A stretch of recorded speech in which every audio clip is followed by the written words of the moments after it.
9 days into our Belgium ball adventure, and Group B, they have their final group matches today. 5 doesn't go into 4, and we'll have to say goodbye to one of these teams before quarterfinals Friday starts tomorrow. I'm Mr. Maximo. This is the FanCode European Cricket Series Belgium, and it starts right now.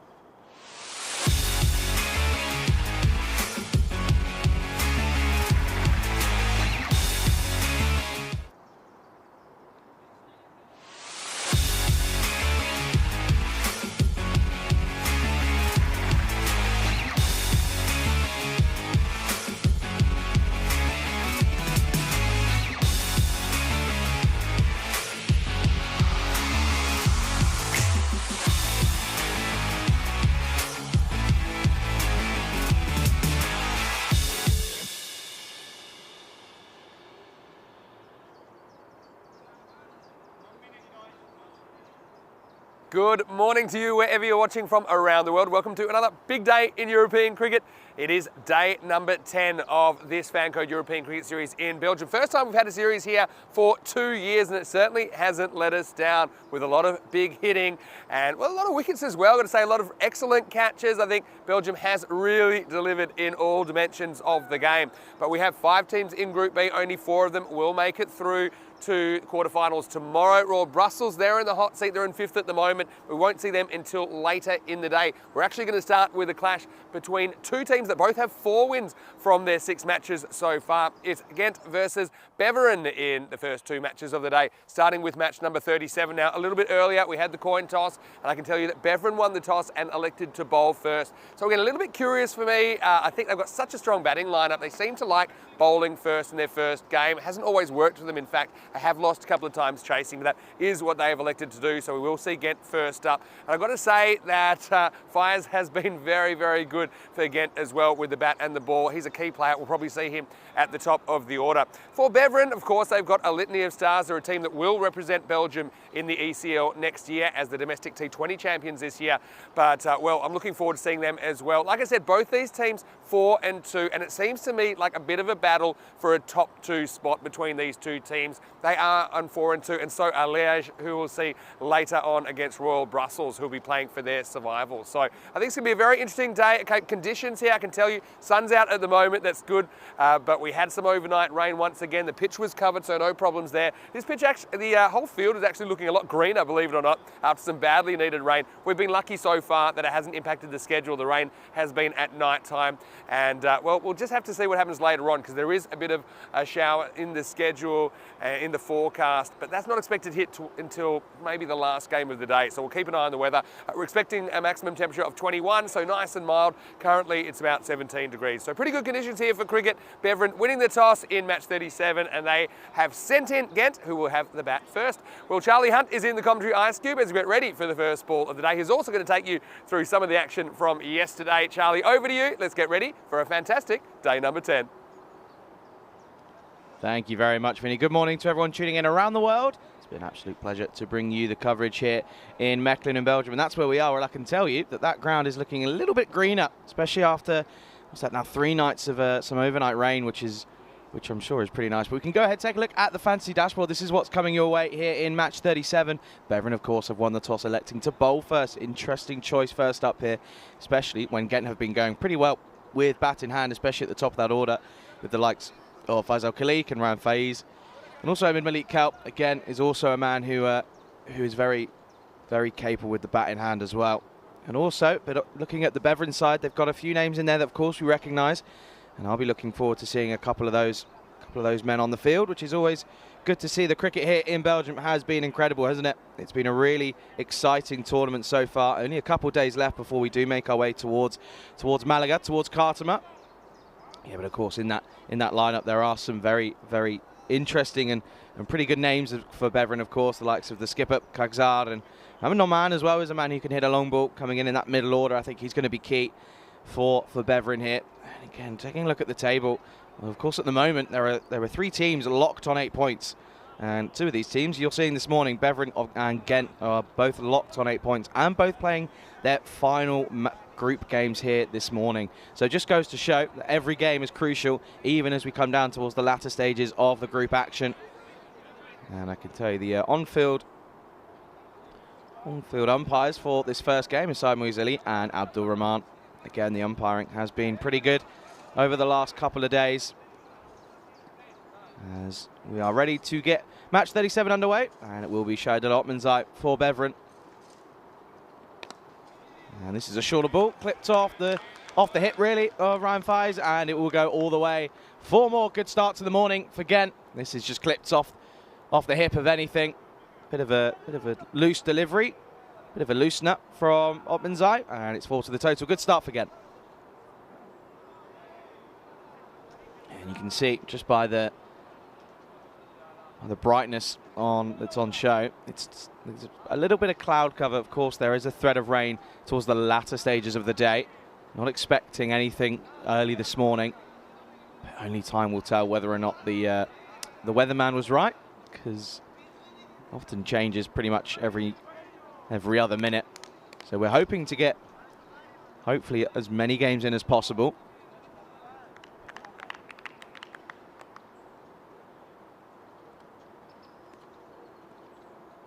Otmanzai needs a response here for the second delivery. Oh, it's shorter and it's bigger. This is leg side, and this time it will go all the way. It's into the trees, and it's going to be 6 more. The first 6 of day number 10, and it's off the bat of that man. It's a lovely shot in the end from Ryan Faiz.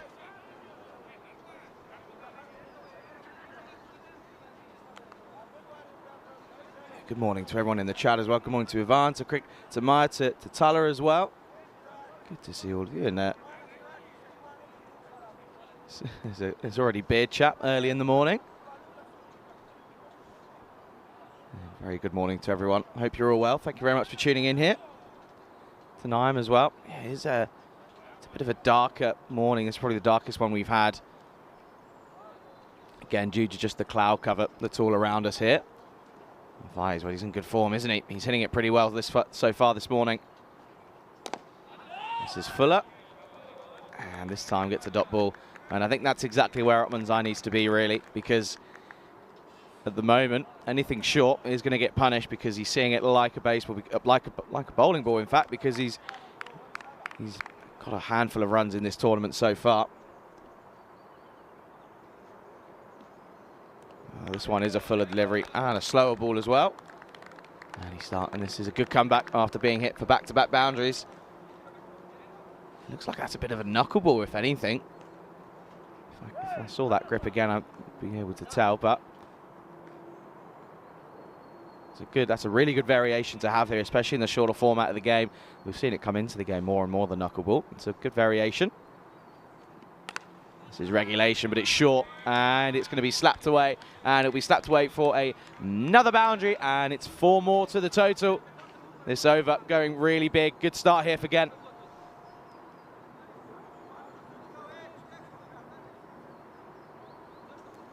Good shot again from Faiz. He's now moved along to 14 off of only 5 deliveries. Well, with 6 here, and the over will be magical. And knowing Faiz, I wouldn't put it past him to not go for it. Belgian ball. And again, it's another variation, another slower ball, and it is a dot ball to finish. So a good over for Ghent with 14 runs coming off it. And at the end of the first over, Ghent a 14 for none. There was a lot of talk about Faiz, and well, this is the stats gun for both teams. So there you go. There is Faiz. He's the second highest run scorer for Ghent.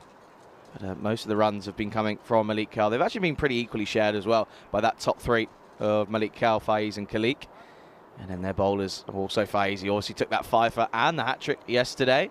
And then Beveren, a lot of their runs have come from Rashid and Zakil. But Kaksa's really been crucial after turning to off spin rather than his team up option.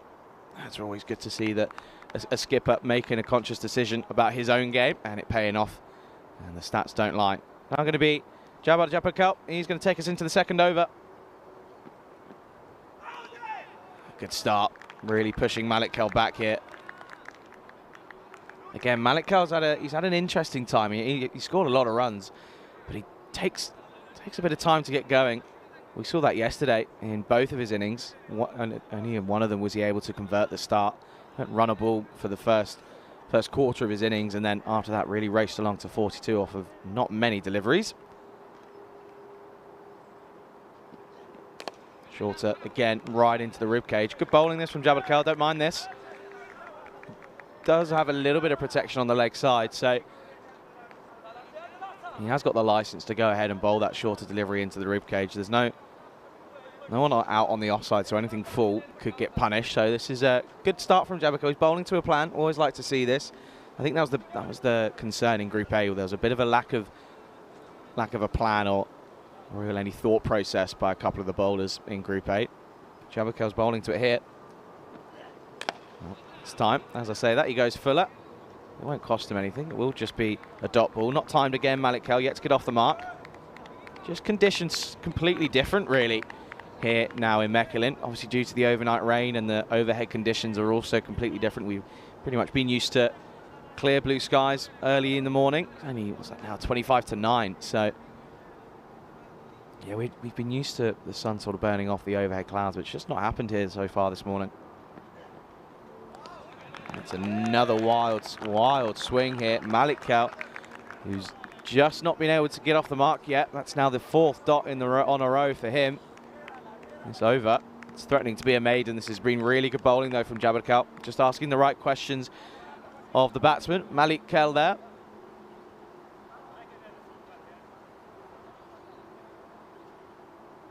This is a good start, though. Good comeback after 14 off the first.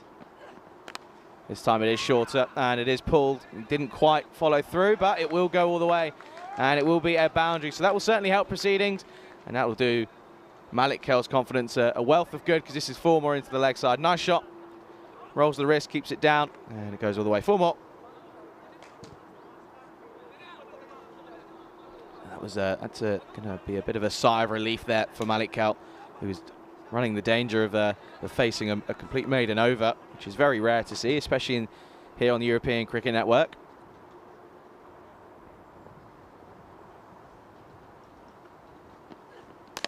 Well, this time goes fuller on the offside, and it's hit and hit hard. It'll be 1 bounce, 4 more, so a really promising end to the total over. And this one, just a flurry of the hands, gets through the line, and it's 4 more to the total. Really good end to the over. 2 boundaries off it at the end of the second. Ghent are 18 for no loss. So, of course, I mentioned just before we got underway here that the table is very, very tight, with still all teams with a chance of getting through to quarterfinals Friday, of course. And we can go ahead and take a look at the standings here for Group B. And there you go. 3 teams all on 8 points, all with 2 games remaining. And, of course, we will see Liege later on this afternoon. They will be taking on Royal Brussels, which is, again, 2 must-win games for Royal Brussels. Of course, it will be the final group games. Bit of spin. And he was going to start. Faiz wasn't ready. And it is the skipper, Hakim Kagzad, who's had a really good tournament. In fact, with the ball now bowling his off-spin. I called it part-time off-spin at the start of the tournament, but I think, really, he's proved me wrong. It's a pretty decent off-spin. And that's why, because he gets wickets. That's exactly what he's done. And he gets the breakthrough. Faiz, he has to go. Good start, but wasn't able to kick on. And it's the first wicket to fall. And it's the skipper who gets the breakthrough. Ghent, 22 for 1. And that one just getting stuck, really. Doesn't make a conscious effort to go back or forward. And plays across the line. And he has to pay for the mistake as it clatters into the stumps. So that's a big wicket to fall, as Ryan Faiz goes for 14 off 7. Again, getting a really good start, 2 4s and a 6. Another batsman who wasn't able to go ahead and kick on. But the new man comes out to the crease, the skipper, Faisal Khalik. He's also a very promising batsman.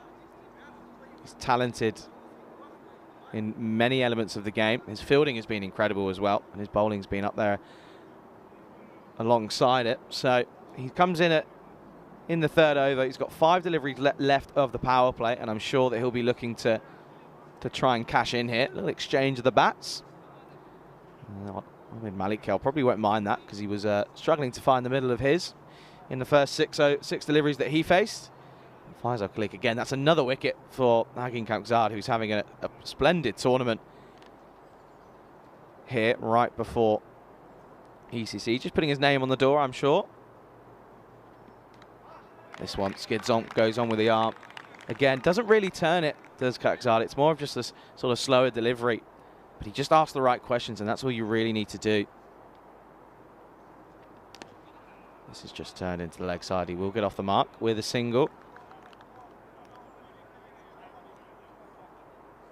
Yeah, Kaksar, that's now his 9th wicket in the tournament, which is pretty good going considering this is his 7th match now as well. Of course, Shakan Shahzad of Antwerp, he's at the top of the wickets takers at the moment with 13. Down the ground and pumped. And it's a lovely shot, Malik Kell, because that's 6 on any ground, because that's gone a long, long way. And this is a really nice shot. Takes a bit of a step down, shimmies down, and punishes over the top. 6 more. Really nice shot this time from Amin Malik Kell. It's a very nice shot to get into double figures. Again, will only do himself a help of good there due to the confidence that he will gain from that lovely shot. But he just needs to ensure that he doesn't get a rush of blood now. And he goes offside once more. This time it's more of a flat batted shot. Even though we've had a healthy amount of overnight rain, it's still going to race away on this outfield. And it is another boundary. So back to back. This time it's just 4. But still, a very crucial 4 more to the total. So he now, again, after requiring four dot balls to eventually get off the mark, he's now raced along. He's scored 18 off of only 4 deliveries now. So he's 18 off 8 now, really pushing along. Goes again this time. Probably it was a better delivery from Kaksar, and there you go. Just early signs of a slip from Mansour Mahbub. And that will bring us to the end of the power play. And at the end of the third, again, are 34 for 1. We've seen 34 for 1 on the board quite a lot after the power play. Gives me a good opportunity to welcome back Vinny Sandy to the ICQ. Vinny, this has been a good start for both teams with wickets falling though. Yeah, something for everybody in the start. Good morning to you, Charlie. Good morning to all of our viewers as well, wherever you're watching from around the world. Great to have your company today on ECN. Yeah, 34 seems pretty common power play score, 34 for 1. So, like I said, a bit each way. Amin Malik Kell, I think he has always threatened to make a big score, but never quite gotten past 20. I'm interested to see what his highest score in the series has been. Maybe he's had 1 score that he's cracked that number, but I mean, I'd love to see him back through the 10 overs. Here's Otmanzai in over number 4. Good start again, coming back after taking that first over. Otmanzai going for 14 off the first. I like this move, holding him back, just not bringing him back straight away, giving him a bit of a break. But he's got a crucial partnership. This is to break. This clatters into the pads, but certainly going down the leg side. Impact was not even on the leg stump. Yeah, I mean, it's definitely not out, but certainly a ball that's beaten the bat by a fair way. I wonder, it's a bit more seam than regular start here. Leg side, dragged across. Should just be a single and will be. Yeah, Otmanzai doesn't seem to be running in at full pelt, really. I think, again, it might just be due to the surrounding of the pitch might be a little bit wet and skiddy. And he doesn't want to lose his footing more than anything. So just trying to go stump to stump, keep it full, right in the block hole. That's what he needs to do here. Malik Kell hits a lovely shot into the offside. It evades the diving fielder and races away, and it's 4 more, and he will get into the 20s, and it's with a lovely slap of the bat. 4 more. Yeah, very good shot. He plays this one very well, doesn't he, Amin Malik Kell? And I've got to say, he waited for that. Hit it at the precise moment to pick the gap. Good batting. Yeah, he really needs to push on here now. He's made a start. This is where he needs to cash in. This is a full delivery, full toss, if anything. Malik Kell was wanting the second. However, Khalik wants to face at least 1 delivery here. Yeah, so a slightly different kind of a day, I suppose. But not quite the sunshine we've seen. Hopefully it stays dry as long as possible. His last ball, the over. And this is again dragged into the leg side. It's Mahbub, and it will just be a single. So at the end of the 4th, Ghent going at a pretty decent rate, 42 for 1. Very, very good morning to all of you, wherever you're watching from around the world. Vinny Sander here, Mr. Maximo. Alongside me is Charlie Hunt. You're looking at me a bit funny. Well, do you know how many days to go now? It's really It's only 4 days to go. And so that's pretty exciting because ECC's coming up. And you know what we're doing at ECC? What are we doing? Ready for some special effects? We are going to flick the switch. And we'll bring cricket to life at night because we're going to have night games for the first time in ECC. We are. I'm looking forward to that. I'm looking forward to seeing Carter under lights. It's a beautiful cricket ground, beautiful place to have the gala of cricket. Let me turn it off. Hold on. Oh, hold on a second. I said you can start having fun with it later in the day. Very good. That's it. Yeah. Anyway, cricket match is also pretty exciting at the moment. I have tricks up my sleeve. Yeah, very clever. Well done, crew. Didn't wait too long. We've only been on for about 2 minutes. Anyway, here we go with the new over. This has gone a long way into the leg side. 6 more. Nice way to get his account open for Faisal Khalik. Yeah, what a shot. I mean, it was there to hit, wasn't it? Disappearing. That's well done by our crew. And it's also rewards the people for tuning in early, not missing the start. Yeah, a bit of fun there. I'm sure that won't be the last we see of it. Yeah, that was a bit of early work this morning. Raised a lot of money for charity with that moustache. Continuing here. Jabba Cow. And this time, well, it could be a big mix-up here. He eventually gets home safely. It was right at the wrong end. As Malik Kell was trying to get back on strike. Take another look at this one. Gets this one nice and full. Well, he was running. No communication whatsoever. He has to get the skates on, get backs. And he does get back safely. People are trying to work out exactly what colour of the suit is. Right. Well, I'm not going to tell you. No, I think that's cool. I like that. That's good. This is a shorter delivery. This is great knowing you need one suit. Now I know that we've got the effects for the crew to change the colour every day. It's very true. I'm going to travel a lot lighter now, I think. Genius. Oh, dear. Only took you how many games to realise that could be the case? Yeah, a lot. Jabba leg spin continuing. And hit leg side, hit well, and it'll be 1 bounce, 4 more. Hit this flat and hard, and he's finding the middle pretty early on in the innings. Lovely shot from Khalik, 4 more. Yeah, keep serving it up there, and you just can't quite get the length right in my Jabba. But, yeah, again, it's a good start from them, isn't it? Yeah, I found out yesterday, in fact, didn't even mention this because it didn't even register. I was meaning to bring it up. Yesterday I did go past 1,700 games. Congratulations. It's not really a huge milestone. I mean, you can't really celebrate every 100. No. It's not really Corey.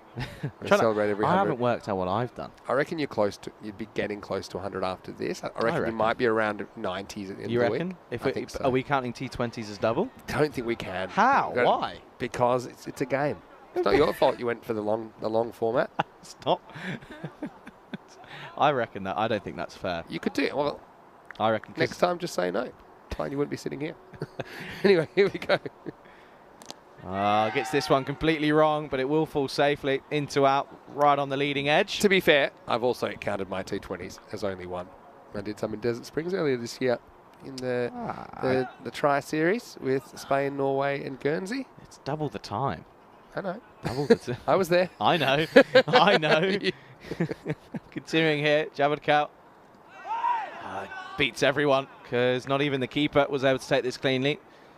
That's Nord Mamand, who's actually looks pretty promising with the gloves in hand. Yeah, he's been pretty good. And we've seen him with the gloves earlier in the week, of course, for Beveren. I think he's probably their go-to keeper when he's available. Yeah, it looks like he's got a good setup. Done it before. Needs to finish strongly here. And just pushed, and he will keep the strike, so it will be a single to end the 5th over at the halfway stage again, 56 for 1. Let's say a quick hello to a few people in the chat. Hello to Pistabai, and hello also to Maya, who liked my little magic trick there. I can't take too much credit. I realised I should have just clicked my fingers again and it would have gone away, right? Anyway, I'll say hello to Tala Vijay as well, who's in the chat. And apparently I'm just being told right now there's plenty more to go, so I might have to click my fingers a lot of times before I get out of jail today. Let's just say you're not the only man that has power. Yeah, true. Not the only man. Well, this is interesting. Kadari Haroon, he's going to come on here. And this is going to be very interesting to see. Let's see, because he only had one over, I believe, in the series that went for more than you can count on your fingers and toes. Yep. So let's just see if he can he can have a bit of a better performance here. But he's bowling to 2 set batters and 2 very good batters, isn't he? So it's going to be a challenge. Keep her up to the stumps as well. This is a good move, interesting move. See how it comes off here. And this is pushed into the offside. Good start. So is Akil. Bit of fun there. Oh dear. Tell you what's good to see though. It's good to see that the ground's looking a bit greener. Yes, certainly is. Something's quite noticeable actually. Very noticeable, especially this morning more than ever, Yeah. I think. Continuing here, Haroon could start. Oh, that's an even better one. That's nice and full. Trying to really punish this over the top of the infield. Doesn't quite get there. It's another dot. Yeah, good start by the youngster. He's been very accurate so far. Can he hold on though? A bit of an inside edge on this one. And oh, there's a shot at the stumps. Well backed up in the end. It almost gets caught behind actually because it hangs in the air. Look, it just couldn't maneuver himself around the batter because it was edged onto the pad and just popped up a little bit. That might not have been too far away. Gets the foot, stamps it down. Yeah, he already probably had it grounded, but anyway, innovative stuff. Again, better over this one to his previous single over in the tournament. This from Haroon. And again, right in the block up. And this time they will come through for a single. He's clearly watched back his over, isn't he, Haroon? Because that was his issue, was his length. This one, every single delivery has been right in the block up. Yeah, and he's executed it really well. I think the keeper up to the stumps kind of suffocates the batters as well. I think this is a tactic. Certainly a tactic I used to like to employ as well. Just gets the batter a bit claustrophobic. Look how far he's having to bat in his crease. Can't really come out confidently. This time offside, and he has got it through the infield, and it will be a lovely boundary. So the rotation of strike brings the boundary because Malik Kelton, he's in fine form, and this is yet again another textbook shot into the offside. 4 more. Yeah, really nice shot. And look, hopefully Haroon that doesn't throw him too much because that was just a good shot. You don't mind getting hit to the boundary if it is a good shot. Still, it wasn't too much wrong with the ball. He had the field set for that as well. Just happened to be into a gap. It's still pretty good over this. Only 5 off it, but still a ball to go. Yeah, could do with a dot ball here. Oh, that's exactly what he's not going to get because it's actually a really good bit of keeping from It's really good keeping. From Noor. Look at this one. High. He takes it with ease. It's actually really, really good work. It's the last thing you're expecting as well. That free hit coming up. Haroon, he's almost out of this over, wasn't he? Now has to deal with the free hit. Well, that's actually a really well executed full Yorker, a wide Yorker. I mean, Malikal just saying, well, this one looked a little bit wide, and well, if you technically go as to where it passes the stumps, it was fine. Well, it's when it passes the crease, but still, I think that makes it even more fine. So I think it was a perfect free hit. Delivery from Haroon, and Malik Kel couldn't do much with it. 62 for 1 after 6. And look, that's a very, very good over, I've got to say. He showed a lot of potential there. And also, I've got to say, great wicket keeping. Even that last one, it was wide. It was more or less a half volley to pick up. Did very, very well. Kaksar, the successful bowler so far, 1 for 12 of his over. And that was a good one from Haroon. And Jabba Kel also bowled a pretty good over earlier. They only went for 8. So, yeah, plenty of wickets in hand. That run rate, 10, that's okay.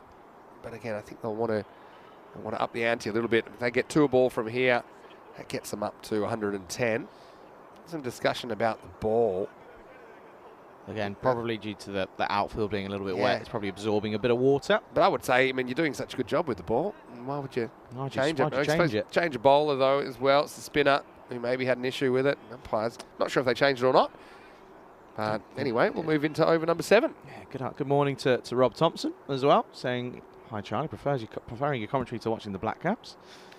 And he's got him, and it's yet again the spinner who gets the breakthrough. It's a fuller delivery, gets through the gap, and it's going to be another wicket. It's the second wicket to fall, and it's the big wicket of Faisal Khalik. He goes for 16, and this one is a really good delivery, 62 for 2. Yeah, this one basically... It's a drive and maybe done for a little bit of turn there, just plays away from his body. And once you start doing that, there's always a higher element of risk because you're playing basically away from your eyes. And yeah, just a little inside edge onto the stumps. Or there's somebody, maybe Andrus can make a picture of his pads because he's got the same colour, the green screen pads. And well, let's give you something to work on there anyway. And it's Sia Malik Kel who's back in the lineup here. Those are interesting pads, padding number 4. Yeah. Interesting, very, very interesting choice of colour. Kermit the Frog pads. Well, that is the colour of the suit I'm wearing today. Oh, he's giving it away. Give it away. If you go to the intro, you'll see that anyway. Off the mark straight away, just pushes this into the leg side. Will just be the one. Yeah, no, this has been good from Beveren, dragging them back into the game after they had a really good couple of starts. Well, this is it, isn't it? This is the run rates that we've had by day, Vinny. Yeah, it's been going down a little bit. 10.6 was the lowest run rate in Group B so far. Again, clatters into the pad, dot ball. Yeah, so you can see shows how crazy a day Saturday was when it was 14.1. Apart from that, it's been clustered around the 11 mark. So, yeah, 115 to 120 seems like par here. Flighted up, and it will get punished. Isn't quite the most convincing of shot from Malik Kel. It's Omid Malik Kel, of course, but it is going to be another boundary. It's a wider, fuller, higher delivery, and it goes for 4. I think Siam Malik Kel on strikers then drops his bat as the ball's bowled, so that's always a bit off-putting. Didn't put off Omid, though. Nice shot. Carves it away, so they'll need plenty more of those. Yeah, I want to say hello to Rob in New Zealand. Hope you're well. And the Australia-New Zealand series is happening at the moment. So I reckon he's probably a little bit happier than Australians at the moment. This is just a single. I was going to say, they've actually recovered pretty well. I woke up this morning, and I think Australia were like 40 for 4 at one point. Well, New Zealand have got good pace bowling options, don't they? Obviously, you've got someone like Bolt, who's always a handful. See Malik Kel this time into the offside. It will race away. It'll trickle over the boundary. Again, doesn't quite find the middle of the bat, but it will be a 4 nonetheless. 4 more. Yeah, nice shot. Getting us about the placement this time. And so the fielder, no man, went out and couldn't quite get there. End of 7 overs. The score is 72 for 2. And we're right here on the European Cricket Network. We are really looking forward to bringing you the ECC. It starts next week. Starts with Group A. We talked a lot about that. I was just asking about the Czech team. Of course, there's no Elno Shokin. Already knew that, actually. But Sudesh the Beast Wickramasekara, I do hear he's just started a new job, and unfortunately, he can't get free to play the tournament. So I can understand that, obviously. Wishing him well, but they're going to miss him a lot. I still think their batting is decent. When I look at their lineup, their bowling, yeah, might be tested, put it that way, I think, in Group A. Anyway, here we are in over number 8. It's number 8 bowling. Spin into the attack yet again. This time, it will get punished. And Omid Malik Kel, he really is the key here for Ghent, because he is in fine form. And he's hitting it pretty well, because that's, again, too short. And he gets punished into the leg side. Yeah, that one's into the forest as well. So, Malik Kel just struggled a little bit. Maybe slippery ball. It can't be easy for the wrist spinner to bowl with this. But, yeah, the length makes all the difference, especially on this pitch. So I want to say another good morning to Andrew Batchelder, who's watching from a very wet Tunbridge Wells. Tunbridge Wells, of course, were the club that represented England last year, or earlier this year, in the ECL as their 2021 champions. I still don't know exactly which club we're going to get from England at the moment. Okay. It's very hard to win it, though. That's what they tell me. Good delivery, and this time mistimes it. Goes for the big drive into the offside. Well, Siam Malik Kel wants 2. And, well, this could be close here. Think he's made his ground. Umpire on the ground seems pretty convinced, and that's actually really good running in the end. Also pretty good take from the bowler, because, yeah, slippery ball, slight fumble from the fielder, which just, maybe that's what induced the second run. You'll see here, no one, but never lets it get quite past that back foot. This is a bit closer than you think. I feel like he's probably home. It's the time it takes to get to the stumps. Yep, he's home. As suspected, but still. Good piece of work from all concerned, maybe except the long off, no man, but even he recovered pretty well. Oh, this time that's gone nowhere. It's a big swing. It just clatters into his pad. Yeah, the thing there is Siam Malik Kel, he set off pretty quickly, and he was determined for that second, because he ran that first one so hard. Just makes it a little bit easier. Of course, made his ground. He's kicked that about 3 times after hitting it, hasn't he? Omid Malik Kel. Getting a shout in for the national football team. Again, really good delivery. That's where it needs to be, because if you drop that any shorter on the leg side, it becomes too easy. It's really clever bowling. This is the top spinner. Look, it just kind of hurries on. It doesn't really spin right to left like a traditional leg spinner. It's a really good delivery. It's been a good over, really. And, well, this is a lovely shot. This will go all the way. 6 more. Malik Kel moves into the 40s. Well, he was getting the shimmy on, then went back, and it became a slot delivery. 6 more. Yeah, that's a really good shot. I think he learnt from the last one. There was no real turn. It just kind of hurries on. So he has a look at it, comes forward, then gets back in his crease and just plays it like a fairly straight delivery. Maximo time. Really nice shot. And Malik Kell, this is the time Omid is going on with it. I think 45 off 25 and climbing. Yeah, it's been really good. Really good inning so far. Timed it pretty well. Hasn't just gone from the off and hit unnecessary rash shots. It's been really proper cricket shots more than anything. Needs to finish strong here, Jabbar Kell. And this time it's the leg spinner and a bit of flight. And he gets this one completely wrong, but he survives. But a good comeback in the end, and that will bring us to the end of the 8th. 84 for 2 on the board. Yeah. Tidy keeping again by Norm Momand. And so now, 2 overs remaining. Ghent, like I said, it's kind of an even start, wasn't it, the power play? We're 34 after 3. That means they've scored 50 in the last 5, which is, 10 and over is not bad, but I do think that 12's about par here, 11 to 12. So probably find themselves at the moment about 15 runs short of where they'd like to be. I think they'd like to be 100 after 8, and then you can build on that towards more or less a par score, or more, of course. Yeah, for sure. I think really here, Sir Malik Kell just needs to get Omid Malik Kell on strike, really. That's all he needs to, because this is his highest score so far in the tournament. Well, he won't really need to do so, because that will be a wide, not the start for Haroon that he would have wanted. This one, again, he's just trying to execute that wide Yorker length, isn't he? Just didn't come off that.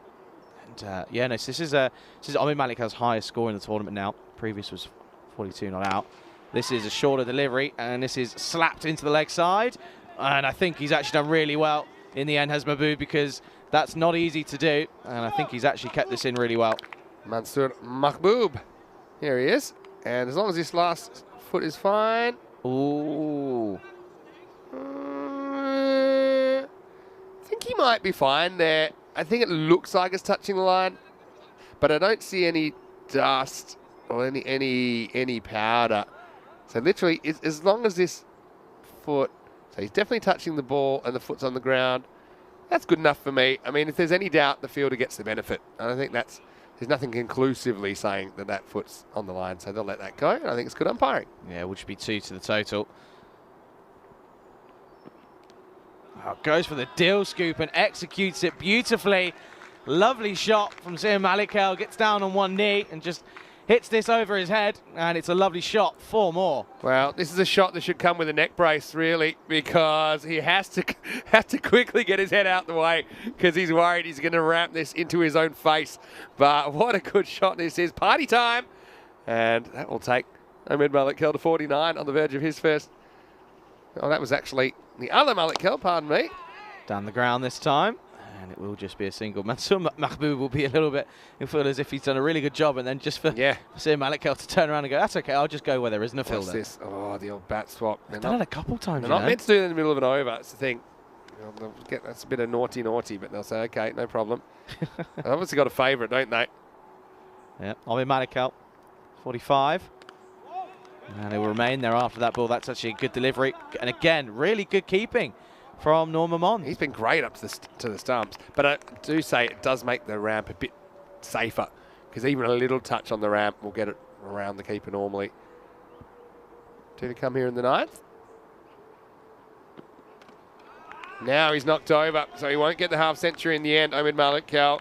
And that's good reward for Haroon, who I think has bowled very, very well. And he's got a wicket to show for his trouble now. Nice innings, though, from Omid Malik Kell. He goes for 45. The score now is 92 for 3. Yeah, no, good delivery. And unfortunately, he won't get that half century. And this is a good delivery in the end. He will get that wicket. Good morning to Ian Hunt. He's in the chat. Morning. Good morning, Ian. I clarify, it's my dad. Good morning, Dad. How are you? Hope you're well. Hope you're okay. Hello, Ian. Great to have you in there. Hopefully you survived the trip to the dentist. He's finally working out As the he chat working as well. out, it's pretty strong what they gave him. It's been about 2 days. Anyway, 4 days to go until we start the ECC on Monday. It will be around about lunchtime in Spain. I suppose they call it breakfast time, though, in Spain, 11:30 in the morning. Yeah. Because they're pretty relaxed. Depends where the siesta is. That's true. But anyway, really looking forward to that. We'll go into the night for the first time. We will be flicking the switch And you like that, don't you? You're going to have fun today, I can tell. Oh, it's not just me. I've been told to stand up and get ready to be on camera. Anyway, here's the last ball. Tries to give himself some room. Does Remand. Doesn't quite come off. And it will be a dot ball to finish. So 92 for 3 after 9. Well, we're coming back to the ice cube. We are here for a bit of bonus footage. So good morning to you. Good morning, Ian, everyone. And it's okay. So apparently they've got some more of these coming. You ready? All right, Andres, what do you got for me? Click. All right. I could go for that. It's been a party time. All right, what do you got for me? Another one? Oh, not yet. One more. It's not a bit of a malfunction. Do it again. Now that's a good one. These are all ideas. If Stanahuja, if you're watching, I like this one. I might stick with this one for a while. Anyway, let's get back to the 10th over, last overtime. Dear. A wild swing from Sir Malik Cal. Andrew's having so much fun. Hear him laughing in my ear. I don't think the batters want to see the rubber duckies, though. Probably not. That's probably not what they want. Probably not. So, five to go. Andres has got one more up his sleeve, does he? There might be, but I think what we're going to do is we're going to get the chat involved at some point. Okay. Going to get viewers involved. We'll take the suggestions. All right. Continuing here, Jablakel here in the last. And then again, there's an appeal. Well, I certainly didn't hear anything. Jablakel's pretty convinced. But it's a very worthy dot ball. It's a good bowler, I think. He slings. It's good kind of catapult-like action. Still waiting for Andres to put something on the pads of Sir Malik Cal. If you do that, do it in post. If you can do that, then do that in the highlights, for example. It's too early in the morning. See, he's taking the low-lying fruit, isn't he? My suit's easy. Too early in the morning. Easy pickings for him. We'll get bat on ball this time. It's a bit of an inside edge, but it'll race away. And it'll be a welcome boundary. And this was a good over up till that point. But even still, here in the death, it's pretty promising. 4 more. Yeah, swing and swing hard. And gets enough bat on this. Yeah, still with the rain we've had, hasn't slowed the outfield down that much. That was always running away for 4. We've seen a lot of boundaries behind the wickets, haven't we? Tala saying that Haroon deserves a wicket. Yeah, he's bowled pretty well. I think the entire Beveren team has actually bowled really well in this innings. They've been pretty promising. Batsmen haven't given too much away though. Needs another boundary though. And this has been pummeled down the ground. And he's answered my prayers because it's 6 more. And this time it's Sir Malik Cal getting in on the action. That's a really good shot, honestly. He's timed the absolute clothes off that one. And yeah, this is where I think as a fast bowler, you've got to get up in that block hole. You give him length. Although really, to be fair, it's just a very, very good shot from Sir Malik Cal. I think he enjoyed that one. Yeah, it's a really nice shot. Really, really good shot. Quick good morning to Alan from Lamanga. Hello. How are you, Alan? Hope you're well, mate. Hello, Alan. 100's up now, 2 to come. And goes offside this time, and it will be a back-to-back 6 more. And it's Malik Cal taking over, and it's a lovely shot. Gets this one all wrong in the end as Jabba Cal. Yeah, that was a good shot, wasn't it? Again, he comes out and meets it, turns that into a full toss. That probably was a Yorker if he'd stayed put. Yeah, so good morning, Alan. Hope you're well. He's our groundsman. Lamanga's a beautiful place. We had it on the footage yesterday, didn't we? We did. Footage of you pumping a 6. One of few. All right, last ball, let's go. And this time goes down the ground, and it's another 6. A really good finish to the innings, mostly due to Sir Malik Cal, who goes back to back to back. 6 more, really good finish. Perfect finish. We were wondering if they'd even kind of crack the 100 there for a little bit, but he goes bang, bang, bang, and suddenly 114. It's pretty much a pass score. I mean, Beveren, I still think they'll be fairly comfortable taking this chase on, but got to say, what a finish that was. And once again, it was that length, wasn't it? He went back to the slot length, basically challenged Sir Malik Cal to hit him out of the ground, and he did 3 times. Yeah, no, it was a really good 3 shots to end the innings. And we'll take a look at the highlights here. The first half of match 37 here this morning. And we can go ahead and see what the story is so far. Again, good start for Ryan Faze. He went really well, didn't he? He went for a couple of boundaries, 2 4s and a 6. That was the 4. That was on the offside. And then also he was joined at the top of the order, and it was a really, really good, promising innings from Omid Malik Cal, who ended up 45 off of just 28 deliveries, mostly due to some elegant shots all around the ground. But it was really the spin of Hakim Kautzar who got the 2 crucial wickets of Ryan Faiz and Faisal Khalik, who just ensured that they weren't able to press on after getting starts. A man who did, though, press on was Omid Malik Cal. Again, This time, this is his highest score in the tournament. Previously was 42 not out. He this time gets 45 off of just 28 deliveries. That was a really nice shot from Faisal Khalik, of course, who went 16 off of 14. He was 16 in pretty quick succession, had a few dot balls, and that pressure just built up, and eventually he was gone. Again, to a very good delivery from Haki Kakzad. Nice and full. This is it, right on the off stump. And as a spinner, it doesn't get much better than that. But I tell you what, I have to say, Beveren have done really well here. Apart from that last over really going magical, of course. But they actually kept them down pretty well and nicely to ensure that they didn't get away from them as much as they possibly could. But some big hitting in with that partnership of Omid Malikal and Sia Malikal. It was worth a very, very wealthy amount of runs. Again, this was an interesting moment because there was a close run out call with Sia Malikal, who ran really well, and I think it's just a matter of intent from Ghent. Was really good to see. There was some beautiful shots. This was one of the better ones though. The deal scoot coming out, and well, that one he'll be looking to replay that over and over again. And then Omid Malikal trying to bring up his half century, was unable to do so. He went for 45 off of 28, seven fours, 2 sixes to his name. A good strike rate of 160. But it was left to the other Malikal, Sia Malikal, and he went big, didn't he? That last over going for a total of 22. 4, 6, 6, 6 for the final 4 deliveries. And Jabbar Kel, the bowler, he won't be happy. He won't want to watch these back, because they were hit all around the ground. Really good finish. So Ghent will finish on 114 for 3 after their 10 overs, setting 115 for victory here at the Vrijburg Cricket Ground here in Mechelen. And we take a look at the scorecard. That was the story, wasn't it? Ryan Faiz opening with Omid Malikal. Faiz getting a start. Wasn't able to kick on. He goes for 14. And Omid Malikal, 45 off of 28, 7 fours with 2 sixes to his name. The skipper came out at number 3, was able to get a good start. He hit a 4 and a 6, but unfortunately it wasn't meant to be. He was eventually bowled by Hakim Kakzad. 2 wickets for him. Take a look at the bowling figures. There you go, 2 for 22 off of his 2 overs. Excellent bit of work. The skipper leading from the front with his off spin. And then also the other single wicket was for Haroon, who actually bowled really well. Nice to see him come back after being dispatched all around the ground in his only single over in this tournament before today's game. Don't go anywhere. We will be back in around about 15 minutes or so, as Ghent will have set 115 for victory here. Beveren need 115 off of their 10 overs. You are watching the FanCode European Cricket Series here at the Vrijburg Cricket Ground here in Mechelen with myself, Charlie Hunt, alongside Vinny Sandhu, aka Mr. Maximo, on the European Cricket Network.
Good morning, welcome back to a chilly Thursday morning here in Mechelen at the Vrijbo Cricket Ground here in Belgium for the second half of match 37 of the FanCode European Cricket Series here in Belgium. You join me, Charlie Hunt, here alongside Vinny Sandu, aka Mr. Maximo, on the European Cricket Network. A very good morning to everyone tuning in around the world, whether it be on FanCode in India or on the ECN European Cricket Network YouTube channel. If you are watching on YouTube, firstly, go ahead and subscribe. We are gaining a mass of a community, which is always nice to see. And also, go ahead, get involved in the live chat. Good morning to everyone in the chat. I hope you're well. Hope you enjoyed that first innings. And it's an interesting total, isn't it? Because the two that will be opening up will be Abdul Rashid alongside Hakeem Kabzar. And it just goes to show, I think this is a big partnership, the opening partnership, as Abdul Rashid is a man who can certainly take a big chunk out of this total, out of the target of 115. So what's that? 11.5 and over required. So again, it's just probably just under par as a total. We say par's about 120, 190, 120-ish. So just a couple of runs under par, but a big over in the final over. Certainly helped proceeding with 22 off it.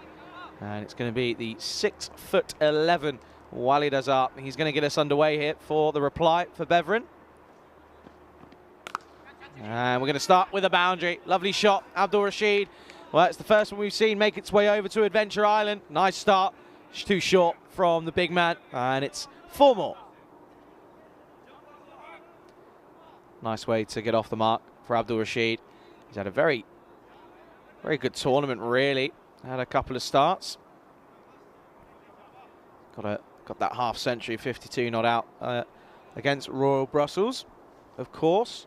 He's averaging this year 61.3 in T10 format. So just goes to show he is a very vital component to this well-oiled machine for Beveren.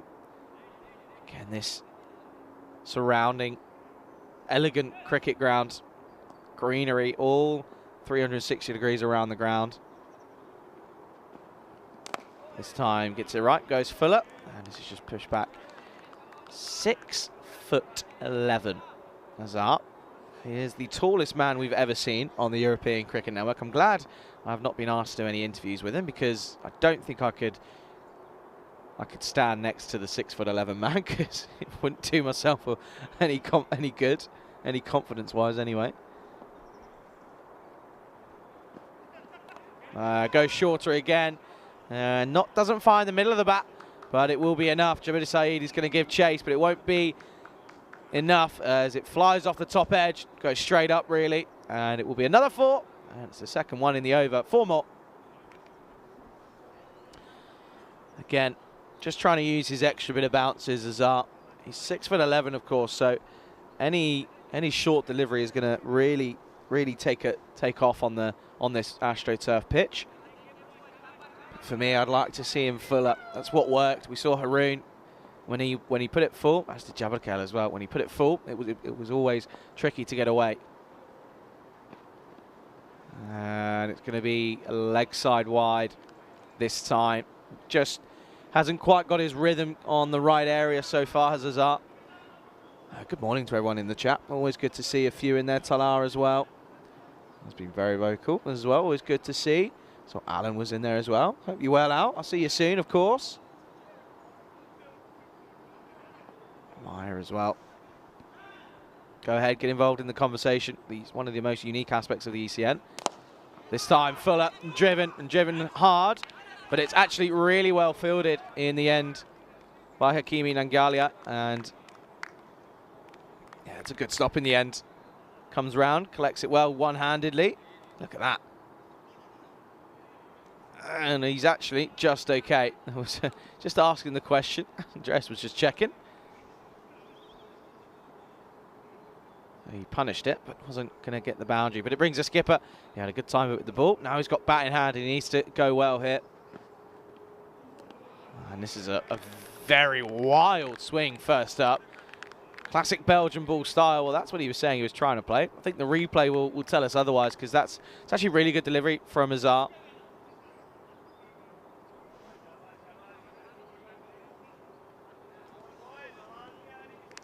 Look at this one. nips away, nips in off the seam if anything, so he does well not to clip into the leg, into the off stump there. Wild swing from Graxar, rush of blood. And again, steps away. And it will be 2 dot balls to finish, so a tidy over in the end from Azar, only 10 off it.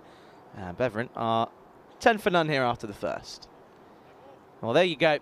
We've been 18 matches now without a golden ball. We, of course, had one almost a week ago now, last Friday.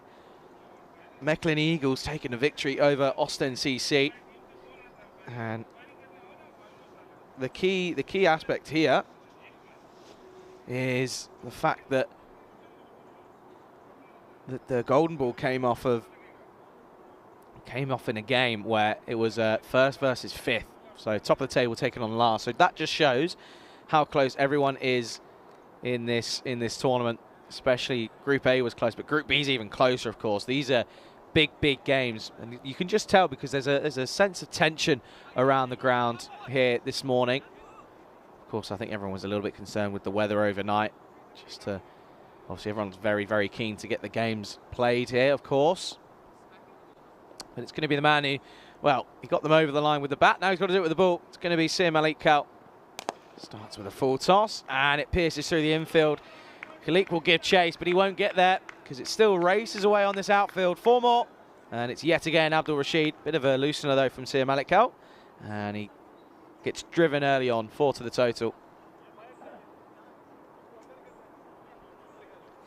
And the sun's slowly starting to peer through the clouds. You can see there some shadows forming. I haven't really seen many of that because the cloud's been pretty. This time, this is a good comeback. This is a dot ball.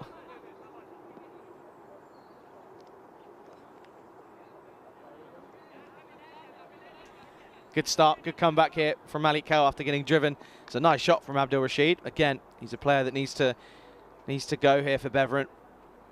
He's the top run scorer for them in the tournament. And this is down the ground. And it won't go all the way. It's actually really good work. It will come back for the second. Direct hit. I think he's actually made his ground. And it's gone through everyone. It goes from one end of the ground to the next. Look at this. Does really well. Keeps this... flicks it in, and then look at this. It's good work in the end from Nangale. Goes for the throw. Ends up being just the 2 to the total. Abdul Rashid is the highest run scorer in this tournament for Beveren. This is into the pads, going down leg side though. But I tell you what, just goes to show how much of a big miss Alisula Tarakel is, because we'll take a look at this replay, going down leg for short. Yeah, Tarakel, he's only played 2 innings, and obviously on that first day of Group B action. He obviously had a higher score of 69 on out, and he's second on the run scores for Beveren, so he's a big miss. So it just shows, well, this is going to be a no ball, and slapped hard all the way over to Adventure Island. Well, I'll tell you what, you have to get your rubber duckies out because it is still wet out there, and this is going to be a free hit, and it's a nice shot, 6 more. And that clatters almost into our side camera there. Take a look at this one. Goes up, we lose it. It almost clatters into the camera there. So a free hit coming up. Yeah, Tarakel, big miss, isn't it? Because he's actually averaging 93 in this tournament, so it's a pretty decent average. Yeah, after that, so here's a kill. He's on 91 runs. So Abdul Rashid has scored a lot of the runs for Beveren here. Free hit coming up though. And this is just cloth, and the catch will be put down, but it will come through for the single. Lack of awareness there from Nangalai, because he didn't realise that it was a free hit, because he took the catch. Well, he dropped the catch in fact, and Zaba Malik Kal also forgot that it was a free hit, because he was furious with his luscious locks. So a single delivery left here. Just under the rakes, it's slowly creeping up here. And it's going to be a wide. And you can tell there, because he doesn't follow through with his run-up. He stops himself from following through, which is a big tell as to when a bowler's just struggling with his run-up, because he can't quite get it right. And he's also not happy with the field as well. There you go, the man just at the bottom of your screen. So last delivery here of the second. And this is just clothed into the leg side. He hasn't quite got all of this. Chase will be on for the man on the boundary. They take on the second. I think he's going to be home pretty safely. Just take another look at this one here. So it's a bit of a rash shot. Doesn't find the middle of the bat. It's good work in the end on the outfield by Durrani. And then see here. Yeah, he's fine. He's okay. So it will be a single to end the over. And at the end of the second, Beveren are 27 for none. And a man who can tell us exactly how tight this group is Vinny Sandu, who makes his way back to the ice cube. Vinny, this is close, isn't it? This is a big game. Pretty tight. And I'll tell you why as well. Not just this game, but the next. These two teams, I just get a feeling that whoever plays better out of these two teams today will probably get the double chance, and the other one, not the double chance, will get the top two finish, and the other one won't. Just a feeling I've got. Anyway, let's go back to Walid Azhar here in the third. Yeah, the big man, and this has gone big. Back over his head. Needs a lot of height to get over, and that's exactly what it has. It goes long down the ground, 6 more. Yeah, once again, just advances. Pretty good shot. Not easy to take on a man coming from that height, but it's a confident bit of footwork, isn't it? Takes it from about waist height. No half volley, but smacked it away for 6 anyway. Maximo time. Yeah, the other thing is Royal Brussels, they're really in the hot seat. They basically now need to win twice this afternoon against Liège, who are top of the table. So if that was to happen, well then these two teams could split the points and then they would be the top two. So a lot of scenarios could play out here on day 10. Needs a response, but this is into the leg side, straight to the fielder. Good work in the end, takes it cleanly, just a dot ball. Good comeback from Azhar. Yeah, 6'11". How tall is that's seriously tall. It's tall. I mean, the tallest, I know, for example, in Australian football, there's been tens and tens of thousands of players play in that elite league. And the tallest one ever is 211 centimetres, and I think he's 210. So to give you an idea, he's super tall. Short delivery and punished. And this one will be 1 bounce 4. And that was hard, and that was flat as well. That was a lovely shot, times this pretty well. Helps it round the corner, and it will be 4 more. And looking at, as I was talking about Australian football, talking about football, or soccer, some people would call it, I think that, I'm just looking up the tallest football player in the world is 2.1 metres, which is the same height. Let's have a look at this one. It's a close one, isn't it? It was given 4 on the field. Probably 4. Yeah, I think it just is. Probably 4. Literally, probably a couple of inches. 4. Yeah, Simon Jurgensen is the tallest footballer. He looks like a goalkeeper, and he's 2.1 metres. So there you go. Okay, that's very tall. Oh, Yeah. oh. I said I'm glad I haven't had to do any interview pieces or anything with Walid Azhar, because it would make me feel very, very good about myself. Good idea, actually. This time, it's to the leg side. Should just be a single. Gets turned back, does the skipper. Could get you on the chair or something. I'd need a step ladder. No, anyway, I mean, it's a pretty confident start, this one, isn't it? Already it's more runs in the power play than Ghent were able to gather. Yeah, no, it is. This has been a good start for Beveren again, also not losing a wicket. However, Kakzar, man on strike now. He's only faced 3 deliveries. Yet to get a boundary under his name here. I'm sure that will, if he was able to do so, that'll please him a little bit. Needs to join Rashid in the action. And he won't, but it will be put down. That's a big opportunity. And it gets put down. The man in the cover gets this all wrong. Yeah, I mean, it's hit pretty hard. It's definitely not an easy catch at all. You can see that it just wasn't able to hold on. It kind of slipped out for a second and thought he might get a second bite of the cherry, but he wouldn't. So, tough one, but a chance nonetheless. It's the one that goes a banging. Finish strong here. And it'll be clipped into the onside again. Doesn't middle it. And it will just be a single. So, Kakzar will keep the strike. And at the end of the third, end of the power play, Beveren 39 for none. Well, the man he dropped that catch is actually wearing Azhar's jumper. Just realised that. It looks like a dress. Yeah, that's true. Yeah, no, it's him, Malik Kel, who was wearing it. So he's the one that put the catch down. It was a tough one, though. Into the power play, 39 without loss after 3. Yeah, look at that. That's just a bit of the Manhattan there, showing us the comparison at the end of their 3 overs, Ghent. Well, they were They were 34 for 1. So no wickets down here is key for Beveren. It's crucial as well because they have got a couple of men that can come in and certainly hit a long ball as well. The likes of Mahbub has really been able. He can hit a very long ball. And Otmanzai as well. He can join the action as well. But these two, especially Abdul Rashid, if he can stay in, then they should probably go ahead and well, you would expect to tick off these runs pretty successfully here. But a couple of wickets changes the game for Ghent, and it's going to be Ramadzai here in the 4th over. This is driven so nicely. It's straight. Oh, it could be an opportunity here. I think he might be gone here. Oh, I think he's in trouble. Got to say, he was a bit casual turning around.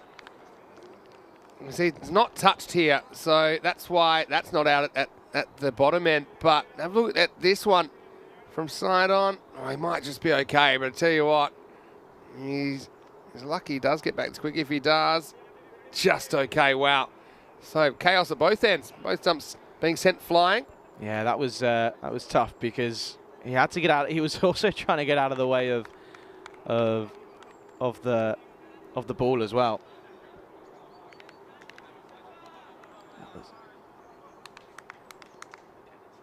Ramadzai. It's been a pretty good performer though. For Ghent, coming on here in the 4th. This time back of a length, just slapped down the ground. Kakzar struggling yet to get a boundary under his name. That's now 4 singles to his name. He's just struggling, isn't he? He's just all he needs to do though is just pass the bat over to Rashid because he's going really well, striking at 33 or 14. As long as he can get out of the way at the moment, it's not a problem. But again, it's just a sluggish start. And you think about who's still to come. Slaps and slaps hard, but there is a man out there. He does really well. That's Sir Malik Kel. Keeps that to just a single. He hit that very hard. He did well to cover the ground. Brilliant fielding. Really brilliant fielding. That's not an easy part of the ground to field. It definitely saves 3 runs there. And what's more, gets Abdul Rashid off strike. But yeah, putting his body on the line. Okay, a bit of a soft landing today, but still, excellent work. And now Kakzar's going to swing and swing hard. And again, well, Vinny, I'm going to ask the question now. Does he retire himself here? I'd retire him after 4 overs. You got Sabres Akil in there. Yeah, you got Sabres Akil coming in next. And it's all about resources. I know it's tough. I think we're going to see some of it next week in Group A. Honestly, I think we're going to see the strategy here. It's a tough one. Normally the cap makes the decision, but when it's the captain struggling. This is lucky. This is an inside edge, and it's going to race away. And the man who's cashing in is Abdul Rashid, because that's him now on to 38. Wild swing, but he gets enough on it. I suppose it's masked by the fact that Rashid is batting so well here, so you don't really think of it as a problem. So if you want to look at it as a partnership, then it's actually going fine. You know, they're going at the rate required. But I suppose the thing is that Rashid's had to bat that well to actually just keep them on pace with the chase, which they pretty much are at the pace required and no more. This is again hit well into the leg side, and it will be back-to-back boundaries. This time it's off the middle of the bat, crunched into the leg side, and it will be 4 more. Very nice shot from Abdul Rashid to end the over. So at the end of the 4th, Beveren bring up the 50 for none. Yeah, looking pretty good at the moment. Yeah, Vinny Sandhu here, and I'm enjoying the day. We had a bit of fun with my jacket today, being used as a green screen.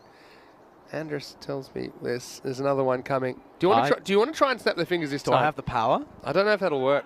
Okay. Fun fact, you know, I used to be able to snap my fingers with this one, but now I have to use this because of wicketkeeping. Here we go. Ready? Go. Oh yeah, there's a party on then. That's how the kids are dancing now. Is it? Is that we spoke about yesterday? That we careful, you get enough copyright. Yeah, we spoke yesterday. Accurate. We couldn't dance. I'm mesmerised. I think Andrus is hypnotising me. I'm getting lost. Hello. It's cool though. Anyway. This is the longest over break ever. Anyway, it's still going as. Tell you what, I'm in the wrong country. Send me about 2 hours up the road, and I'd really be appreciating this. Anyway, Vinny Sandhu here, Mr. Maximo, and Charlie Hunt with you. That's quality. Andreas, you've outdone yourself there. Well done. Well played. And he's still dancing even though the camera's not even on him anymore. Had a way to keep me quiet. That was the longest and quietest comcam that we've ever gone. I start clucking like a chicken by game 3. I think Andrus is trying to hypnotise me. That was cool. Trying to get in your head. Trying to get ahead. So no retirement. Kakzar continues. Yeah. We'll be facing up the dangerous spin of Ryan Faiz. The other thing is you might as well just really go for it rather than just retire out. That'd be a one. You want to say good morning to Andrew Hogan, who's watching from Tasmania, and also hello to Mrs. Hogan, as usual. Hopefully you're well. She's getting a headache. Yeah. So am I. Sounds like Mrs. Hogan, actually. Continuing here, Ryan Faiz. This time it's a straighter delivery, and it still won't be a boundary for Kakzar. Oh. Will it? Oh, no. There's a bit of the rugby league about this. For some of you fans at home, with a little play the ball, as they call it. It's been interesting on the boundary, Hakimi. There you go. Over to you. Have another one. Eventually. So that's just going to be a single. Brings Rashid on strike. Oh, this is a wild swing. They're going to take him on. They will come through for the leg by. There's a big shot from Rashid. Doesn't come off though. Yeah, tactical retirement's an interesting debate. There's no issue. Some people have an issue thinking it's not in the spirit of the game. I think that's nonsense because you've got your 10 wickets. You're actually giving up a wicket. It's a tactical gamble because you don't get that wicket back. You don't get that batter back either if you retire him. This time he will go down the ground and he will finally get that boundary. And that will do his confidence a wealth of good because he's just struggled so far. But he manufactures this into the leg side and it's 6 more. Yeah, Rayhan Fires has had a very good tournament with the ball for Ghent. He does spin the ball a lot, but will occasionally go for runs. Just seems to always come back with wickets though. Seems to be early in his spell. Sorry, just got Andrews talking to me saying he's got more designs ready to come. So he seems to struggle a little bit against the set batters, but once he gets a wicket, the new batters really struggle to deal with him, and that's why he's got clumps of wickets, a 4 and even a 5 for in this series. Yeah, he's going to change his angle. He's going to come around the wicket. And this time, cloths it really down the ground. Will just be a single, rotates to strike. Yeah, Andrews he's having a bit of fun here this morning, isn't he? I should remind him it's a 4-game day as well. He's wanting.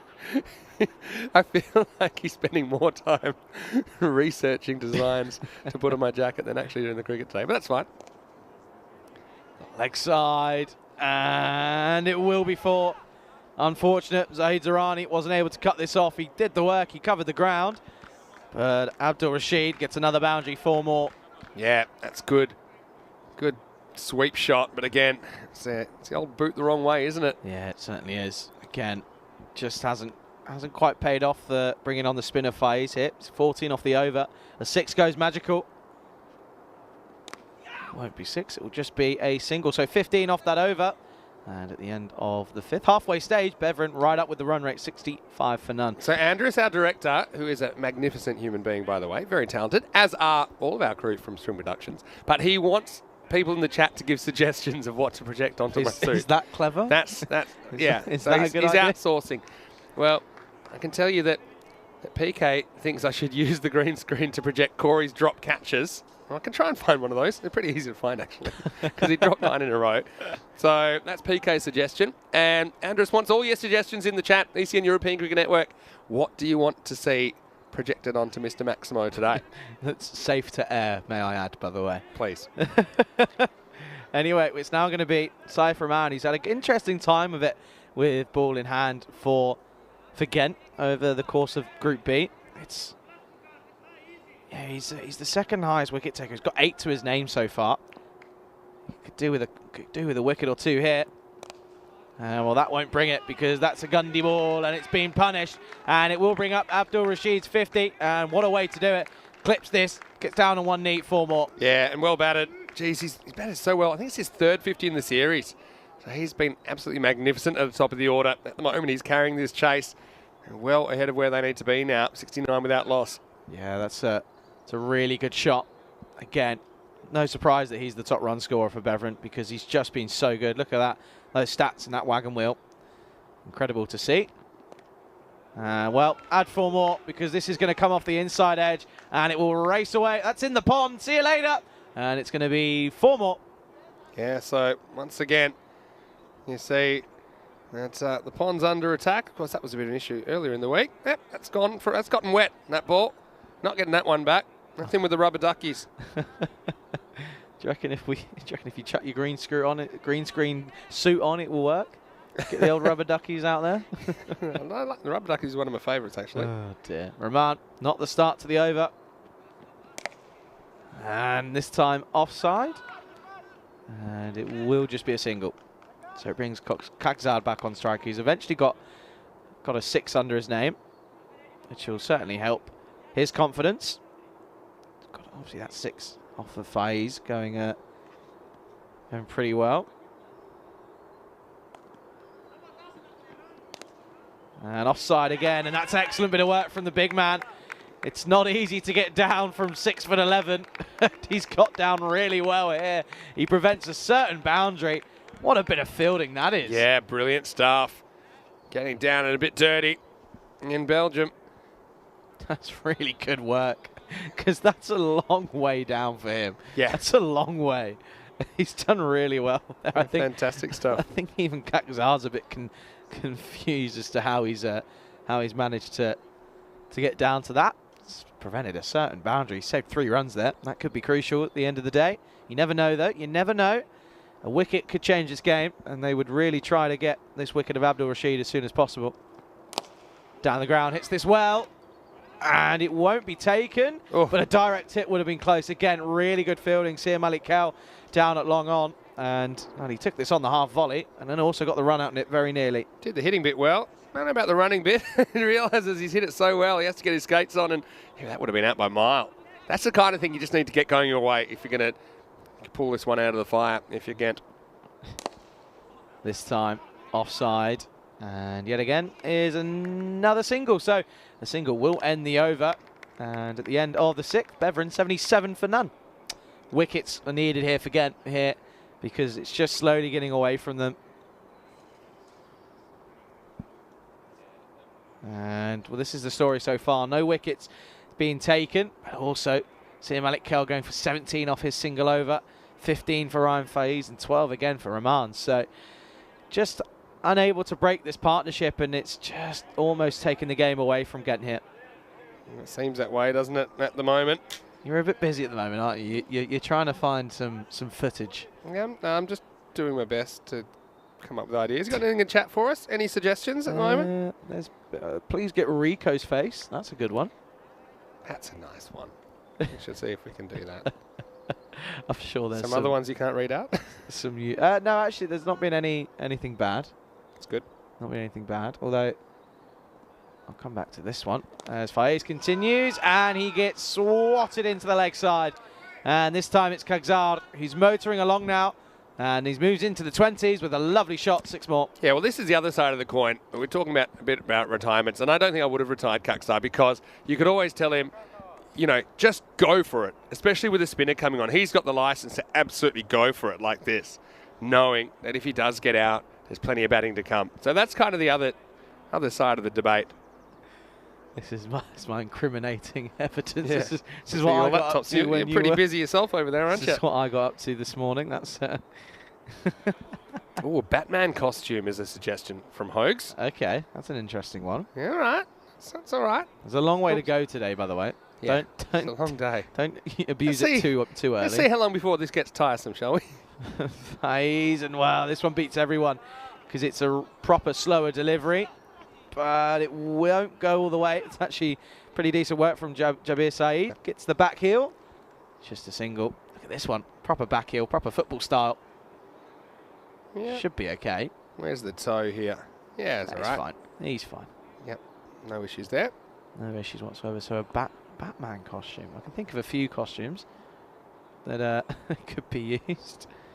Faiz continuing here in the 7th over. Where are you going with this? And again, Fuller hit well. And again, Sir Malik Kel does excellent. And again, saves another 3 runs. And even, look at that. Did you see that there? An excellent, an applause from the batsman. Yeah, and that's nice sportsmanship as well. Yeah, you're right. Pretty nice stop, drop and roll. Gets back up in a good throwing position. And this time, Kakzad yet again. Well, this is huge. That's out of here. 6 more runs. Yeah, shot. He seems to be handling the spin pretty well of Raihan Faiz, isn't he? That one flies. You can see the clouds today. Not too threatening at the moment. The batting is threatening, though. That's a really nice shot. out of the ground. They seem to be making light work of this target at the moment. Yeah, it's a really nice shot. Nice shot indeed. He's motored along to 27. That was that 24 off 20 now required for victory here. And he won't be there to finish it, as it's actually a good delivery from Vise. Slows it down, gives it a bit of flight, and it's the first wicket to go. That opening partnership worth 91 in the end, 91 for 1. Yeah, so Fires, he gets the breakthrough, but it's probably a little bit too late, you feel. He'll get one ball at the new batter. But, yeah, just completely misjudging the bounce of that one, trying to go across the line. Over goes the castle, but yeah, Kuksa, well done to bat himself out a bit of a hole. And he is the first wicket to fall. He's 91 for 1. Answered our questions, didn't he? And that's always nice to see. That's what you're always hoping, though. We had one in Romania, Abdul Asif. I think he was something like 6 off 15. He ended up 91 off around about 30-something. Oh my word. So, you know, that's always what you're hoping for, is they can hit their way out of trouble. You don't really want to retire anyone, but there's got to be a point where you do pull out the hook. You've got to pull the plug. It's tough, though, because you never know what would have happened if you didn't retire someone. Yeah, well, but then, flip side, if you don't retire them, you don't know what would have happened if you did. You got Sabres Akil to come in here at number 3. This will just be dropped and run for a single. Gets off the mark straight away. And it will be the end of the over. So this is slowly getting away from Ghent.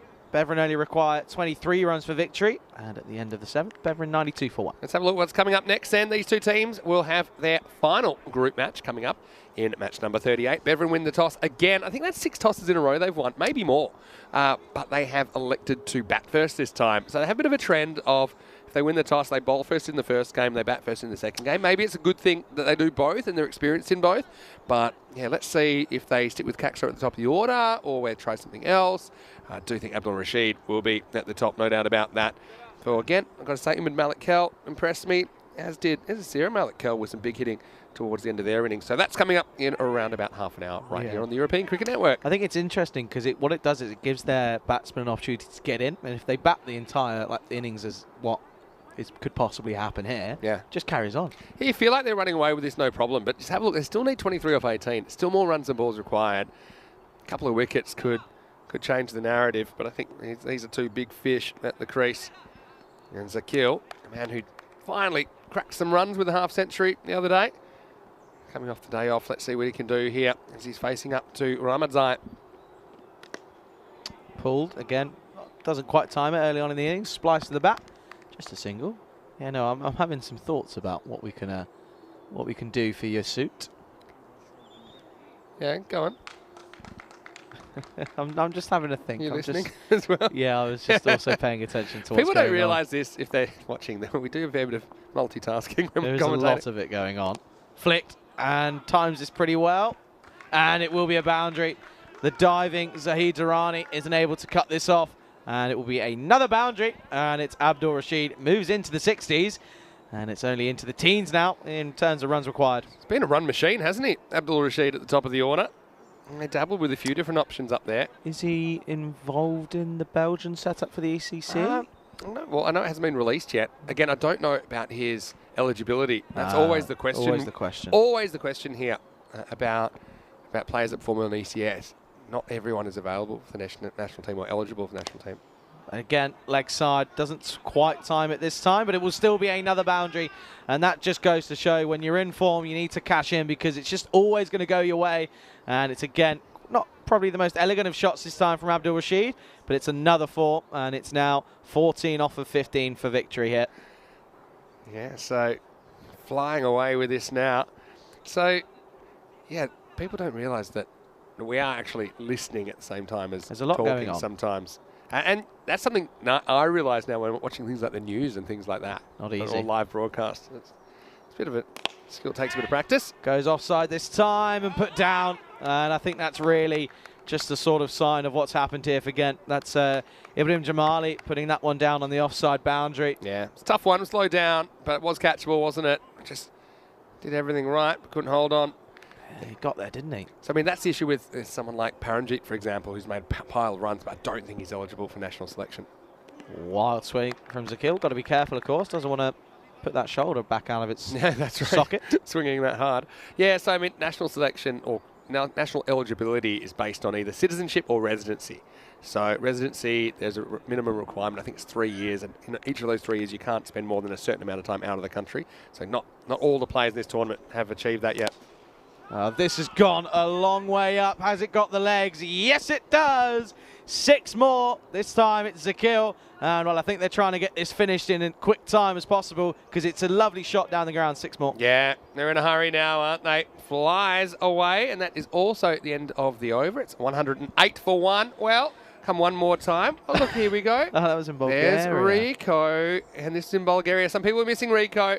So there he is. And, yeah, meanwhile, back here at the party. Okay, what is this? It's like a pink lemonade kind of one. I like that. Okay, have I got one click in this? Andres, tell me, can I click? Andres We're waiting. I'm just going to do it. Ready? Nope, not there. Oh, okay, we'll stick with the Ducks. Well, I mean, that's the only way, really, for Ghent to win. They're going to need a bunch of Ducks in this over. But, yeah, got to say, hey, there we go. Bit of the Hello Kitty. How about this? Go on, use them all up, Andres, because I don't think we'll get away with this for another game. You got anything else? So. Oh, dear. No, stop. Oh, no. Oh, the man in white. Now that's cool. Man in I've white. actually got one a bit like this. You do? I remember that. All right. Bit of that. Yeah. Why'd you cut away? Right, here we go with the 9th over. They need 7 to win. And this is going to be a wide. To make that 6, this is Jabir Saeed is getting a bowl here. I think this is probably just sort of chucking the ball, saying, go on, have a go, see what you can do. Yeah, I think so.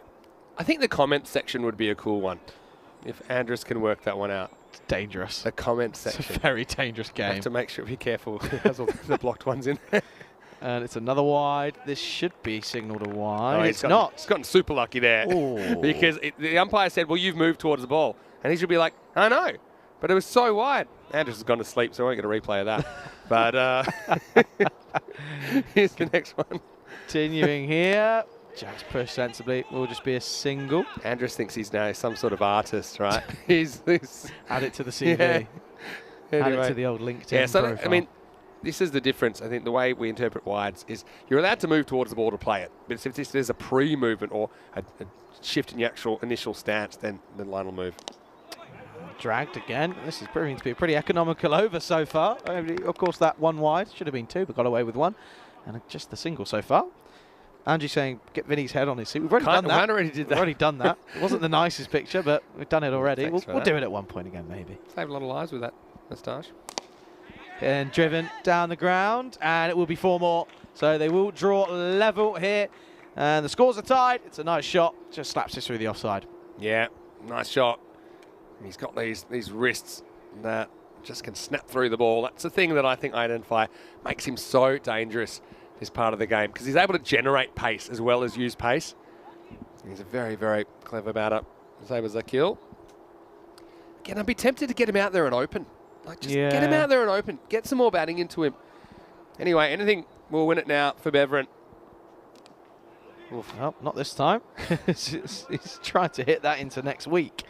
Foul that off onto his foot. That's going to hurt. A little bit unpleasant. That'll hurt. He's already had enough pain to this week, hasn't he, with that pop shoulder. The shoulder's a constant bother for him. We haven't seen him bowling at all. He doesn't need to bowl in this lineup.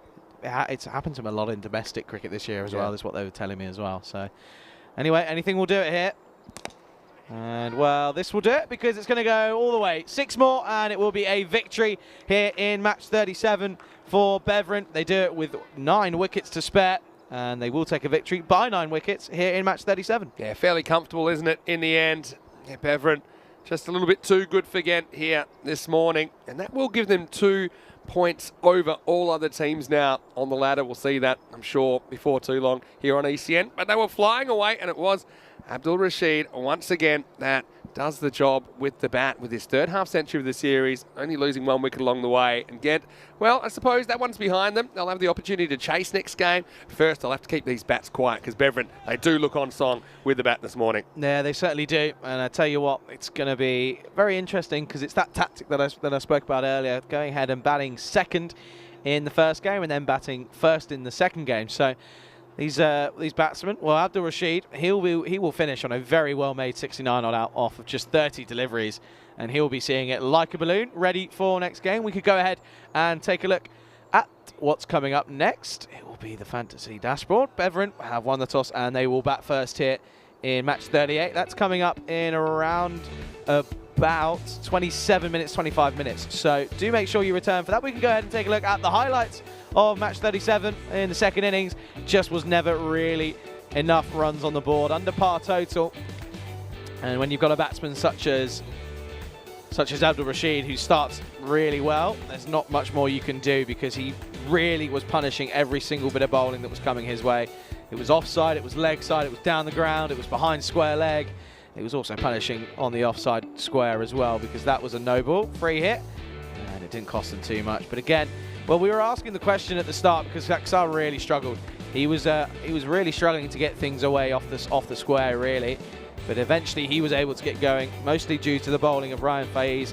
He did get the only wicket. He eventually had the last laugh, but the damage was done, really, because there was drops. That was a big drop from Zia Malikal, who back himself 9 times out of 10 to take that catch. Well, this was a close opportunity, wasn't it?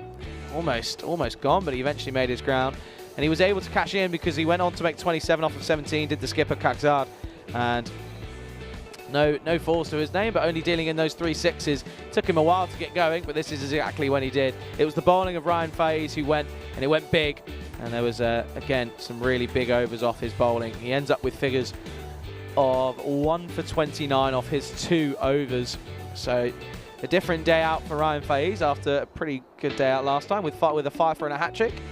And again, trying to change the angle, but it just went further because it was a big shot all into that leg side. But he did eventually have that last laugh because he got the wicket. There's a good delivery, decent turn, and just misread the bounce really to Kaksar. It brought Zabel Sakil into the middle, and that was all she was going to be, because it was never really looking like it was going to be too much. And to be honest, Beveren just looked really comfortable out there. They just looked like they had all the time in the world. That was a half chance, but the damage was already done. And then it was 6 into the offside, and that was how the game slowly came to an end. Some big shots as well. That was one of them, and then this was it. That was how we finished the game. It was 6 down the ground.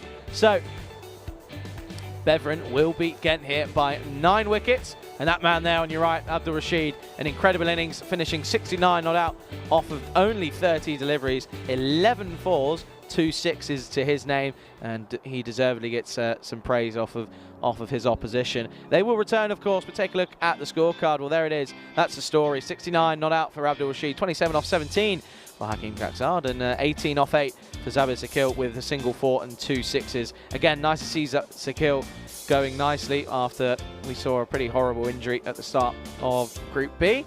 And well, that's the story for the bowlers. They won't really want to take a look at this one because no one keeping that economy rate down. The lowest was Walid Azhar at the top of the innings, going for 11 off of his, or 22 off his 2 overs, going at 11. So just weren't able to get the breakthrough when they really needed to, which meant batsmen could get comfortable, and that's exactly what happened. So Beveren beat Ghent here by 9 wickets. We'll return in 25 minutes or so as these 2 teams will battle it out again, and in what is a must-win game for both teams again here in Belgium, as you are watching the FanCode European Cricket Series here with myself, Charlie Hunt, here alongside Vinny Sandhu, aka Mr. Maximo, on the European Cricket Network.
Hello and welcome back to Belgium as we get ready for the second match of the day. It is the return clash between Ghent and Beveren, and I can tell you that the two captains, they're with the tournament referee, Stefan Gooch, for the coin toss. Let's see who wins it.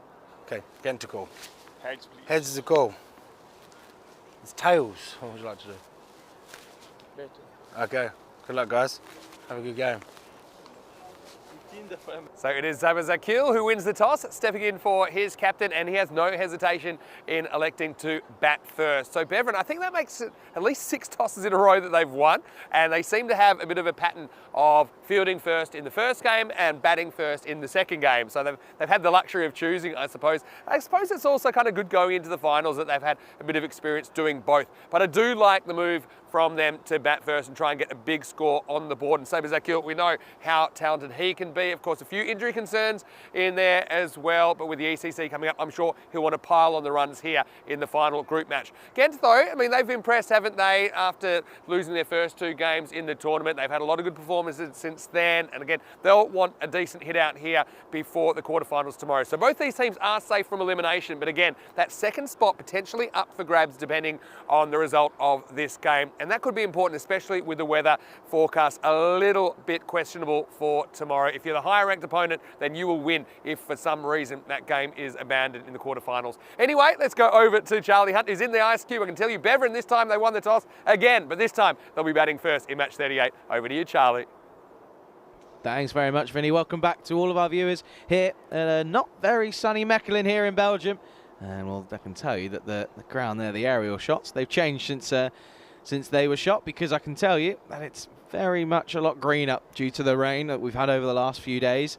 And it's good to see, actually, because even though the rain's fallen, the outfield hasn't changed. It's still as electric as ever. So we're seeing credit for cricket shots. We can take a look at the lineups here, and well, no change for Ghent, but just the one change for Beveren as Dildarangard comes in for Stanigzai Aurangzeb. So he comes in, and again, he's a pretty nifty bowler. He can do a job, that's for sure. So be looking forward to seeing if he gets an opportunity in this game. Obviously, match 38 here, slowly coming to the end of a little mini Belgian adventure before we get Cartamania underway. ECC only a handful of days away, 4 days away now. Well, this is what the bat versus ball is saying. This will be an interesting one because the expected score is still helping is in the hands of Beveren, which I think makes sense, especially after that last game. Ghent just couldn't quite break the partnership. Couldn't quite break that partnership, of course, and they just let batsmen get pretty comfortable. So it'll be interesting to see how Beveren go ahead about setting a total here. And there is going to be a change at the top of the order, because it's not going to be Hakim Rakzar. He will not be at the top. It will be Noor Mammon. So he gets an opportunity here. He won't be taking first delivery, of course. It will be Abdul Rashid, who's coming off the back of a very well-made 69 not out off of only 30 deliveries. So he'll be looking to try and continue there. He'll be seeing it pretty well, almost straight away. A little bit of a break, 25-minute break, but he'll be looking forward to carrying on where he left off only a few moments ago. Good afternoon, good morning even to everyone in the chat. Hope you're all well. Thank you very much for tuning in, whether it do be on the European Cricket Network YouTube channel or on FanCode in India. A good morning to all of our viewers.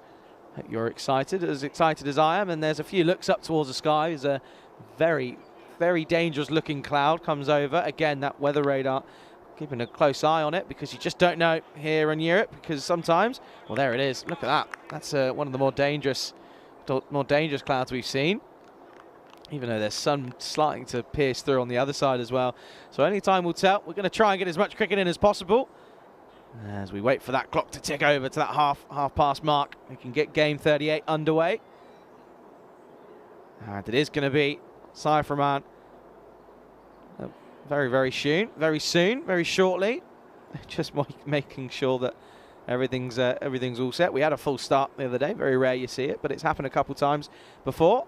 And we're just making sure that we get underway at the right time. And it is going to be Saif Rahman here to get us underway in match 38. Wild swing from Abdul Rashid, and we start with a dot ball. Again, and we're looking and expecting to see a total score of around 120. That's been par so far this tournament here in Mechelen at the Vryburg Cricket Ground. What a place it is to play cricket, surrounded by 3 kilometres of wildlife and nature. coming down the track and pushes this one a little bit wider, but too wide, and it is going to be signalled as a wide ball by the umpires. The umpires here in second match of the day. They are Abdul Rahman and Saeed Abbas Ali. That is Abdul Rahman, who is taking the first over there. In his nice red shoes. Very nice red trainers. This is a drop. It's being put down. There was a big inside edge, bottom edge from Abdul Rashid. He gets dropped on naught, and well, only time will tell how costly that could be. It's the wicket keeper is Omid Malik Kel here again, who's not really the man with the gloves, and again, we're used to seeing a bit different man, but he's got a job to do here, and he's missed out, and this time he takes it. So takes the one that doesn't count. And well, we're just going to have to wait and see how costly that could be, because Abdul Rashid, he's a man who can really take away the game from you very early on. Can almost bat you out of the game, if anything. Aside from man, it's been a pretty tidy over. This time short, and crunch down the ground, and it will just be a single to Sir Malik Kel. Yeah, so just the one change for Beveren, no changes for Ghent. So missing their usual keeper of the man who normally takes gloves, Deepak Bali. Again, so that's just a factor that if you're a new viewer here on the European Cricket Network, these aren't professionals. But I tell you what, with shots like that, you just very well could be, because that's a really nice shot from a man to get off the mark. Shuffles down the pitch, and it dispatches this back over the bowler's head. Lovely shot, 6 runs. Really nice shot down the ground.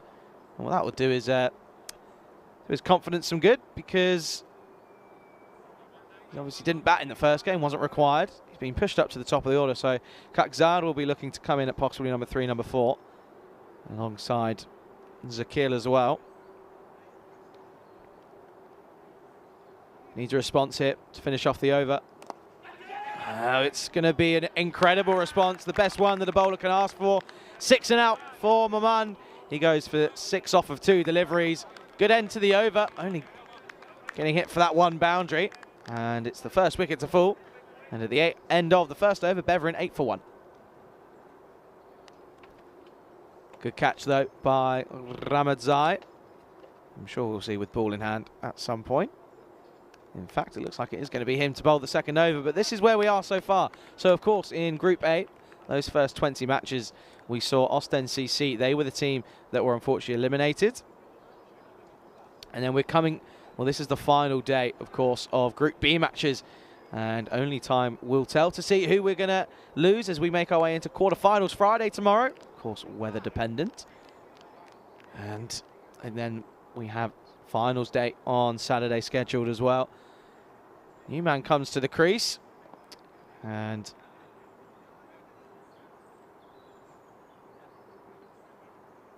going to start us off here, and it will be Mahbubullah Ramadzai.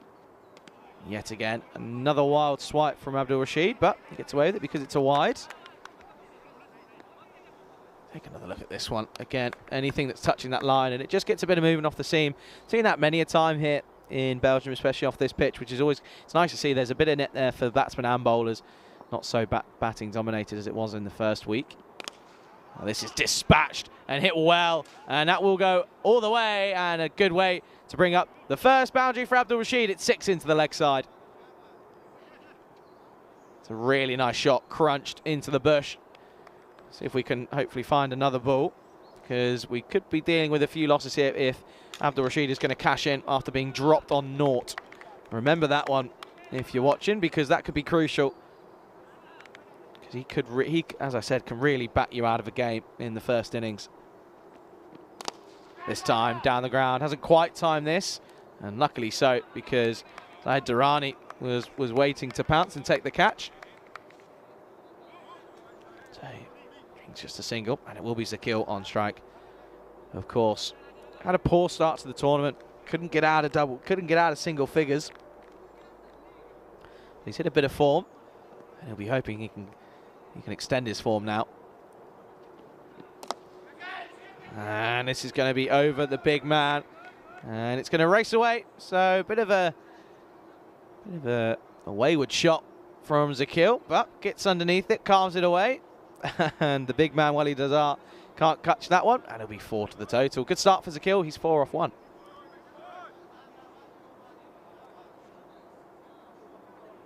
And, you know, just asking the question about the wide, of course, the rule is here, if it's touching that wide line, which it will be given. That's what we go off. Needs a response though, Ramadzai. High in the air. And it is taken. So yet again, it's boundary and out for the batsman. This time it's Zakil.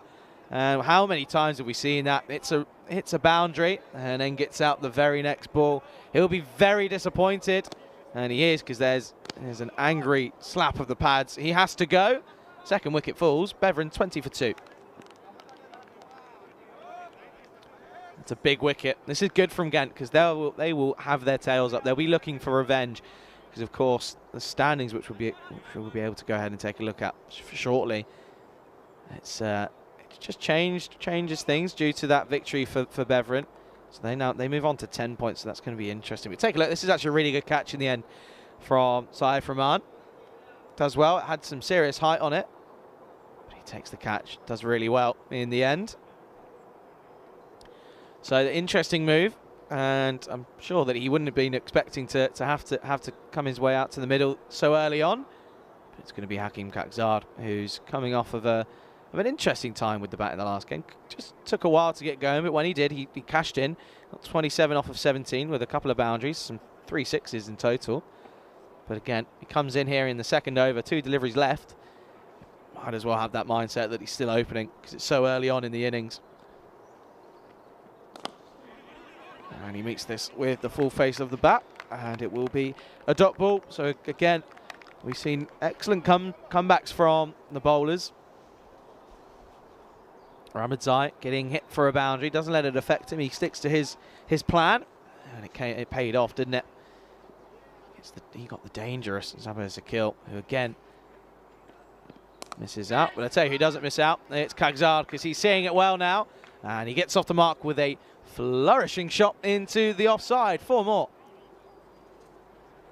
2 short from Ramadzai, and he gives it width, and it's a really good end to the over. After losing the boundary, after losing the wicket, they won't mind getting a boundary to end. So at the end of the second, Beveren 24 for 2. So there you go. That's the updated standings. 10 points on the board for Beveren so far, with that victory in their 7th game. So this is the last group action for both of these teams, and we'll see Liège taking on Royal Brussels in the afternoon games.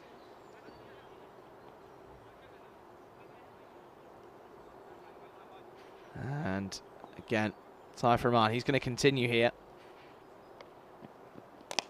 Dragged leg side. They were thinking of a single. He gets turned down, and probably rightly so, because it was straight to the man. He does really well.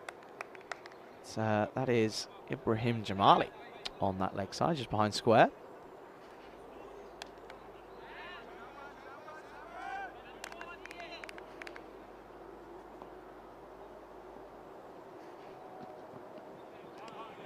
And this one, shorter, again gives it width, which is interesting, because there's not really much protection, because if it gets through the infield, it's going to race away. Rashid, not quite as the explosive start that he got last time around.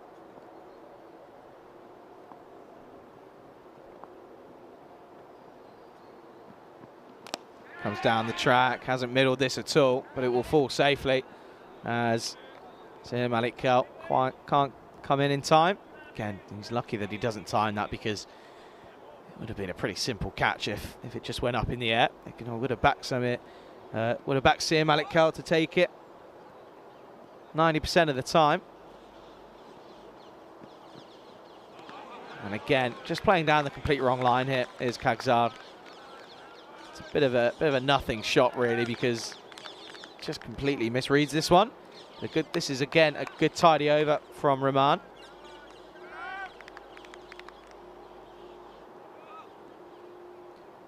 And he went for 8 off of his first over. 1 in this over so far. And this will be another single. Takes a Tortuga, but well watched by Zahid Durrani. This is good from Ghent. I'm glad to see this because they know that a victory will cement their place in quarterfinals Friday. As we will see Liège as well, and they'll be taking on Royal Brussels later. And Royal Brussels, they need 2 wins really. 2 wins will keep them in this tournament. 1 win, and it could be tight. Could come down to net run rate. This is punished. Leg side too short. And it is going to be a maximum here. And a really good end to the power play as it's 6 runs into the leg side. It's a really nice shot to end the power play. So after 3, Beveren 32 for 2. A very good morning to Rico in the chat. How are you, Rico? He says, good evening, everyone from PNG, Papua New Guinea. Saying last day of Super 2 weeks before he makes his way back to Malaga, Spain for the ECC, of course. Only 4 days away now. Countdown is slowly getting to almost nothing. Looking forward to that ECC, of course. If you don't know what it is, it's the International T10 competition, the European Cricket Championships, the Euros of cricket. It'll be 5 weeks of T10, international T10 cricket, which is also supported by domestic T10 cricket on the Saturday, Sunday, as there'll be a Spanish domestic tournament, which will be good fun. Opening bowler is going to bowl out here. It's going to be Ramazai to continue here. That one missing the stumps by whiskers there.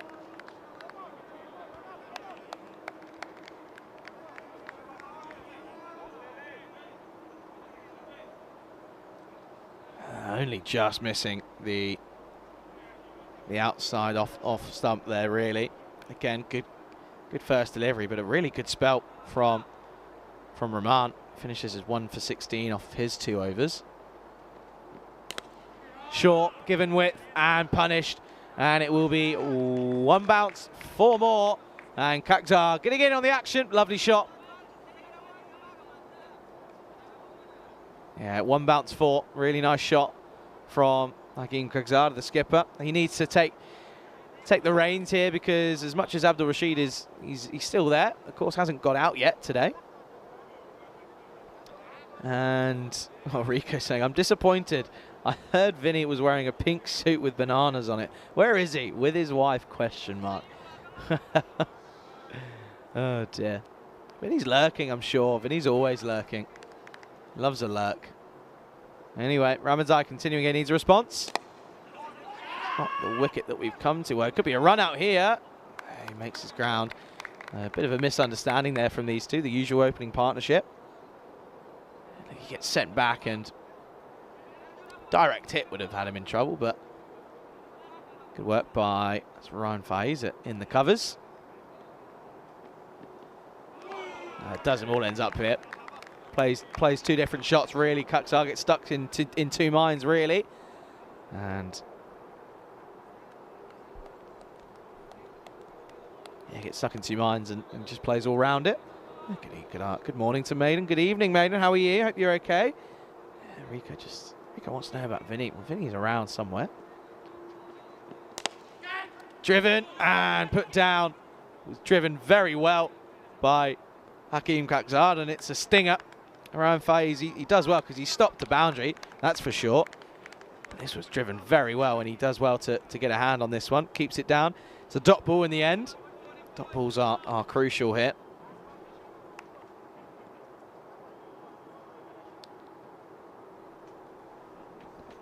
And this is so he needs to finish off strongly here, does Ramazai. Well, that won't help because that has been punished down the ground. That's out of it. See you later, because that is a lovely shot. And yet again, it's Hakeem Kakhtar. And it's 2 full. It's a slot delivery, and it goes a long way. 6 more. And that is a big, big shot. And that will bring us to the end of the 4th. And at the end of the 4th, Beveren are 42 for 2. And I can welcome back Vinny Sandy to the Ice Cube. Thank you. It's good to be back. And yes, hello, Rico. I am here. I've been lurking. Pretty busy time, as everyone knows. And we had a bit of fun today, haven't we?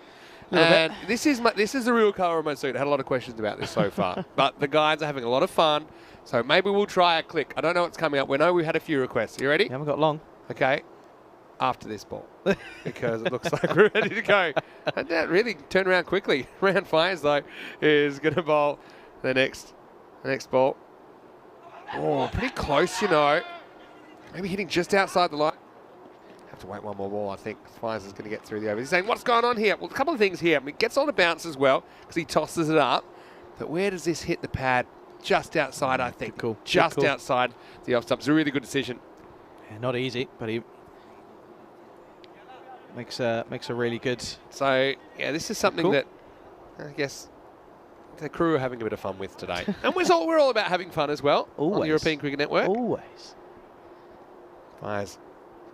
Tosses this up, turned into a full toss, and this is going to go, well, to the fielder in the end. See Malek-Kelp pulls it back a long way, now has a pop at them from downtown. Wow, if this had hit, would that have been out?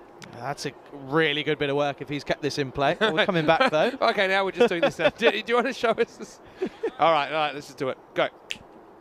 There it is. We've done it. We're That in way. The, yeah, okay. We've projected the chat onto the suit. Well, there you go. So, and is that Andres? There you go. You're down the bottom there. Hold on. Oh, this could be coming our way. 6 more. Lovely shot. Well, not so much that you wouldn't have seen because Andres is having too much fun. Andres, I'm going to have to put a temporary ban on this because this was a big one smoked out of the ground. Maximo time. And, well, Kaksar's the guy who can get going. Oh, Rico's the banana suit for Rico. Well, there you go. Do think there are some people tuning in to watch the cricket, so we'll just have to bear that in mind. And Beveren have now made 50, and they brought it up in the 5th over. Goes again. This one sliced to a square of the wicket. It'll just be a single. Forgot there was a cricket game on at one point. I will be expecting a phone call now from the bosses Oh, saying, yeah. No, they're 100% is it watching. true that we missed a 6? Because we were looking at the chat on your suit. Not something I was expecting when I picked this out this morning. But anyway, look, Beveren up and away here. Potentially. This is Fires coming back with the ball outside the off stump. Got to say, he's a clever bowler. I think he accepts that sometimes he's going to get hit. I think the bowlers that accept that, I mean, they're not scared of it. I think they just don't let it rattle them too much. I think he's been a very, very good spin bowler in this series. Yeah, proving crucial here for Ghent. And now he gets the reward. And finally, it's the wicket of Rashid, who tries to hit across this and ends up dragging it onto his stumps. It's also the end of the over, and a very good end for Rehan Fires. Yeah, that's the end that he would have wanted because he gets the big wicket of Abdul Rashid. So he has to go, and he goes for 15 off of 13. Just wasn't able to carry on where he left off in the last game. But yeah, 52 for 3 after 5. This is looking like it could be a very interesting total at the end of 10 overs here. Yeah, but big wicket to get. He's kind of anchored these chases. He's been stable, hasn't he? But, I mean, it also gives some opportunities to some of their other batters. I mean, remember how good Otmanzai was the other day, coming in down the order. I don't know if we'll get seen just yet, but yeah, Beveren certainly haven't run away with it just yet. A couple of key wickets, Zakil as well, but still got to give credit to the bowler there. He lured Abdul Rashid into that shot. Yeah, no, they've just taken wickets at the right time, really, here, Ghent, which is always good to see because they're coming off of a embarrassing defeat, really, losing by 9 wickets. So they'll be hoping that this is a sign of better things to come, especially with the bat in hand in the second innings. All right, here we go with Walid Azhar. Tallest player to ever play in the ECN. And yeah, Rico, I hope you're enjoying your time in Papua New Guinea, he says. Do you believe him? Well, he's a fairly honest guy, Rico. He's a very honest guy. Papua New Guinea. For the sake of entertainment, I'm going to say yes. When he sent the photo of him on Peacock Friday last week, Didn't look very Papua New Guinea. No, it didn't. No. They speak Spanish in Papua New Guinea? I have no idea, Yes, actually. Some people might. Here's the next ball. It's just worked away by Kaksar for 1. This is Mansoor Mahbub, who is a guy I've enjoyed watching when he gets an opportunity. Love those fluorescent gloves. We've seen some pretty cool equipment today. We've seen the kind of fluorescent pads earlier, the lime green pads. Now these. Your suit. Yeah. I mean, you're not going to miss his hands, are you? No, very true. If you're tuning in. Very, very true. Can't miss him. Like a highlighter. Smacks it. Straight at the fielder. Hits the fielder's feet. Ramadzula fires it in. Ramadzai, I should say, but you can see, I think that one issue is the bowler running down the pitch. Umpire having a bit of a word there. Got to say the umpires have done a good job, as always. Yeah, they certainly have. They certainly have been pretty decent. That is, that's for sure. Yeah, extra bit of bounce, just proving a bit to be a tricky customer here. Goes straight down the ground. Goes pretty well. This will hold up. This is one thing because of the rain we've had over the last 3 nights here in Mechelen. The first bounce is definitely taking a lot of pace out of the ball. So that's one that maybe earlier in the week would have skipped on, been a really tough stop for the boundary rider. But just because the ground's a bit softer now, just holds up, makes it a bit more of an easier boundary stop.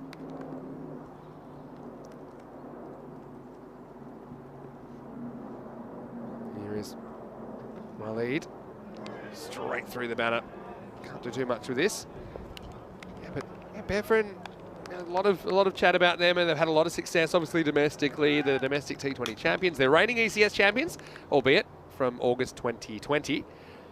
But I think what we've seen is this form of the game, it's a lot more even between them and the other teams. And yeah, I think that the format is a big evener, isn't it? Yeah, no, it certainly is. It just goes to show why T10 is so incredible, because everyone can take a victory at certain points.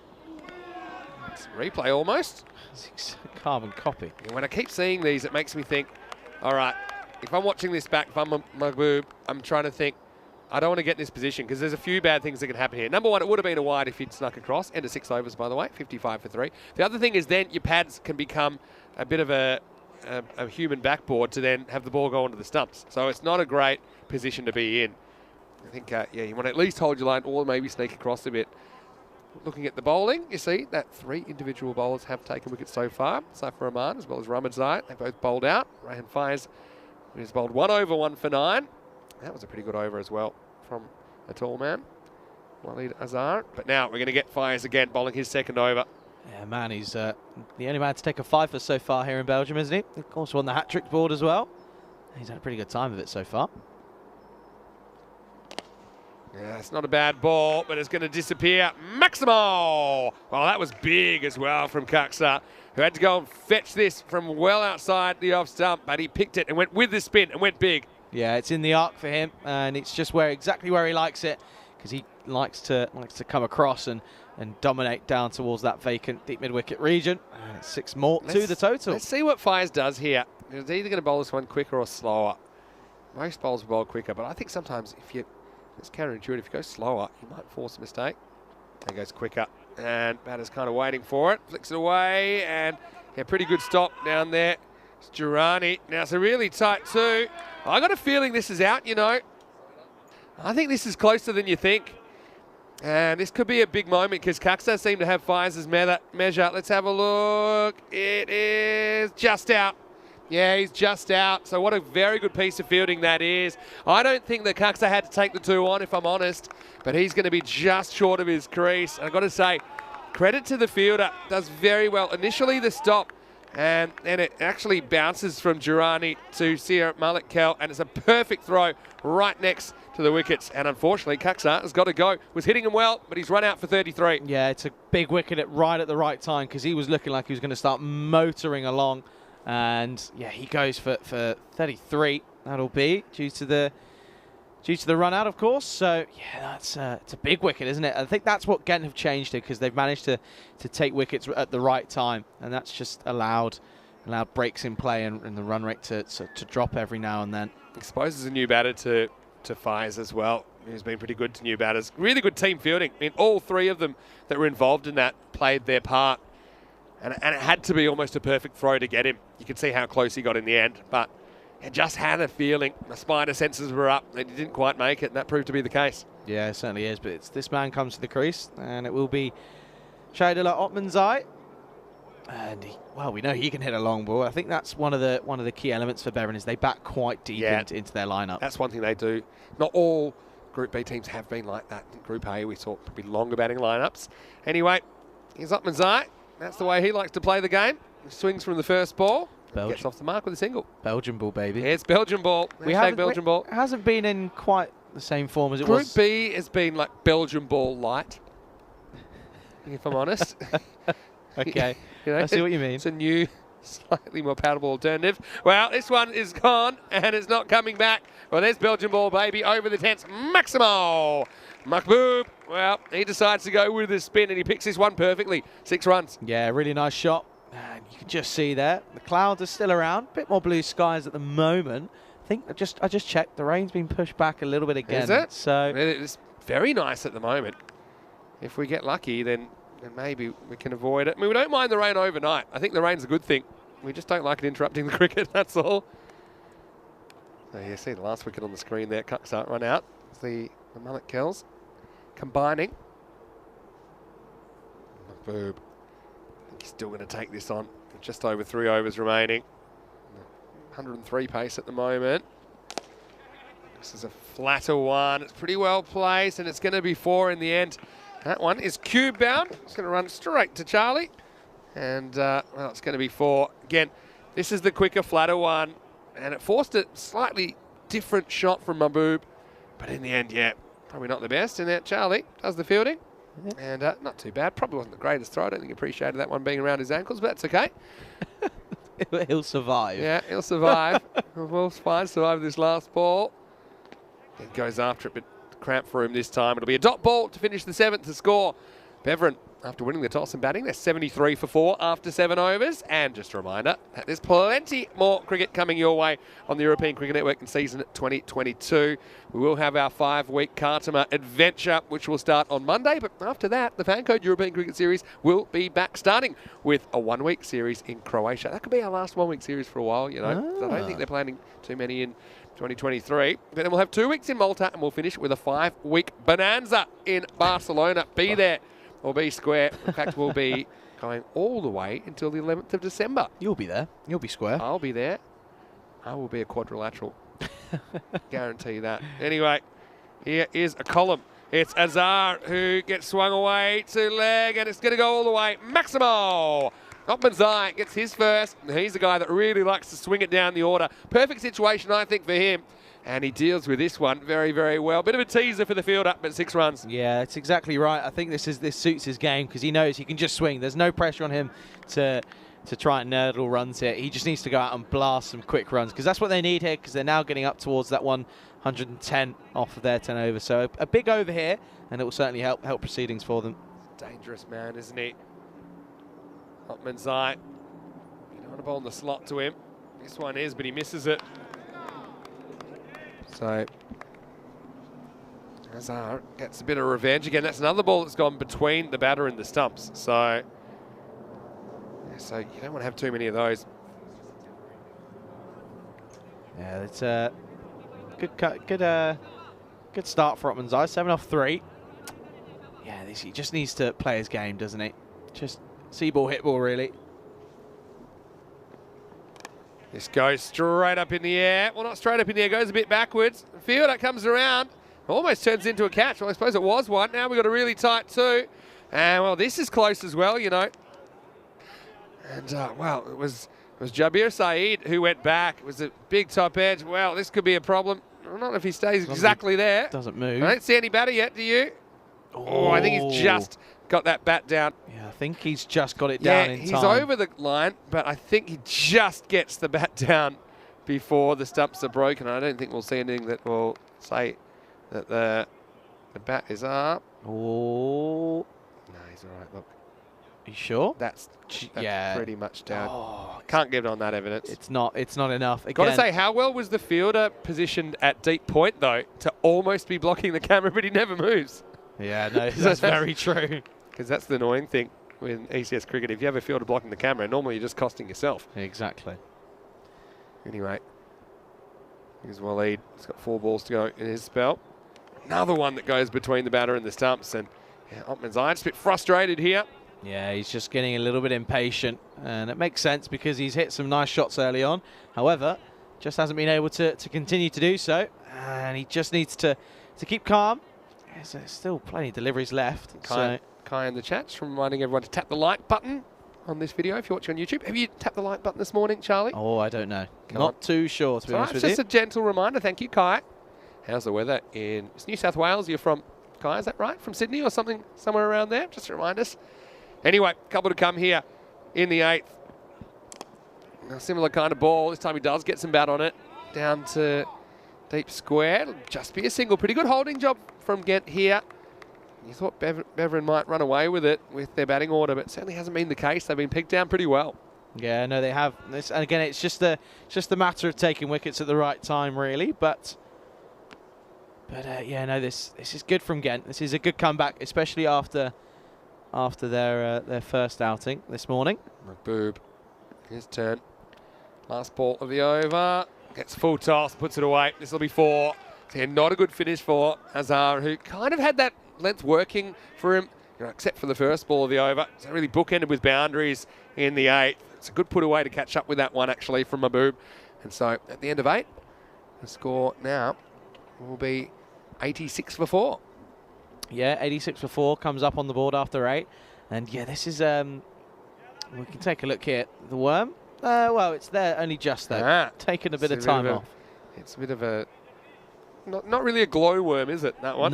No, it's certainly not. You can see that it did kind of flatten out a bit there. If you get your if your brightness is up. If you put your torch on, you'll be able to see it. Yeah, but yeah, a little bit of a kick along. And this over score 8-16, 8-10, 10-3, 18-13. So that 3 run over from Waleed Azhar in the 6th really pegged them back. But since then we've had 18 off fires and then 13 off the return over from Azhar. So we've had 31 runs in the last 2 overs. It all happens in the 9th. And here is Jabir Saeed, who's going to bowl his slow mediums. The first one is going to get punished to the offside boundary, straight to the wall, which divides this Vrijburg cricket ground from Adventure Island, and it will be 4 runs to start the over. I'm going to try and speak to like whoever runs the park, and I'm going to try and see if we can get it called Adventure Island. You might get a bit of a blank look, but have you been in there? No, I've been in there actually. It's quite adventurous. That's why it's more of a climbing, like a tree house, basically, big tree house. All right, this is smacked, and it's smacked miles. Well, that isn't coming down for a long time. Maximal, new balls, please. And Otmanzai finally gets one out of the screws. Yeah, that's gone a long, long way, Vinny. And we'll add 6 more to the total. Well, could really be a 9 because it's gone so far. Hits it really well. Gets a clean swing of the bat. Gets the arms out of the way as well. 6 more. Best feeling in cricket, I think, if you get one right out of the middle of the bat. And there's a moment in time where only you know how well you've hit it and no one else has discovered it yet. And that was a thing of beauty, really. Saeed needs to get his length right here. What might happen again? Tries again. Half an appeal for a stumping. He's asking the question. Otman's eyes shaking his head saying, no. Well, Otman's needs to watch where his back foot is here because it's out at the moment. Does he slide it back? Oh. Or does he get his bat back? Watch the bounce, though, because if it bounces, out. He's gone. Yeah, out. Because the thing is, this isn't a run out, it's a stumping. So if your bat's in the air at all, then you're going to be out. So he gets it and it bounces on the pitch and then bounces up, and that's when the bails are taken. Yeah. And yeah, this is going to be out. I'm sure about it. Be. Yeah, you see here, it's very clear for me. He almost waits. Yeah. And look, when the stumps are taken, it's out. It's different to a run out where if you run or you're diving for your crease, once you're in, you're in. But stumpings aren't like that. So yeah, there's the dismissal. And Utmanzai probably can't believe it. But I'm going to say it was pretty clever wicket keeping there from Omid Malik, Cal. Whether it was on purpose or not, I don't know. But he just timed the breaking of the stumps perfectly. Yeah, no, he did. It's good to see because he's had obviously dropped... had a drop at Ride in the start of this innings, dropped Abdul Rashid, didn't he? And that wouldn't have done his confidence any good. But that's a really good piece of work to remove Otmanzai, who was just getting going. He goes for 20 off of 9. Yeah, credit to the bowler as well. I mean, he just got hit for a big 6, didn't he? But I think maybe it was a slightly slower delivery. Didn't try too hard to put more pace on the ball. Just kind of tried to get the location right. And you'd see, it's so unlucky, isn't it? I mean, without the technology, I doubt that gets given. But maybe I should get the wicket-keeping gloves back on if you're getting these given. That was always something that annoyed me if there was no TV and I was playing. If there's something, and often you just know, but if it's not getting given out, it can be a bit annoying. It's just one of those things, isn't it? New batsman faces up now. 3 deliveries left here in the 9th. Mohamed Noman. Hits it and runs. Good throw, will have him in trouble. So I think he probably makes this. Yeah, because I think they go the wrong end here. I know that The bowler wasn't at stumps. Probably could have thrown it to the bowler, but you see, am I right here? I'm on a hot streak with run-outs, aren't I? Yeah, you're doing pretty well, actually. I think the reason he gets there, Mansoor Mahboob, is he's backing up a lot, and he just goes on the hit, and he never hesitates. Whereas I think that Noman, he hits it straight to cover, and any sort of throw to the bowler, I think would have had time to run him out at the bowler's end. That was the play. Anyway, good running.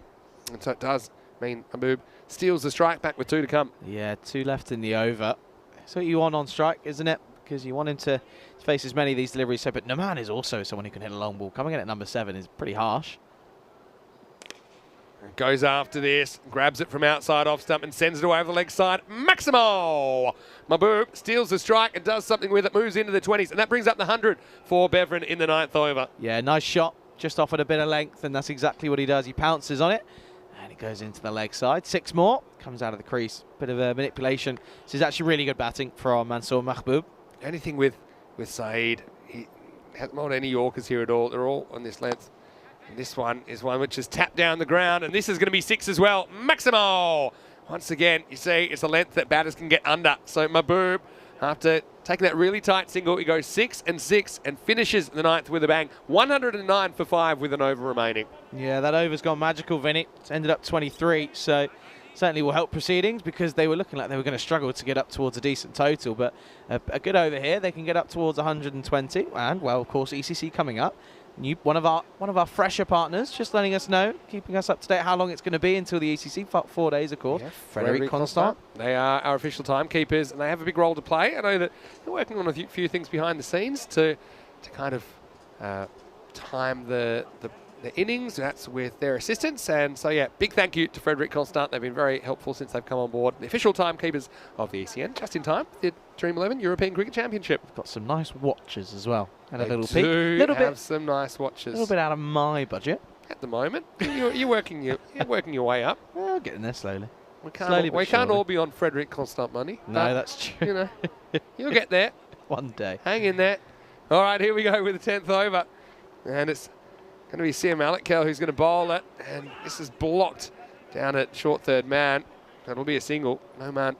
Who I think is a pretty unselfish batter. I just think he's coming in a lot of situations where he's put his wicket on the line for a more set batter at that time. But he's a very good batter with his own right. No, for sure. Again, I still think him coming in at number 7, he's got a half century to his name in this tournament. So exactly. he's not exactly a stranger to hitting some big sixes and getting some runs on the board. Mahboob, though, is set and he's ready for action.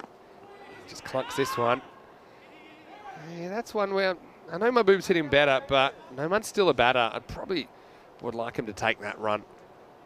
But I guess he'll be judged on what he does next, Mahboob. If he hits a boundary, it'll be a good decision. If not, perhaps it's a missed opportunity. You just never know. Only time will tell. We'll find out in only a couple of moments or so. Comes around the wicket now. Change of angle. Interesting move. Don't know about it. Yeah, so it gets it slightly wrong. It never really got away from the batter's body and just turns on it. He's played the shot really well, Mahboob. And that brings him into the 30s. Well, he refused the single, but really the bowler helped him out there. It was a Gundy ball. Yeah, it certainly was. And he put his hand up straight away. He knew that he'd messed up. He knew that he got that one completely wrong. So he's still got a couple opportunities here. This is his only over in this innings, which is an interesting move. Yeah, maybe he had a very expensive over yesterday that you won't want to remember. Better ball, but pretty good shot as well. Fielder does well to block it, and they'll just have to settle for the one. Excellent work out there on the boundary. Yeah, body on the line. It's what's required, especially in such a must-win game, because, of course, a victory here is crucial and big for both teams. Yeah, that was Mahboob Ullah Ramadzai out there. We've got everything behind that. 2 to come now. Beveren pretty much at a par score now, 115. And now it's more work for Ramadzai. And will they try the 2 here? Well, maybe not, because they like the idea, I think, of Mahboob facing the last ball. So it'll be 116 plus this. So, I mean, again, they'll have to bat well, but yeah, more or less, this game in the balance, I think, at the halfway mark.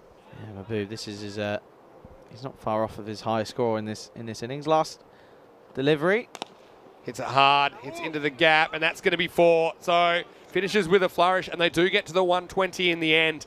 And it's a nice little cameo from Mansoor Mahboob. who finishes with 36 off only 13 balls. And didn't he have an important finishing role? And credit to No Man as well, who just did what he had to do to try and give the strike back as much as possible to Mansour. But in the end, he top scores in this innings, just overtaking the captain who scored 33, Kaksa, with the last swing of the bat. So 120 on the board. I think Beveren, they certainly can defend that. But also, again, they can easily chase that down if their batters fire. Yeah, no, they certainly can. Again, it's a par score. And that was an early drop, wasn't it, for Ahmed Malik Kel. He put it down, and this one was a really nice shot from the change at the top of the order, Norman Mon, but very next ball, going for it again. And he was caught. Really good catch, actually, by Ahmed Zai. Pretty simple, but still got to do it. And then he was, well, Abdul Rashid was joined by Sabir Sakal, who again, in very similar fashion, went for a 4 into the offside. And then, well, very next ball, skied it up in the air. And it was actually a very good catch by Saif Rahman, who had to turn around, do a full 360, and then come round and took the catch pretty comfortably in the end. But it brought the dangerous combination. Hakim Kakzad, he came out, and he was eventually joined by Mansour Mahmood. Not before we saw Abdul Rashid. He got a few boundaries, got 2 6s to his name, but he was almost just at the wrong end as he was watching Hakim Kakzad go about things. He was 33 off of 18 deliveries only. So good to see that he's back into full swing of things. There were some beautiful shots down the ground. That was an elegant shot. I think we missed that in the live coverage actually, due to some interesting suit play. But that was Abdul Rashid. He had to go. Again, well bowled, Ryan Faiz. He's just been crucial in the middle overs for Ghent, as they have restricted them to a par total exactly. So again, it'll be interesting to see how they go ahead and defend this total, Beveren. But again, it brought together Mansour Mahmood alongside Hakim Kakzad, and they just took the game in by the scruff of the neck, didn't they? Because they went big, and it was mostly down to Mansour Mahmood. 36 off of only 13. That's his highest score in this tournament now. And well, that was a close call, but it wasn't given. It was eventually he would survive, and he went on to really pounce on the opportunity, as it was also a good hitting from Shahidul Otmanzai as well. Don't forget about that. There were some big shots all around the ground. He was 20 off of only 9 balls, so he hit a 4 and 2 6s. So, well, that was how he was gone, though. Excellent bit of work from Ahmed Malik, because it was really good to see that he was able to come back and bring some more confidence back into his game after the drop earlier on. And well, then this was just a little chip down the ground, a little 9-iron, and it still went a long way, so timing crucial. But yeah, Mansour Mahmood, really good with the bat. Again, coming in at number 5, 36 off 13, 4 4s and 3 6s, and Beveren will finish on 120 for 5 after their 10 overs, setting 121 for victory for Ghent here in match 38. Here's the scorecard then. Good start again for Abdul Rashid, unable to pounce though. He was eventually gone, bowled by Ryan Faiz. And Norman Mon went 6 and out. Lovely shot, but he was caught. The very next ball, same story for Zakil. This time it was 4 and out. And then it was good because it brought Hakim Kakzad and Mansour Mahmood as well. 33 off 18, 36 off of 13 for Mahmood. And look at the bowling figures. Only 5 wickets, of course. One was a run out, so 4 wickets shared equally to Rahman, Ramadzai, Faiz and Saeed. But that single over for Jabir Saeed going for 23. So not the most of economical spells, apart from Saif Rahman going for 1 for 16 off his 2 overs. So the scene has been set. Ghent will require 121 for victory here in match 38. You're watching the FanCode European Cricket Series here in Belgium at the Beveren Cricket Ground with myself, Charlie Hunt, alongside Vinny Sandhu on the European Cricket Network.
Good morning, welcome back to Mechelen here in Belgium for the second innings of match 38.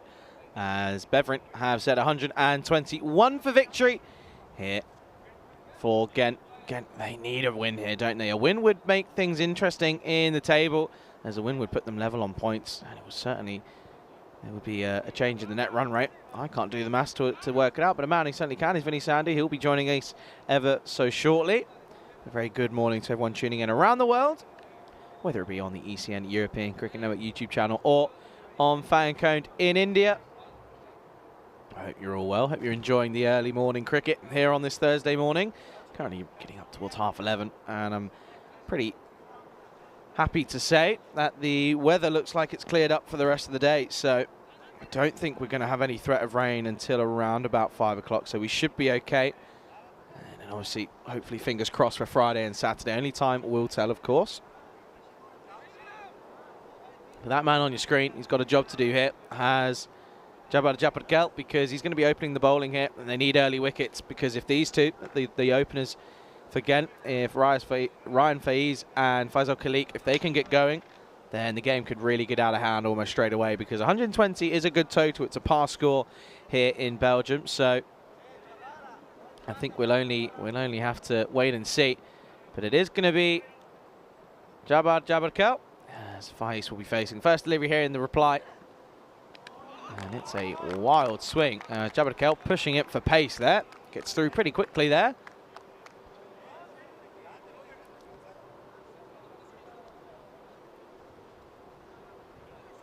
I hope everybody's well. I do appreciate everyone tuning in.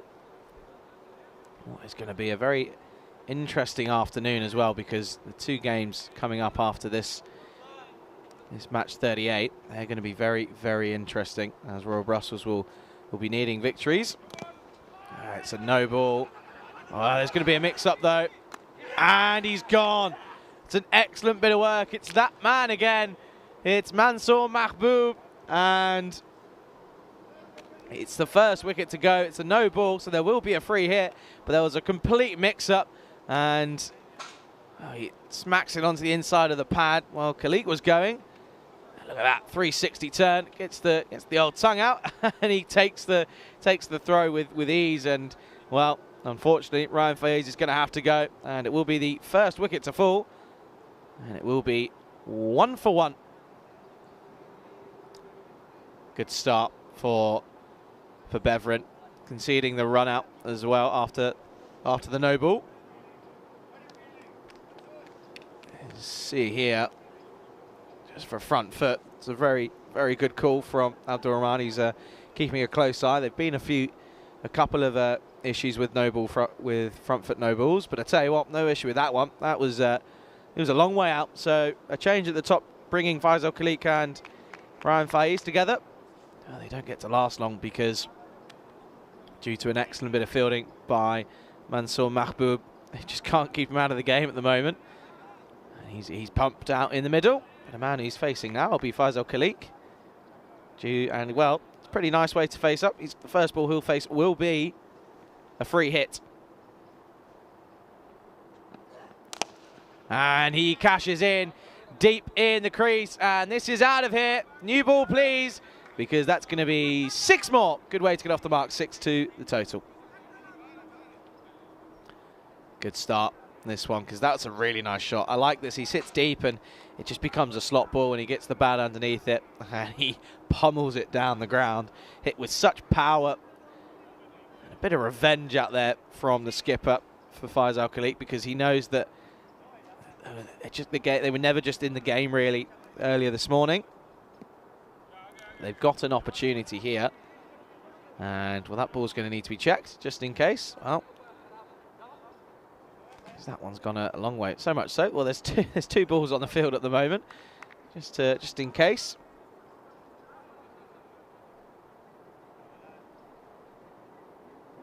So that was a slot delivery. What has Ghelt got for a response here? It's been an interesting start. It's a wider delivery, and it will just be a dot ball though, coming across the angle for the right-handed batsman. Take another look here. comes across. So it's difficult. It's one of those deliveries that's really difficult to tell for the umpires, because you're trying to work out at what point it passes the stumps, and that's your point of information there, because that's when you need to know. That's when you're judging it. But that was judged a dot ball. Legal delivery. Good comeback from Jabberkow. Well, this has gone sky high. It'll take some catching. And he puts it down, and it goes for 4. So Jabberkow will feel a little bit hard done by, because this was an opportunity. It was the right man to go for it. Nur Maman, the man with the gloves. But it just went so high. Had some serious hang time. And he just couldn't get into the right opportunity. He was swerving around. There is a bit of wind up there. And, well, he palms it over for 4 as well. So it goes from bad to worse. Yeah, so 4 more to the total. Khalik gets an early life. Needs to cash in now, because if he comes off and he can get going, then it'll certainly improve the chances of Ghent. He tries to pull this one, but it's going to be into the shoulder. Misses out there. There is protection out there, though. There's a sort of very square, deep, fine leg, and then a man sort of at deep mid-wicket. More so, a little bit squarer as well. So they know where Khalik's going to try and target. No surprise, but again, he's a batsman that can certainly hit a ball onto the offside as well. Don't forget about that, especially when there's a shorter boundary on the offside for the right-handed batsman.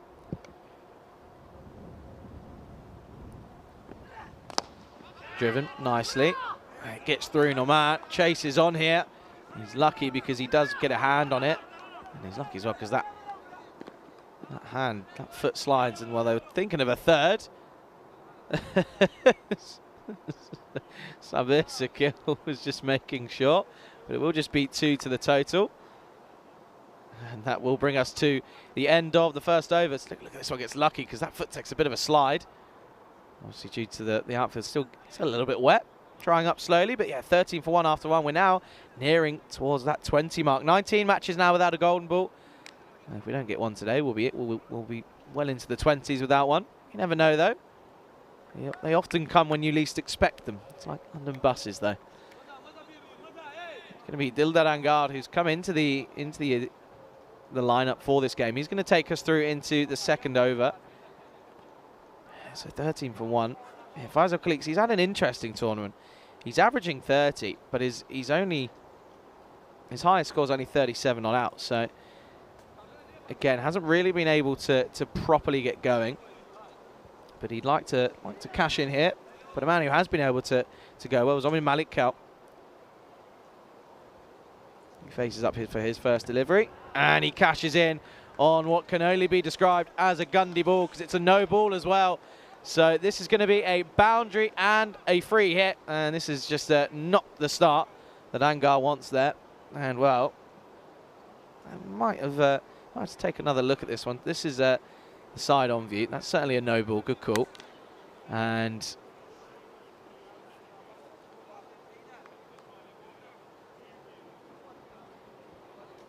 I'm not too sure. I'm going to have to just see if this carries all the way or not. Just in front. So 1 bounce 4. Only just, though. Matter of inches. And it will be 4 to the total. And it's a free hit again. And it's gone the distance. 6 more. It's right into the slot. And he just rocks back. And this goes all the way. 6 more. And you just saw there that the Royal Brussels team have just arrived.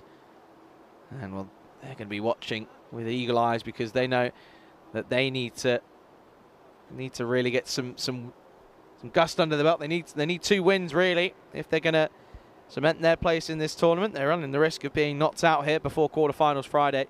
But a man who needs a response is Angard, and he doesn't get it, because this is going to be 6 more into the leg side, this time into the offside, and gets this one all wrong again. So Dildar Angard getting this one wrong.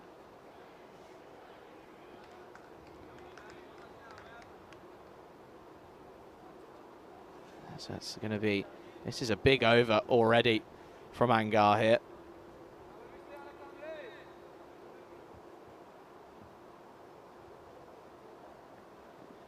And add some more because this is just slapped over the offside again from Ahmed Malik Kel. And it goes back to back. And it's going to be 6 more. It's a hit me ball. It's not asking any questions. It's just sitting up really from Dildal Angad. And it just gets punished. He already looks, going off of body language, just looks a little bit defeated already.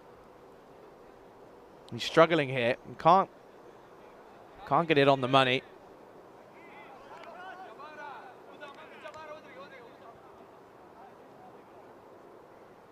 Cannot get it on the money here.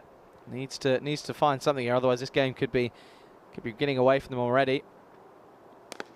This time it's full up, not full enough though, but it will be a dot ball.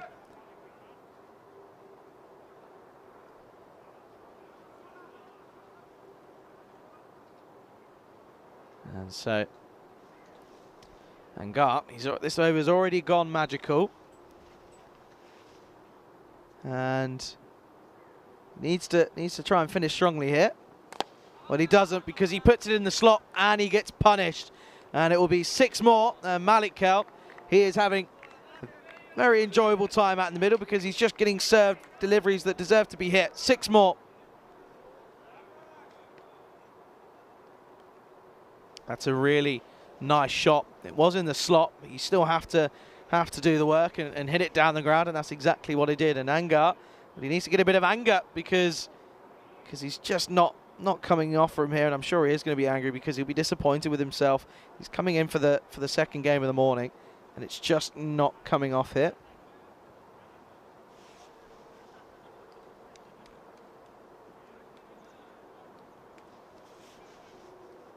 So much so that I think we're going to need it. Well, they were thinking of looking at a new ball, but they won't need to.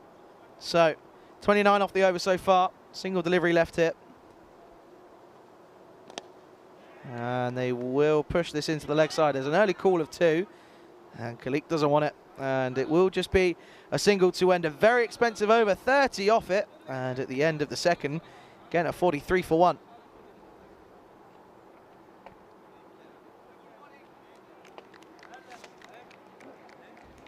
Yeah, so a very, very expensive over from Angad. 30 off it.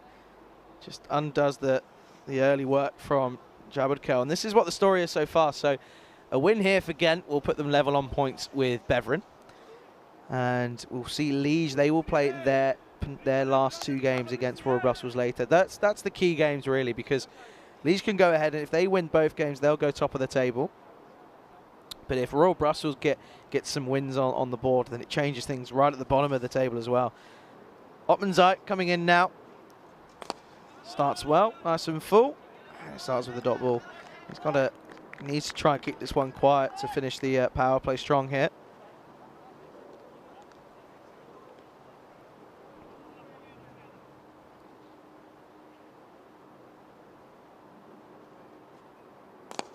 And driven nicely.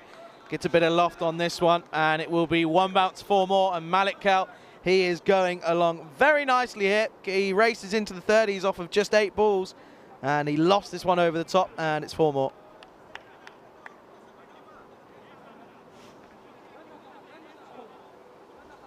And it's a bit of a slot delivery though from Otmanzai. Once again, it's full, but not full enough, and it's not in the block hole, and it just allows the man to be able to get underneath it. It's exactly what Ahmed Malik Kel's doing here. He's now 33 off of 9, so just make it look easy. The man does go back to long off now. And this time finds the man on the leg side.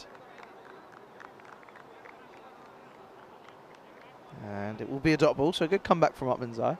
Just needs to try and keep this over as quiet as possible, especially after that monstrous second over off the bowling of Dildal Angad, going for 30. This clatters into the pad, and they will get a leg by as well. Let's see, have a look at this one. Going down leg by a long way. Would have needed an extra set of stumps if you wanted to get a wicket off that one. Will be a leg by to the total, so another single, edging towards that 50 already. And I tell you what, if you're 50 for only the loss of 1 wicket after 3 overs. You're in the driving seat. That's what Ghent are looking to be here. And shots like that will certainly help, because that is out of here. New ball, please, because that's going to be into the forest. And that's going to be 6 more. This time it's Faisal Khalik getting in on the action. He's been starved of the strike a little bit, really, has Faisal.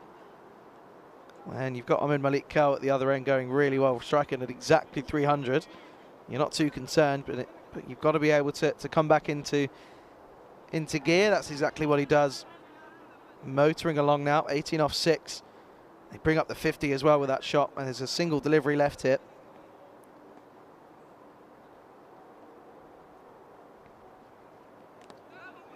And he'll finish with a dot ball. So it'll be 10 off the over and a very expensive power play. Good if you're a Ghent fan.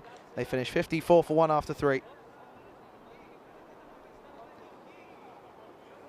And that will bring us to the end of the power play. So this is the story so far. So for Beveren, after their 3 overs, they were 32 for 2.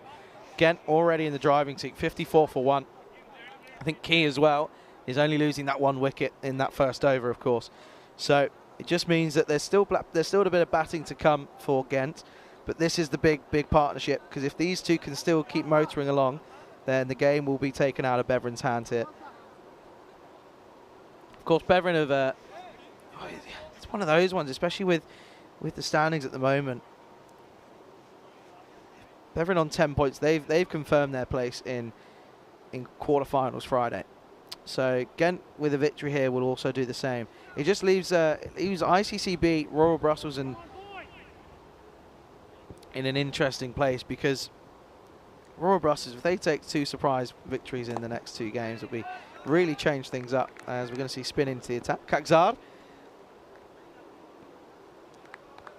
So Royal Brussels stand on 2 points at the moment. Only got the 1 victory. That was right at the start of Group B action. Driven nicely, and again will just be a single. They can afford to deal in singles so far. And yeah, Royal Brussels, so 2 points on the board. The victory gets them to 4, and it will just change things. And this will again just be a single. They need 2 victories actually, Royal Brussels, because they're 4 points behind ICCB. So they need to go ahead, get off to a really good start, and they need to get 2 from 2 this afternoon. This has gone high in the air, big opportunity, and it's taken. That is an excellent catch from Mohamed Noman, diving in front of himself, and it's a big wicket. It's Khalik. He gets to start yet again, but isn't able to pounce, and it's the first wicket. It's the second wicket to fall.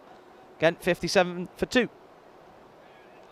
That went so high, and he did a really good job of collecting it cleanly, and the roll as well. The roll is crucial there from the man, because he sort of prevents any impact on his arms or shoulders or hands. So not running the risk of the ball being spilled. So the new man comes to the crease.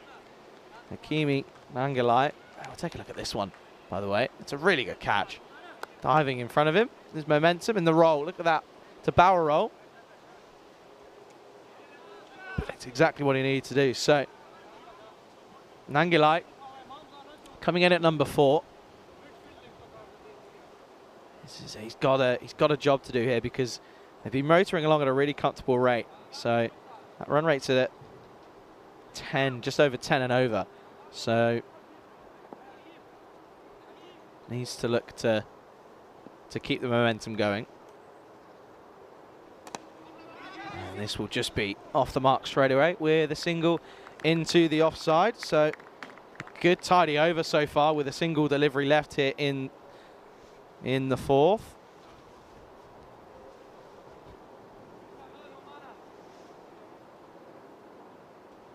Last ball here for Kakzad in this over, and it will be a dot ball, and it's a really good tidy over.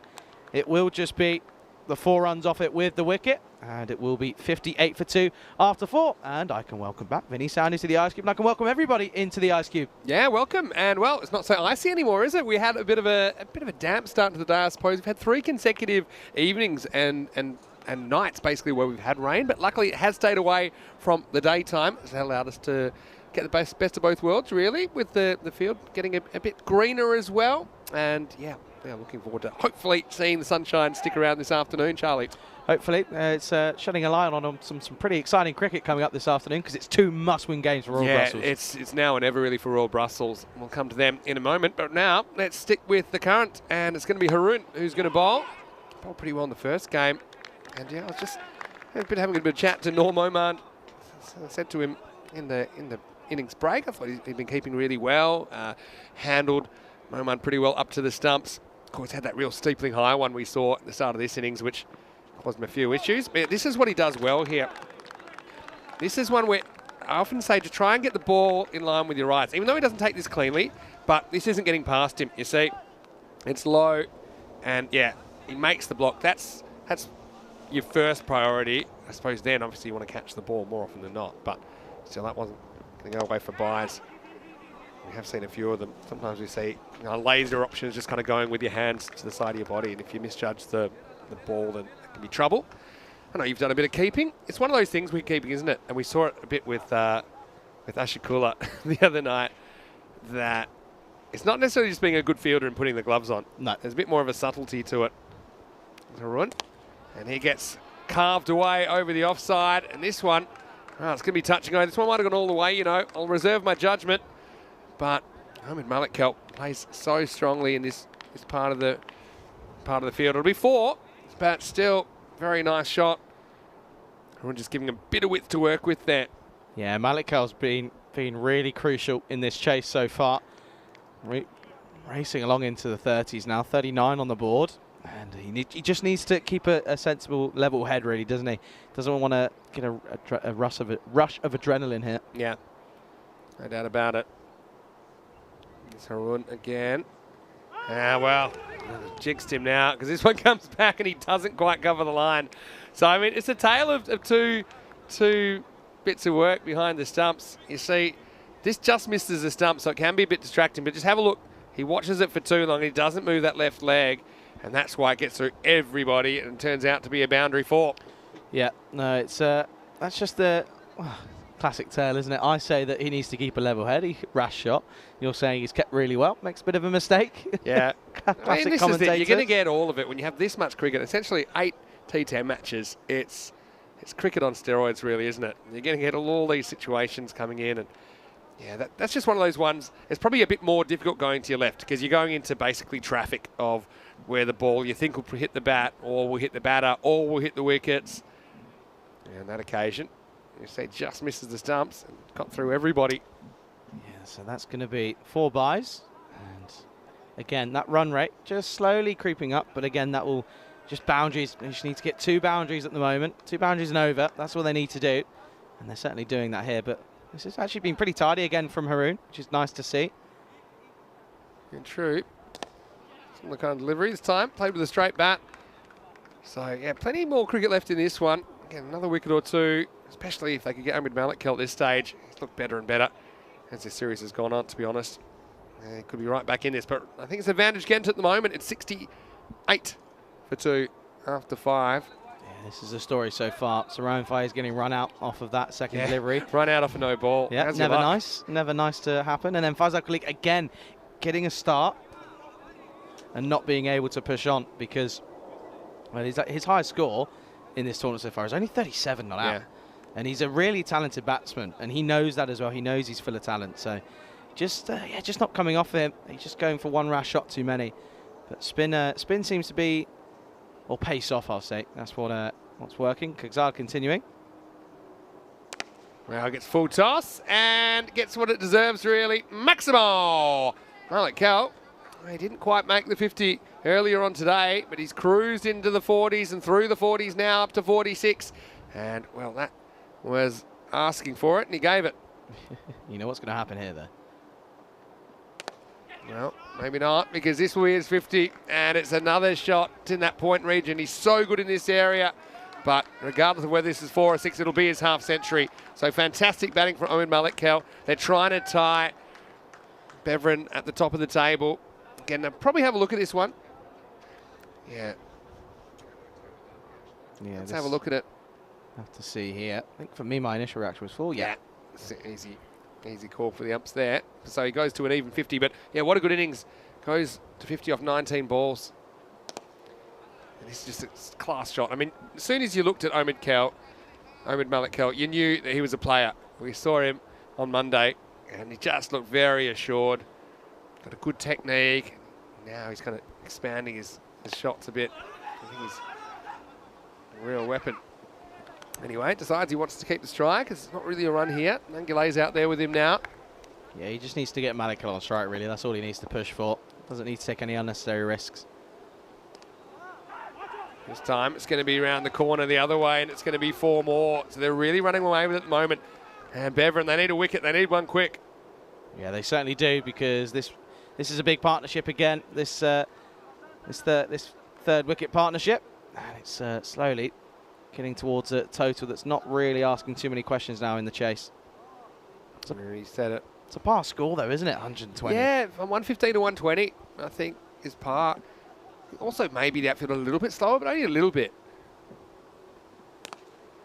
Now there's not too much pressure on the batters. It'll be the end of the over after this. Nangule will retain the strike. The score is 84 for 2 after 6. Yeah, so when I say the outfield's a bit slower, maybe what I mean is a bit softer. So some of these ones that are hit hard and kind of one bounces to the outfield, they were much more difficult to stop when it was very, very dry. Now, the ground does take a bit of sting out of the ball. But as far as balls that roll along the outfield, I think most of the time they're still running away for 4 away from the fielders. I think the ones for me is it's the ones where they go sky high and they plug a little bit more. Yeah. That's where we tend to see it, especially because there's obviously softer outfield. So yeah, I think it's just more of a plugging, because if you're hitting it on the ground, you're still getting value for your shots. Yeah, so exactly.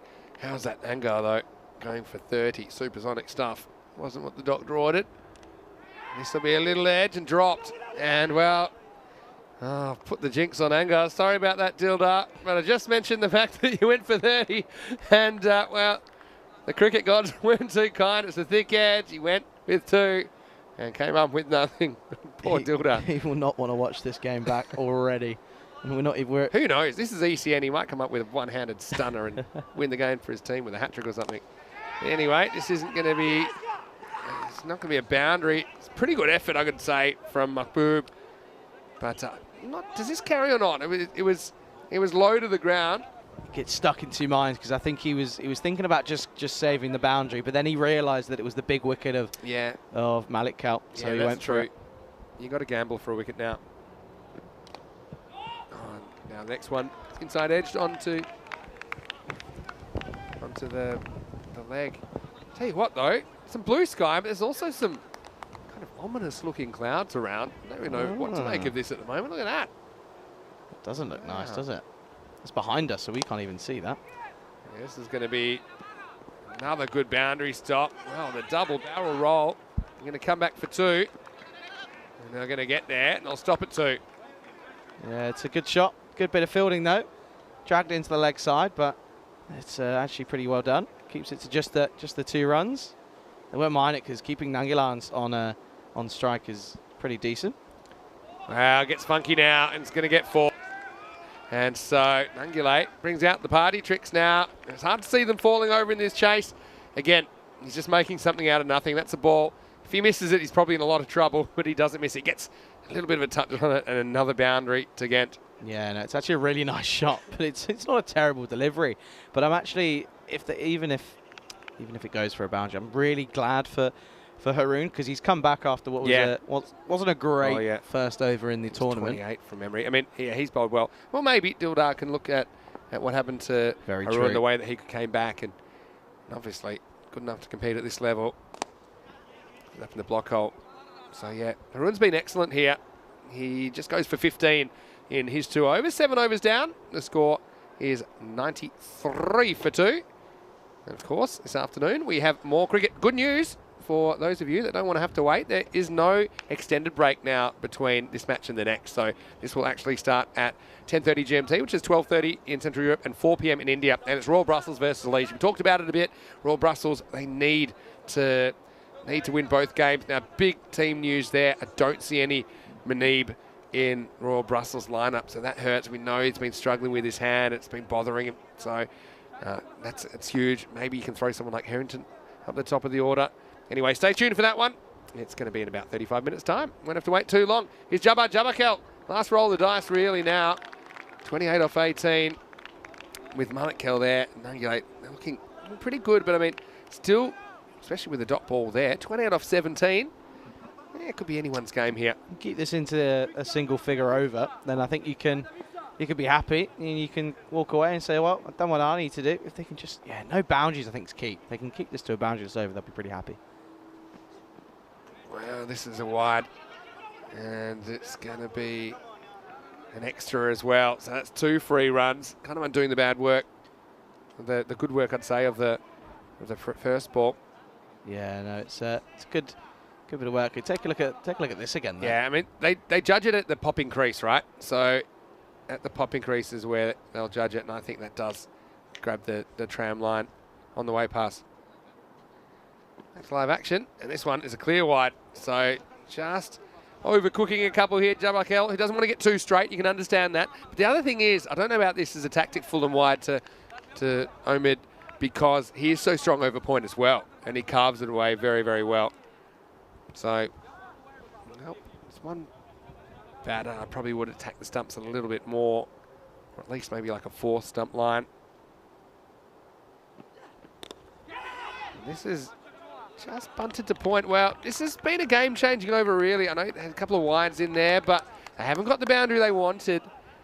And you can see Beveren at this stage, they were a long way behind, but they did have a big finish, didn't they? They had 22 in the last 4 deliveries, in fact. So they went from 98 to 120 in the last 4 balls. Yeah, it certainly wasn't quite what the doctor ordered in that instance, but yeah, no, I think this is coming down to a closer battle, because if they can keep this over down, which they're doing so far. Oh, I just had a tingle. Oh, it's the first one from you. Yeah, I don't tingle easily. They're just checking to see. I don't know exactly. Maybe how many balls to come in the over. But, yeah. This could be that kind of a game. Okay. Putting that tingle out there early. Okay. Pardon me. We just had a slight systems error at the ground with the scoring. So that's why it's just gone down for a second. Well done to everyone who's getting that back up. So I don't think it'll be too long of a delay.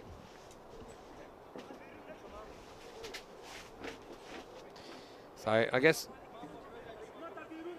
okay, there we go. So just to let you know that we are here, and Vinny Sander here, Mr. Maximo, Charlie Hunt as well. 4 days to go. 4 days to go. It's crazy. There's still lots of unfinished business here in Belgium, of course. I've got to say, though, a lot of systems we use, they've never been used so much. So that's why occasionally you get these things. I mean, any system you use, there's going to be some issues from time to time. So that'll get fixed pretty quickly. But yeah, look at this. 4 days to go. If you want to know what I'm talking about, this is what I'm talking about. The Dream 11 European Cricket Championship. 4 days to go. 21 nations. So it's bigger, better than ever. 120 matches over 5 weeks. And as a bonus, you'll get 40 matches in there of Spanish domestic action. And we are going to flick that switch because we'll be under lights on Monday night. Super exciting. And yeah, just looking ahead to that first day. I mean, I know we talked a little bit about some of the teams that we'll see, but that first proper night match in match 5, where I think the lights will fully take effect, is going to be a very exciting one. And we'll see Ireland 11 versus the Czech Republic in that match. Anyway, back to the action. I wonder who that helps, if anyone, because it did seem the bowlers were on a bit of a roll. In particular, Jabbar Jabbarkel. But he was the man, actually, that went the journey. Yeah, no, he did, didn't he? Earlier on, they went bang, bang, bang. So that was another big finish, but that was Ghent. In particular, it was Sia Mulletkel who went 3 sixes off the last 3 balls in the first match today. Anyway, yeah, just falling off the pace here. Batting team needs to steady.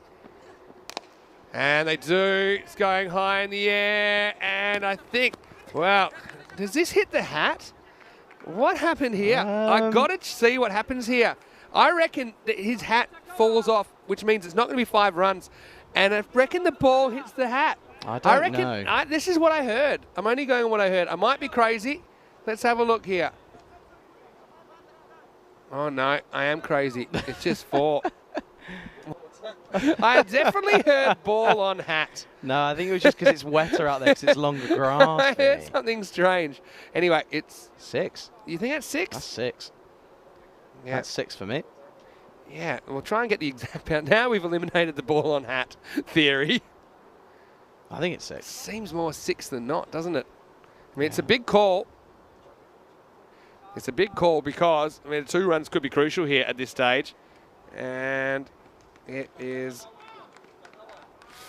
very hard to tell because in that area as well, there's a lot of area because the grass is a bit longer in some places where you don't really see the white of the line. So that's anybody's guess, that one, I think. I'm going to tell you what's been scored very, very shortly. But first, let's go back to Jabakel. That's a pretty good shot as well. There'll be no doubt this one's 4. And so, you see, they needed a couple of boundaries and they got them. Yeah, it was given 6 the ball before. So it was a Maximo, and now the 4 to follow up. So after a good holding job, this over just getting away a little bit from Jabakel. Yeah, this is the over that they didn't want to have, did they, Beveren? Because this run rate just cruising down now to what's just over a runnable. So, yeah, this is not the over they wanted, but Maliko, again, credit where credit's due, he's batted really well. If they just get singles off the last 2 balls, that's 23 off 13. Looks very different, doesn't it? Good block this time from Nor behind the stumps. It'll be the end of the over. So still game on as we head into the 9th. 8 overs down. It's 106 for 2. Still 15 required for Ghent. Yeah, you never know. A quiet over here just changes the game. But yeah, you just have to say that it's the pendulum swung to Ghent's favour. So again, if they take a victory here, then they'll be one and one apiece. So they'll go level on points with Beveren at the top of the table before this afternoon's play. Of course, that's there's no half an hour break in between games, so that's coming up in half an hour. So do come back for that as Royal Brussels take on Liège. But yeah, so they'll go level on points. It'll depend on net run rate, but again, depends on the loss and everything. You're the maths man, Vinny, but I don't think they'll jump Beveren in terms of net run rate. Yeah, it's going to be tough, but still, it'll give them a good shot at the top 2. And it depends also on Liège later on today. Because if Liège win one of their 2 games against Royal Brussels, then they will have a 3-way tie on 5 wins. 5 wins, 3 losses. But if Liège win 2, you've got to say they'd be favourites to do, especially with no Manib around for Royal Brussels. Then looks like Ghent could be stuck in 3rd. Anyway, it's pretty good fielding here from the left-hander. Haroon comes around to his left.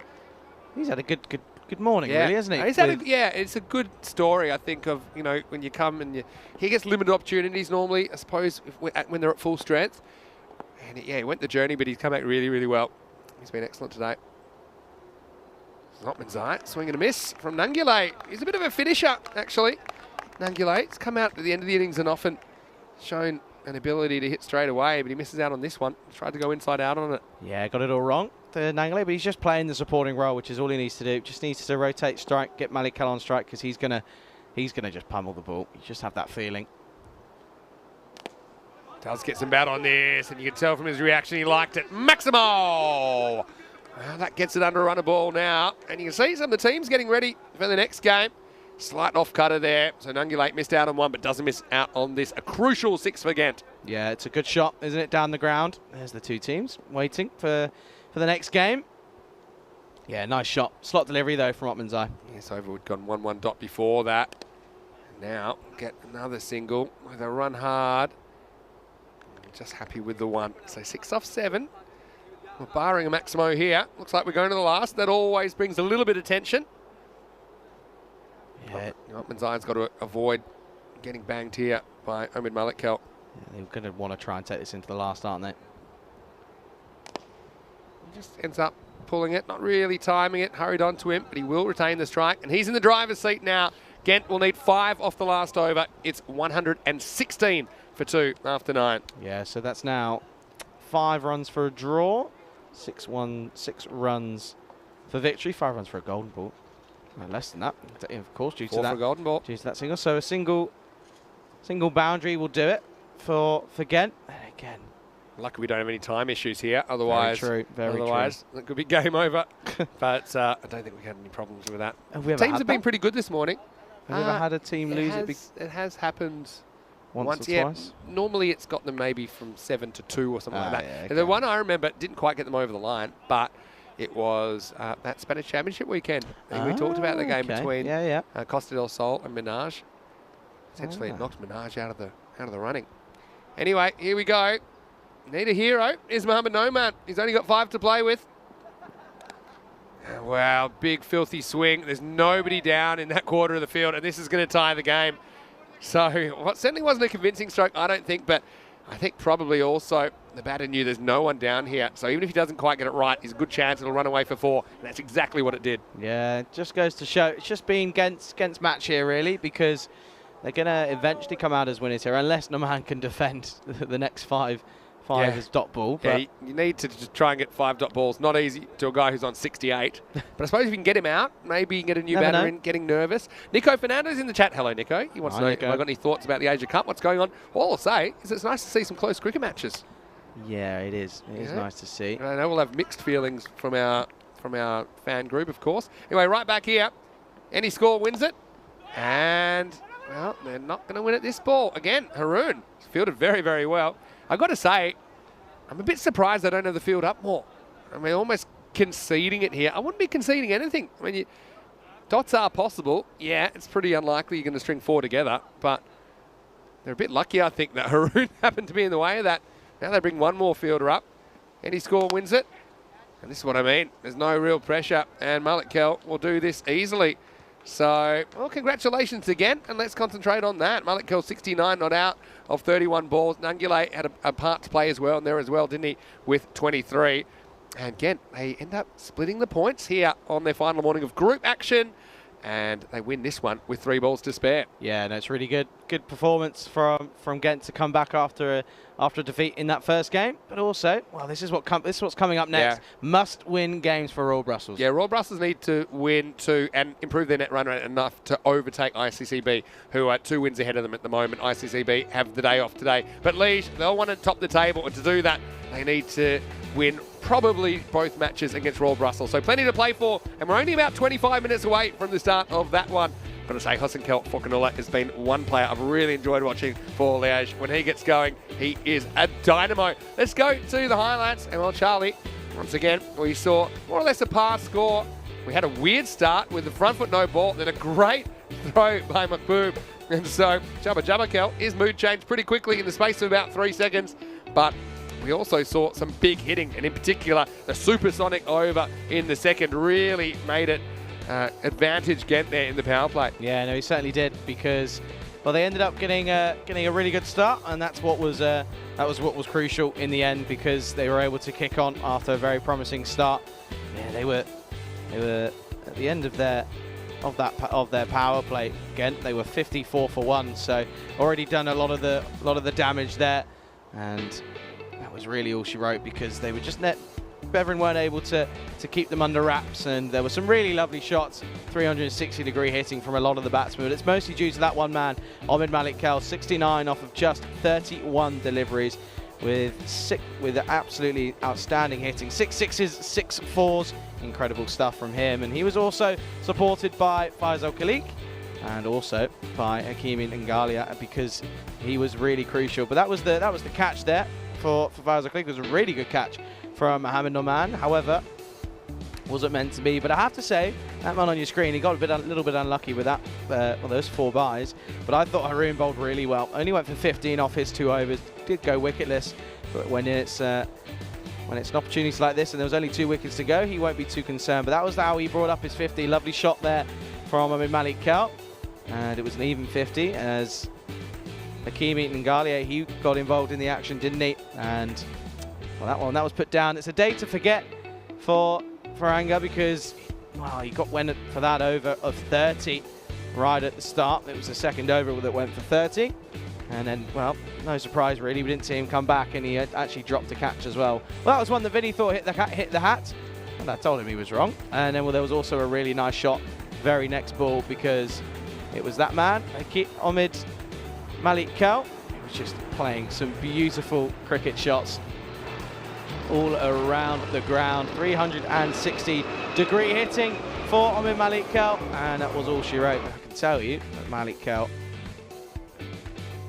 had such an incredible innings. 43 on the leg side, 26 runs on the offside. So Ghent will take a victory here to finish their Group B action. They'll take a win by 8 wickets here, and that's a story. A duck for Ryan Faiz, a bit unlucky though off the no ball, and then Faisal Khalid got a start again but wasn't able to push on, but it doesn't matter because Amin Malik Kel and Hakimi and Ghalib were able to get them over the line here in match 38, and again it's that one over for Dildar Angad going for 30, just wasn't meant to be, and then only the single wicket for Hakim Kakzad, the skipper. So one apiece here in this morning's action. Don't go anywhere though, because we'll be back in 20 minutes or so. So no break here, straight back into the action. It's a big game. 2 must-win games for Royal Brussels to even be with a chance to go ahead and get into the quarterfinals Friday. We will return in 20 minutes as you're watching the FanCode European Cricket Series here in Belgium with myself, Charlie Hunt, alongside Vinny Sandhu on the European Cricket Network.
Good afternoon, welcome back to Mechelen here in Belgium, and we're going to get straight into the action here this afternoon with 2 more games, the final 2 matches of Group B action before we get into quarterfinals Friday tomorrow. Of course, weather dependent that is, of course. That's where we are at the moment, that's where we're playing our cricket here in Belgium.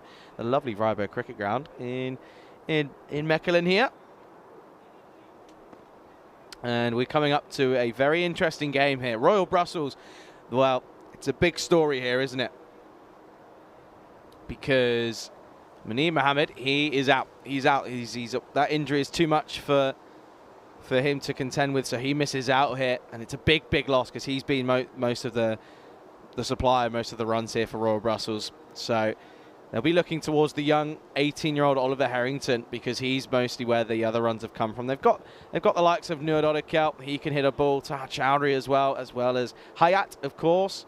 But again, only time will tell as to how this is going to happen because it's a big loss. But also for Liège, again, looking forward to seeing them as they're looking to finish top of the table. For Canella, Ibrahim a real crucial elements, real crucial elements to Liège here. And this is what the bat versus ball wall is saying, and I think that just goes to show that expected score is pretty high for Liège, and comparing that to Royal Brussels, it's not quite on the same level, and also the average runs against, so pipping Liège by a good amount of runs here. A very good afternoon to everyone tuning in around the world, whether it be on the ECN European Cricket Network YouTube channel or on FanCode in India.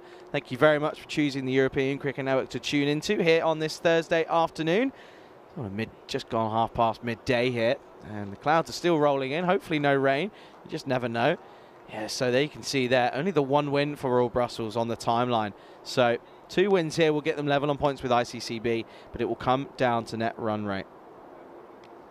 And this is where we are at the moment. So this is, you can see the clouds are slowly rolling in. There's blue skies around, but again, those clouds are ever present here at the moment, as Royal Brussels will be taking on Liège in match 39. So as I said, the last 2 matches here of Group B action, and it comes down to this. It's a very simple equation for Royal Brussels. They must win both games. Any loss to their timeline, and they will be out of the tournament. And of course, they will know that. They'll be fully aware of what's expected of them here.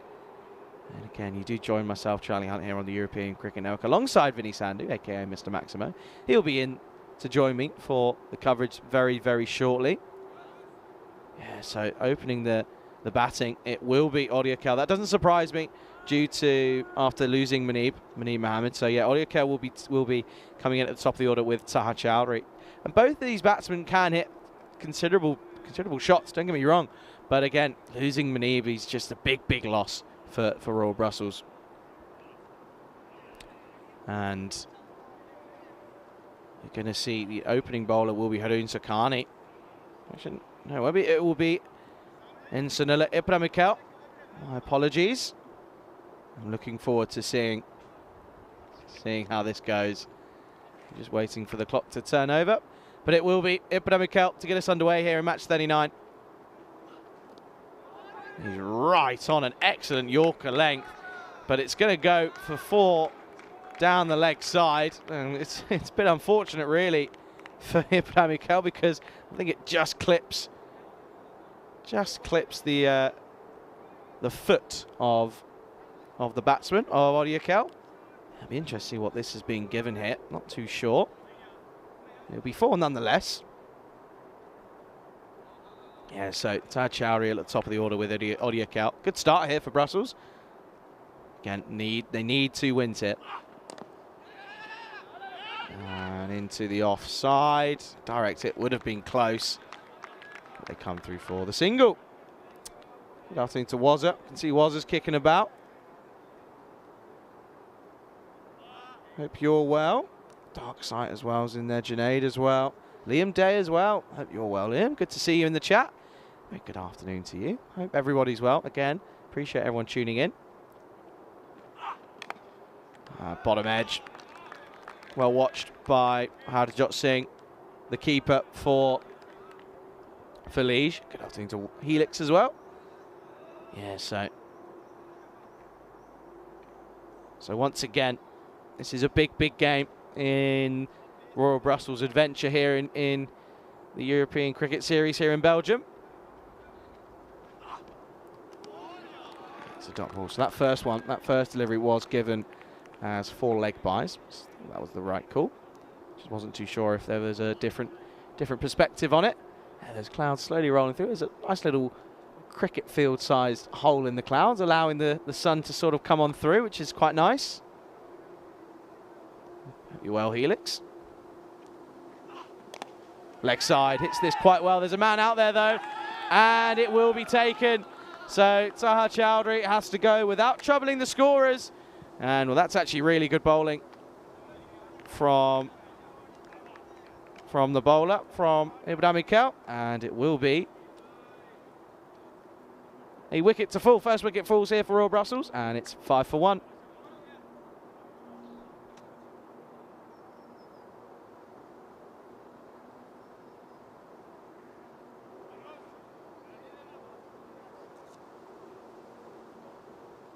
Yeah, so no surprise here. Oliver Harrington makes his way out at number 3, and he's got a lot to do here as the young man. 18 years of age here.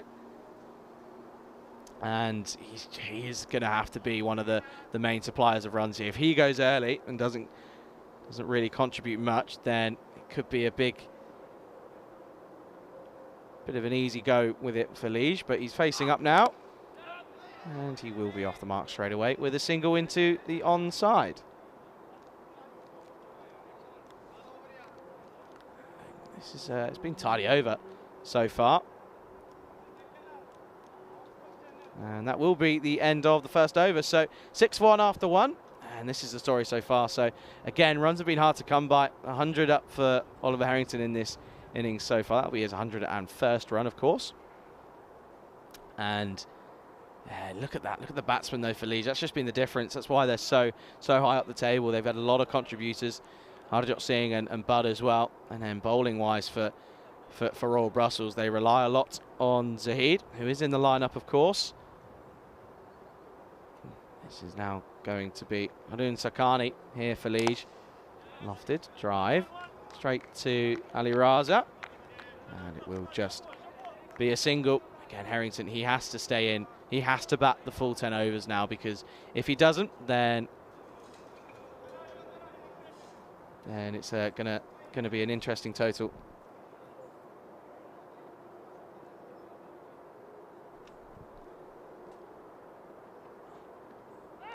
Oh, this is a wild swipe from Odiakal, and this is out here. Question here saying, why is Manib not playing today? I'm going to put it down. I'm pretty sure it's because of his injury to his hand. It was just looking like it was getting too much, and again, it is a big miss, and of course we wish him a speedy recovery, because I'm sure he'll be in and involved for the ECC as well. That's something they need to take into consideration. This one was asked a question from Oriakal. That's a difficult one, but again, for me, might have been a wide, but missed out. Yeah, I think he's it's a rest due to an injury, really. It's a forced change for Manib Mohammed, obviously the skipper, but this time they're being led by Wasuk Butt. High off the bat, and will be an opportunity, and is taken.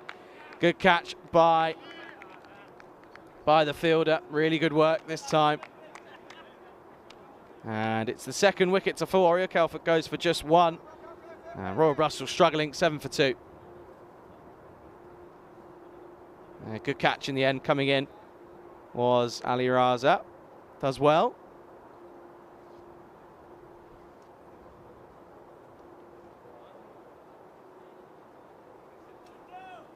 Yeah, really good catch in the end there from Ali Raza.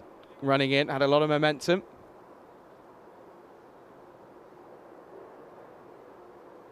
So the new batsman makes his way out to the middle, and that is going to be Hamil Hayat, who came into the team late in this tournament, and well, he needs to come off here, because they're looking like they could be getting steamrolled here. Oliver Harrington 2 off 2, so 2 fresh batsmen at the crease here in the second over.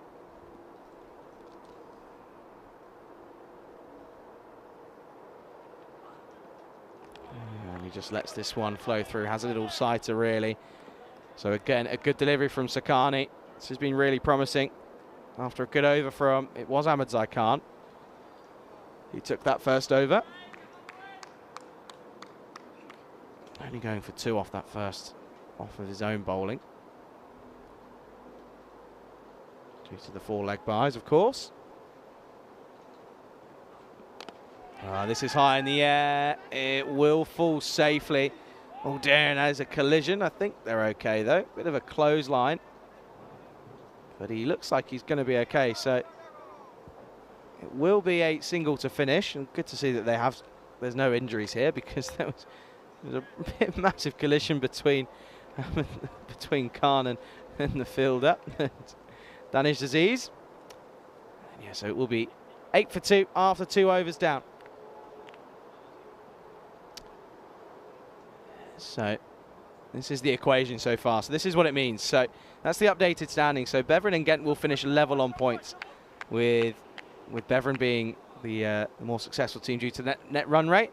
But this is the story so far for Royal Brussels. They've only won 1 game here, and they need to take 2 victories this afternoon if they're going to have any chance of getting into quarterfinals Friday. Any loss, and it will be time to say goodbye to Royal Brussels. But of course, Liège are also looking to try and get to the top of the table as well. That's one thing they'll be concerned about. Obviously, weather is a concern in and around the local area over the next couple of days. We've had rain overnight for the last 3 nights on the trot now. So just waiting to see if Liège can go ahead and really get themselves up. It's going to be Javed Odiakel for Liège here. He's going to take themselves into the 3rd over here. And this one is a good start from Odiakel. Starts with a dot ball. And again, currently on just the 1. Coming in at number 4. Yeah, this has been not a good start to the game. This one, he's asking a question. I'd love to know what he's asking for. And he will come through for a single. That will be a leg bye as well.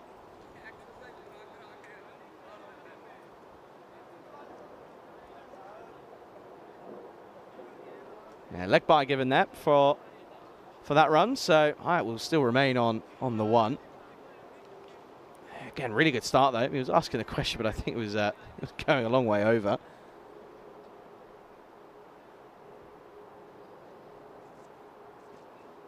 This one will, well, there's an appeal. It will be a wide.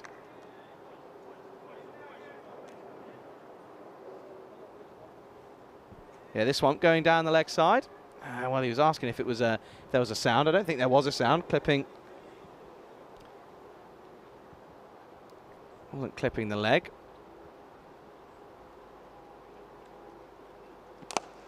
And this time down the ground, he's hit this quite well, but straight to Ibrahim Mikel.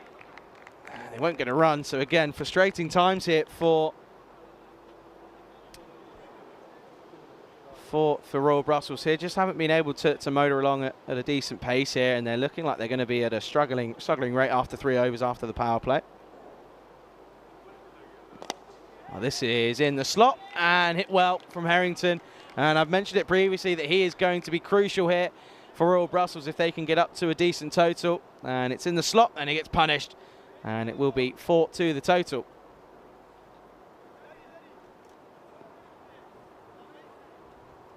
So a good shot there from Harrington.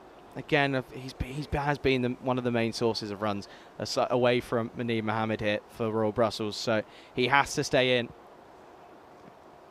And he lets this one go well, and so does Hadajot Singh. Goes through the gloves.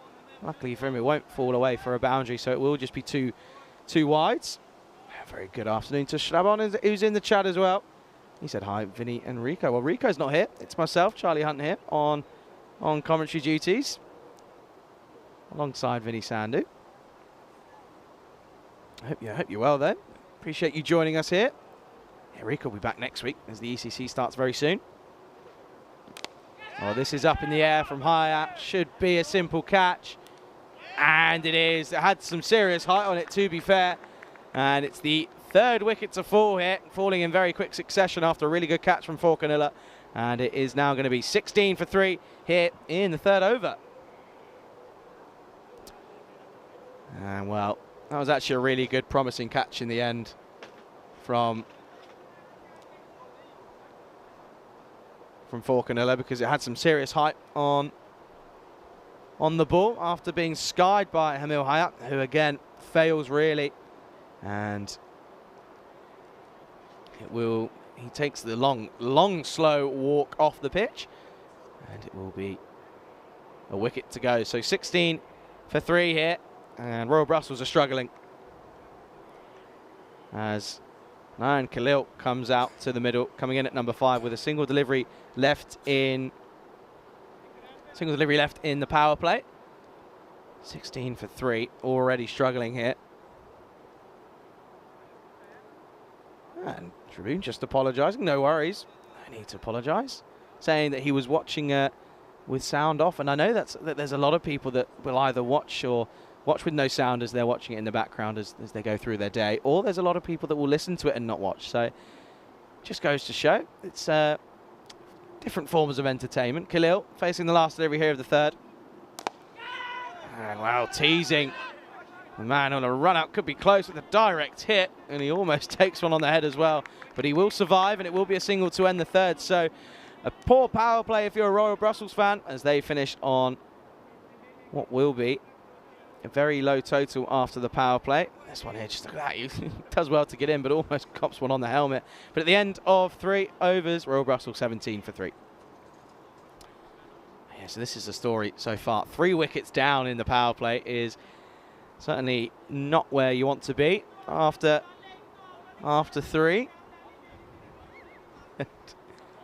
And yeah, that first over only going for 6. The second over only going for 2 for Harun Sakani, and rightly so. He's going to bowl out his allotment of overs here, taking them out of the power play into the 4th over here. Yeah, Harrington needs to get as much of the strike as possible though. Khalil 1 off 1. That's all he needs to do. Driven nicely, but won't get through the skipper, Hamza Minaz. He's very colour coordinated with his shoes, to be fair. And this will just be a single. And Harrington, after hitting a pretty nice boundary, he's been starved at the strike, really.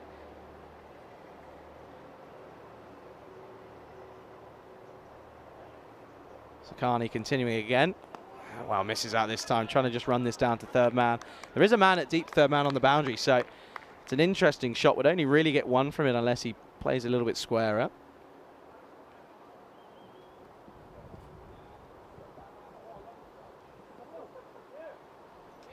And Sakani continuing here. Well, and it's the wicket. And Harrington has to go. Tries to go for a lofted drive down the ground, but he picks out the man, Ali Raza. And it's the big wicket of one of the main run scorers for Royal Brussels. Harrington goes for just 6. It's the 4th wicket to fall. Royal Brussels 18 for 4 now.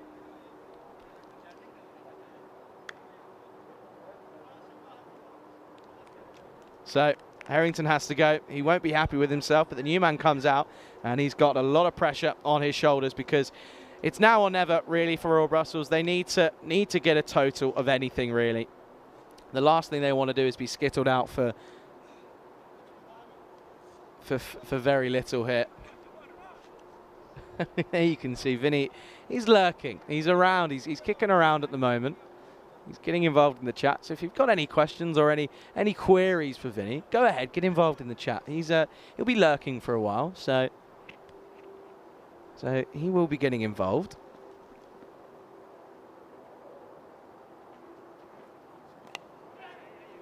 Well, this is a wild swing from the standing skipper for Butt, and he gets off the mark with a single down to third man. I like to see a third man being put in place here, because it does allow that for any runs they're going to try and get squeezed out to the offside down that region. But these two need to stay here. Khalil and Butt need to hang around. And that's why, because you're going to get lovely shots. And that's going to be 4 more to the total.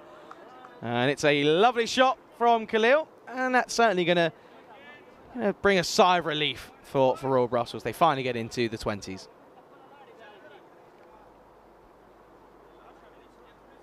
So a good shot, really. And Sakani, that almost ruins his figures, really, because he had a really nice start.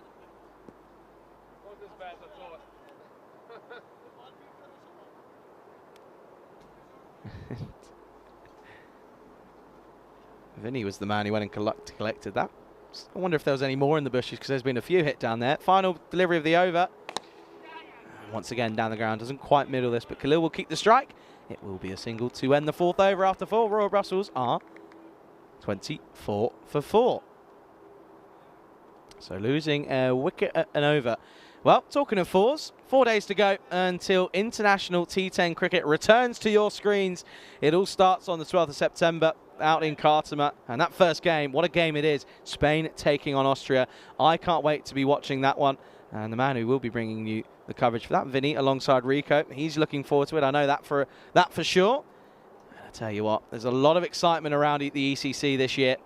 And there's plenty of new teams, new countries getting involved. There's some returning faces that we've seen previously on the European Cricket Network. So it will be a spectacle to view. And I know plenty of people are excited. Continuing us here, though, it is going to be Ibrahim Mikel. It's a wild swing from Khalil.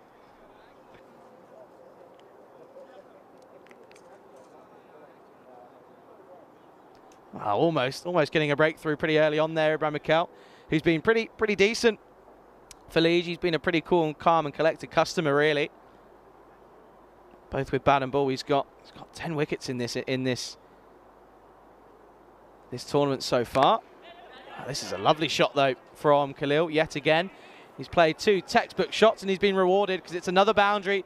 This time, it's a bit of a front foot punch, square of the wicket, and it races away 4 more.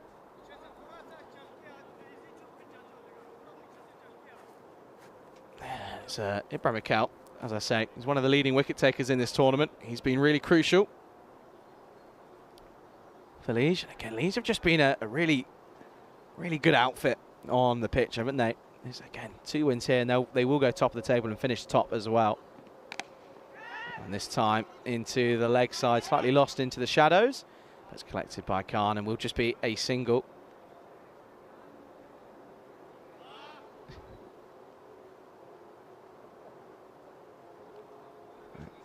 And that one nearly came through for buzzers, but wasn't meant to be. Let's have some questions. Let's get some chat going. See what's going on here. And this clatters into the pad. Oh, there could be a mix-up here. Direct hit. And I reckon he could be gone here. We're going to go ahead and take a look upstairs. But this one, my early instincts, could be a mix-up, and that just summarises. If it will be out, it would just be a summary of Royal Brussels' tournament here. It's a really good throw. And he's gone. He is gone. And he will have to go. And it's going to be Khalil as well, who's hit some really nice boundaries, but he will be given the sentence. And I feel like he's going to have to go here. Yeah, we'll take a look just one more time. Yeah, he's gone by quite a fair distance, and he will have to make the long walk back. And the signal was given, and an excellent bit of fielding, elation all round. That's Falconer who got the throw in. He is a really exciting man out in the field. He's always up and about. Ball seems to follow him a little bit as well. And it's another wicket to fall. And they're now 29 for 5.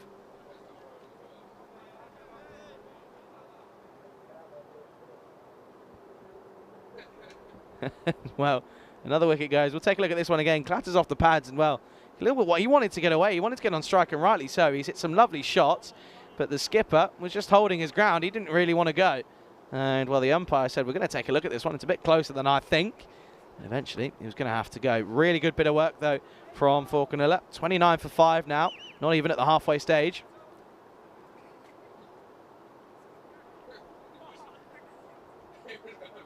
Someone was whistling to get him to stop.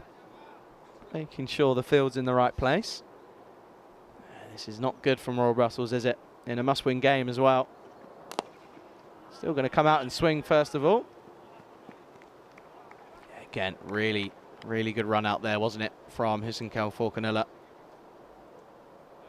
Just with the state of mind, just to remain calm. He had all 3 stumps to aim at. He clattered into all 3 of them, didn't he? It was a really good bit of work. But the man who, well, he was hoping that he'd have a few more runs on the board when he came in, when he was going to be coming in with the bat, Zahid. He's going to have to need almost a miracle when he's got ball in hand, because he's been the leading bowler for Royal Brussels. And that one will be a wide. So we won't quite get to the halfway stage just yet. And this one, good call, right outside the line. Does well, it's a good call again.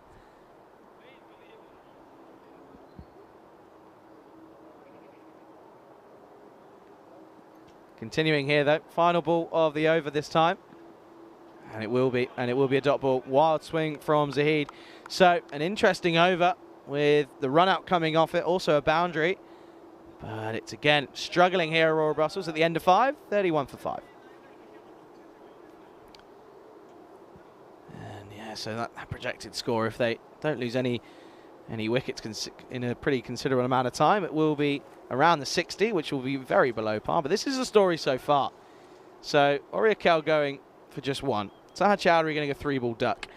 Oliver Harrington coming in, he looked pretty comfortable at the crease, but then went down the ground and didn't get the elevation. He had to go for 6. Hamil high up went for a sky up. That was gone. And then, well, after him, there was Khalil, but he was run out, unluckily so. Anyway, Butts on strike. He's hit this down the ground, and it's coming cube way, and it will be maximum, and it's 6 runs. And that is going to be the first 6 of the innings. We've waited all the way into the 6th over. And it will be a 6 on the board. Well, they could do with a few more of these, couldn't they? Because they're certainly looking a little bit worse for wear at the moment. Goes for it into the leg side. It will fall safely. Khan isn't able to get there on the full. So this is a really promising start from Liege this afternoon. Again, they want to be in good form going into quarterfinals Friday tomorrow, of course. Oh, this has somehow got into the offside. Should just be the single. It will be. He was trying to go big into the leg side, was Zahid, and got it all wrong.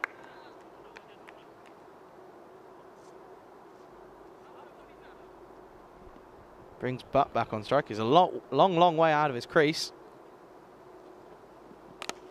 Short, slapped leg side, and it's another boundary.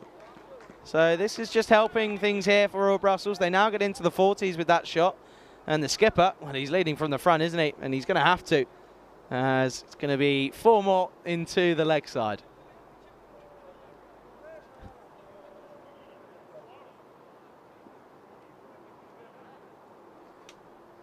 And that's they're going to need a couple more of these, though, aren't they, Royal Brussels, because they're struggling. That projected score now raced up to 75, but they need to bat out their 10 overs first. That's going to be more of a priority at this point, I think, because we've seen crazy defences, so maybe that's exactly what we're leading up to here. And again, leg side, and it will be all the way. 6 more runs, and that's, again, pierces through the hands. I think that's Khan out there. He just overran it, didn't he? Came too far in, and then eventually it's going to cost him, and it will be an expensive end to the over. Not quite yet, though, but that's a really good bit of hitting this over, because it's gone 6-1-1-4-6. So 18 off the over so far. And again,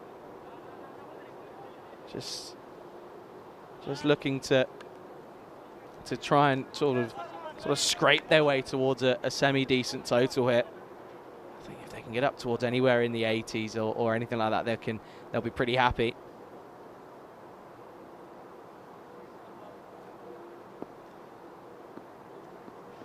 So, final delivery here of the 6th.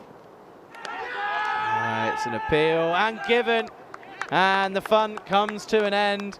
And Wazukba, he has to go for 19. Unable to carry on after getting a good start. And it's the 6th wicket to fall. Getting a little outside edge. Pretty easy catch in the end for Harjot Singh. But has to go 49 for 6 after 6 overs. And this is just falling to nothing really, isn't it, for Royal Brussels. The new man comes out to the crease.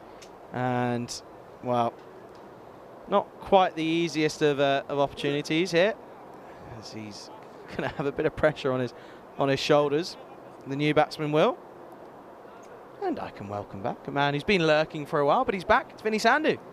I wouldn't say lurking while working, but definitely lurking while eating. Ah. I'll let you know, my slice of pizza per over rate is above 1 so far in this innings. Thanks to everyone for looking after us. Anyway, 7th over. And this is dropped, and it will be, comes through, and it's a good start. It's a dot ball. You might have an opportunity to do that now, Charlie. I'll give you a chance to get involved. So far, Mazook, the only man that really could turn this innings around, it would seem. 49 for 6, not looking great. You see how much they're missing Manib at top of the order, of course. Ibrahim Kel, slow ball, goes for it, and, well, that'll go all the way. Maximo Zahid trying to change the narrative, and this will be 6 runs. So it's a flat back smash there, tennis style really. That's the thing with a slow ball. If it's a little bit too short like that, the batters pick it. They've got plenty of time to play that kind of a stroke. So the 50's up finally in the 7th over. Try something similar again, but this time he hasn't got it. Should be good. Captain's got good centre hands. He's not going to drop this. Hamza Manas, he's going to catch Zahid. So he goes 6 and out, and a 7th wicket in the 7th over. Royal Brussels, I like that they're trying things. They're trying to be attacking, but it's just a sign of how their tournament has gone, really. With just the 1 win in their first 6 matches. A good win that it was, but apart from that, they haven't had a lot of joy. And it's a fairly joyless Sarab Zahid that goes off after holding out there. Now 55 for 7. I'll say quick load, a few people in the chat. I've got to say, James Leslie, I saw that you were in the chat. I know that James always has interesting thoughts on the world, and I just thought we might get a few more comments from James. But he's gone a bit quiet now, but in your own time, James. Also want to say hello to Sujit and Tala. Hope you're well. To Thunder and Shrubon, nice to see you as well. All of our viewers, no matter where you're watching from, great to have your company. Here's Ibrahim Kel, has his first wicket now. Hassan, the new batter, just pushes, runs. Don't see the ball too close to the stumps here. Don't think it was really being claimed by the keeper. Let's have a look. Is it even close? I mean, it would have been. And he grabbed the ball. But yeah, the ball's flying away. So I think it's a sign that Harjot didn't get it cleanly. Just rushing there. It's probably one that he had to snatch out a little bit. Snatching's not really correct technique, but sometimes you can steal some precious kind of microseconds there that can be a difference between getting the bails off in time and not. So Hassan off the mark. And Yassine Khan hit on the pad. And I think this one with the angle is just sliding. Yeah, well, it's pretty close to be honest, but probably just missing. So yeah, Yassine Khan will do the keeping for Royal Brussels. But Liege, I mean, have already got a pretty healthy net run rate. If they can do a number on Royal Brussels here, then I think they're almost assured of top place. They'd have to get absolutely thrashed in the last game. We'll have a situation where they'd have to lose by a long way to lose that top spot going into quarterfinals tomorrow. Well, this is a nice little shot. It just clips off his pads, and Yassine Khan gets off the mark with 4. This has been the thing. There's been signs of life in this innings. Just every time they seem to get some sort of counter-attack, they seem to lose a wicket. It's been a bit of a pattern so far through the first 7 overs. Anyway, it's 60 for 7 after 7. And for all of our viewers on ECN, we certainly love your company. And we've gone through some of the groups, and we haven't had a look at Group B yet. So this isn't next week, but it's the following week in the ECC. So there's a bit of a northern flavour to this one with Denmark, Finland and Sweden all in it. You can see that Netherlands 11 will probably be favourites, even though it's not their first choice team. But Hungary, all the way down at 64, they're the lowest ranked side in the tournament. You see, pretty good Yorker delivery that bangs into the feet, I think, of Sifte Hassan. Yeah, so Hungary, lowest ranked team in the competition. I think they're going to turn a few heads with their approach. I mean, they love T10 cricket. I mean, they're T20 international rankings. And I just think with some of the players they picked up, Zimas Deploy, playing high-level cricket in the UK, he qualifies through citizenship. They've even got, ultimately, I don't think this time around, but someone like Joe McCaffrey that played for Tunbridge Wells in the ECL actually qualifies for Hungarian citizenship. So I just think they're a bit of a danger team. Of course, you've got Finland in there who they probably haven't played as much T10 cricket. They play a little bit now. They certainly have some good players like the Wild Thing, Amjad Sher. Went full toss, knocked away to leg. And then you've got Denmark, which a lot of people are looking forward to seeing exactly how they approach it. Again, wouldn't have played any T10 international cricket because it's their debut in the ECC. Finland did play last year. And apart from that, Sweden. I mean, Sweden, don't write them off. They're a side that I know a lot of people like to watch.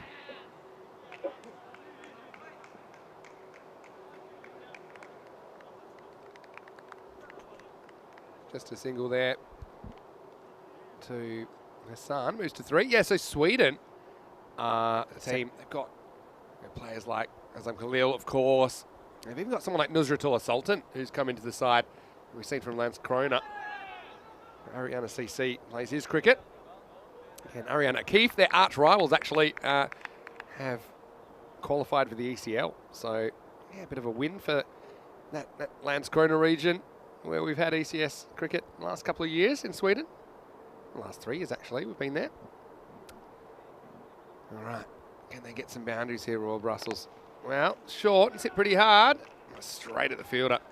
Well handled out there by Sakani. Yeah, so what do you think about Group B? What are your thoughts? Maybe let us know in the chat. ECN European Cricket Network. I'm curious to see how these teams go that haven't played a lot versus that are, but they have played a lot more, but they're lower ranked. Anyway, 8 overs down. Score right here, 64 for 7. That one probably flatters the batters a little bit because you look at the scale on that worm, 70. So they've tried their hardest, but Royal Brussels just been dealt a few dud hands in this tournament, really, and didn't do themselves any favours on Saturday morning, getting blown out of the water by ICCB, who are the team that they're actually trying to catch and sneak into 4th place. And if they'd performed better on that morning, they'd have a lot easier of an equation to deal with today. Here's Ahmed Khan. Premeditated swing, no contact. Yeah, group batting. Group B, I think will be entertaining. I think all the groups will be entertaining, of course.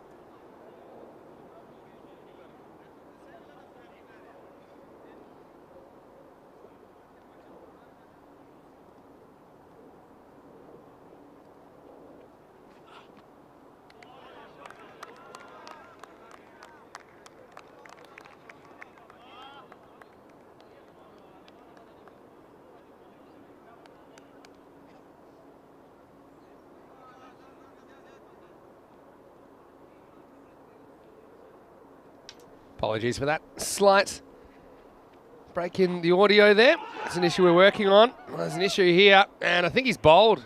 Well, either that or he's been given LBW. Well, we'll have to have a look at what happens here exactly. But it will be another wicket. Yeah, it just flicks the stumps, doesn't it? Flicks the off stump. And it's a weird one because I think it knocks the other bail off. Have a look at this. Flicks one side, but the other side came off. That's why it kind of confused me for a second, but the bowler knew exactly what had happened. And so the score now, 64 for 8. As they're trying to make something of this innings. Yeah, let us know what you think about Group B. If there's any favourites in there. I mean, Netherlands 11, of course, they'll have their first choice team at the T20 World Cup, but still, it's going to be a lot of good players in that second team. Players like Arian Dart, Clayton Floyd, who was player of the series last time in the ECC. Just to name a few. Viv Kingma, I think, will play for them again. He loves getting out there on ECN. We know that. So, right now, number 10 comes to the crease. Still an over and a half to go. Swing and a miss first up. At the other end, Sifte Hassan is on 3. But yeah, it's just one of those innings really. Ahmadzai Khan's been very good, got to say. I'll say hello to Nico Fernando, who's in there as well. With some exciting news. And this is going to get past the field. It's going to go for 4. It's a slightly awkward bounce for Aurea Kiao. But you can see once it went past him, it was always going to the boundary. It was a full toss, which means there's a lot of pace on the ball. It's a bit like my dancing. He had the right step, but not at the right time. And couldn't quite get across to cut it off. Yeah, Nico Fernando, who we saw playing for Kent Lanka in Italy, recently in our Italian summer adventure. Same, Sujith Rilagadagi has been selected for the ECC squad. And the Volcano, Sujith Fernando, got married last week. Well, big congratulations to your brother there, Nico. Well, no congratulations here for the batter, because after hitting the boundary, he's the 9th man to go. And it's another wicket of Ahmadzai Khan, who hits the timber. And now they're just 1 wicket away from this innings coming to a close. That was full, and it crashes into the bottom middle and leg. 68 for 9. So, end of the over as well, 68 for 9. Just a reminder, you can follow us on our social media at European Cricket's great place to go to get some highlights, and there's been plenty of them here in Belgium. Hashtag Belgium Ball. Also our Telegram channel, +49 170 954 1799. If you want to get involved in discussions about all things European cricket. And I know that Charlie is a big TikToker. He's a bit of a viral sensation, I'm sure, when he gets involved in that. And that's what European cricket's all about, spreading the word about what we're doing to try and develop the game, and hopefully bringing you entertaining cricket as often as possible, which will be quite often over the next 5 weeks. Back to the action here. It's a big swing and a miss first up. So yeah, last over, last chance. It's Adam Harrington who comes out in the number 11 position. First time we've had a chance to see him with a bat, I think.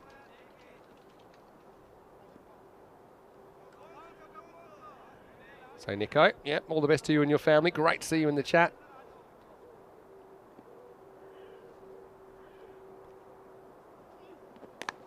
This one's worked away on the offside.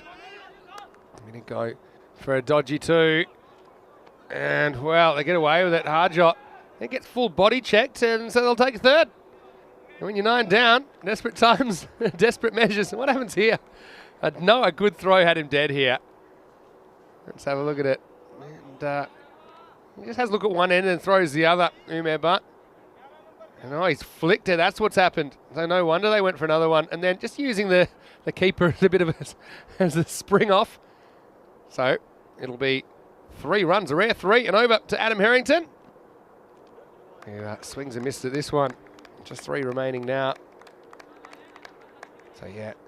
Sujith Fernando, the Volcano, getting married. So, tell me a bit about Mrs. Volcano, Nico.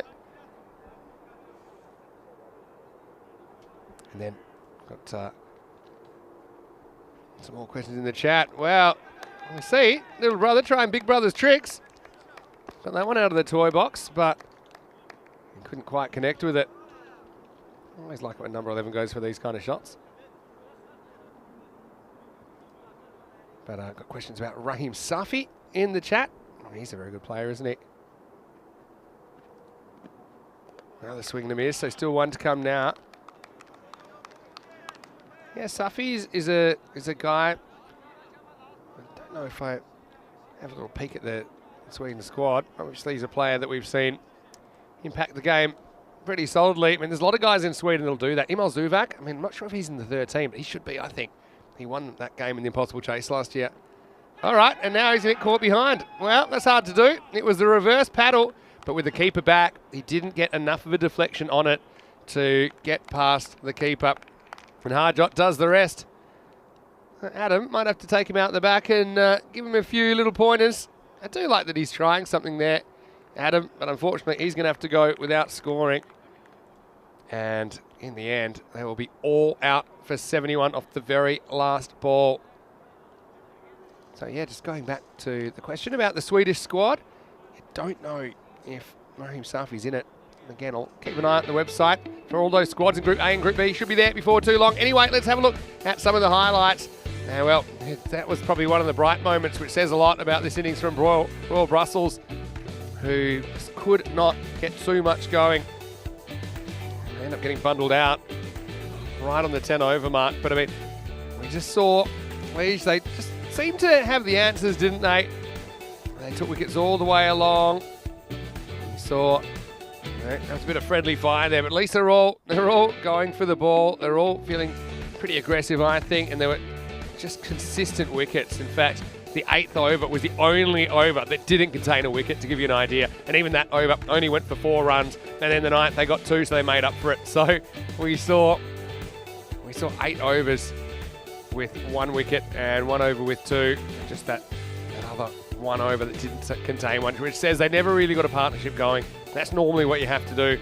Now, probably, Sankel Fokanula in 6 was the only one that went for a few, but I've got to say that he certainly made up for it here with a very good direct hit, catching the batter just short.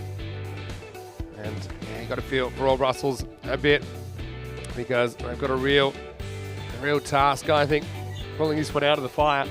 And Liege with a good run chase, if they can chase it with a bit of time to spare, they would actually probably go to the top of the table. And although they could theoretically lose the last game by a lot, just don't see it happening in the real world. That was a slower ball, and one of the few bright spots, I suppose, as that was flat batted down the ground, but it was one of only 3 Maximos in the innings, and you can have a hard time when you can't clear the ropes a bit more frequently here. This was an opportunity, I thought. Harjot just tried to get on the stumps a bit too quickly, didn't gather the ball. Yasin Khan survives, the Royal Brussels skipper.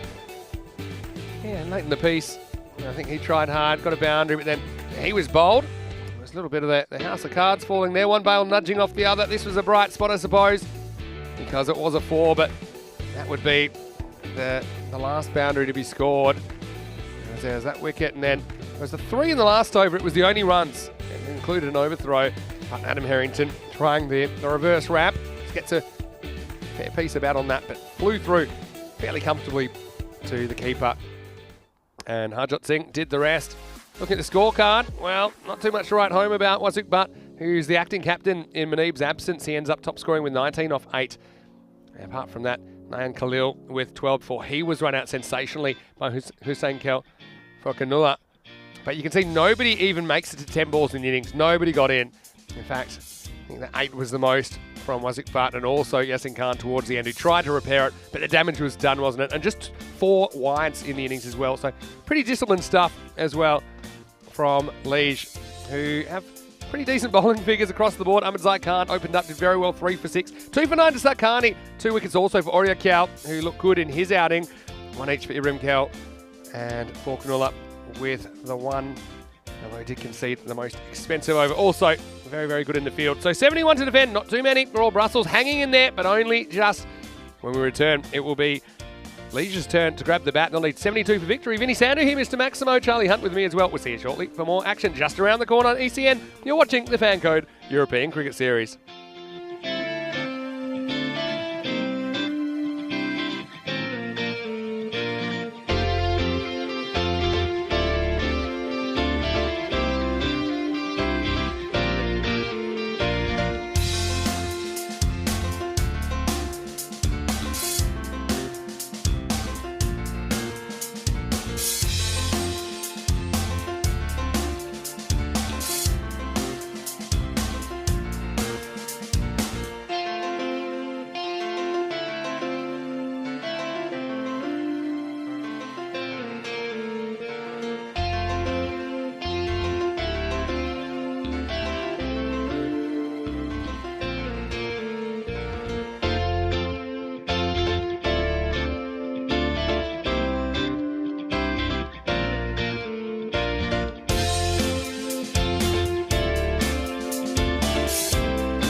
Hello and welcome back to Belgium, and it's great to be back with you for the second half of this. It's match number 39 in the FanCode European Cricket Series, and we're looking at Liège versus Royal Brussels.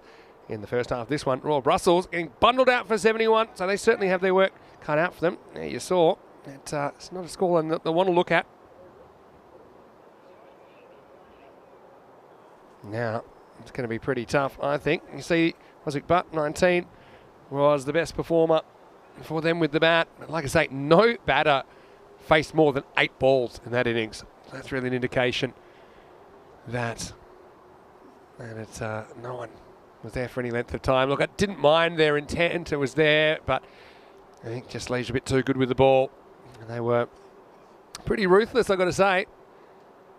Taking a lot of those opportunities that came their way that were offered from the batters. So still, we have seen scores like this defended before, just not really in Belgium. I think 94 is the best defence we've seen so far in this series.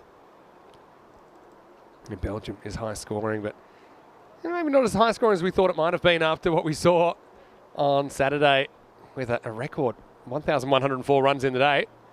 Vinny Sander with you, Mr. Maximo, for the European Cricket Network, to take you through the second half of this one.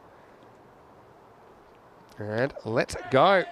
It's going to be Sarab Zahid first up, and gets a dot on Afzal Masih, who's opening up in the iconic 11 shirt for Liège. Once again, great that you're choosing to join us, whether you're watching on FanCode in India or whether you're watching on our YouTube channel, ECN European Cricket Network. Can Royal Brussels pull off a miracle here? So we called a wide. Of course, Royal Brussels to qualify for quarterfinals need to win both games today. It doesn't look like that's going to be the case.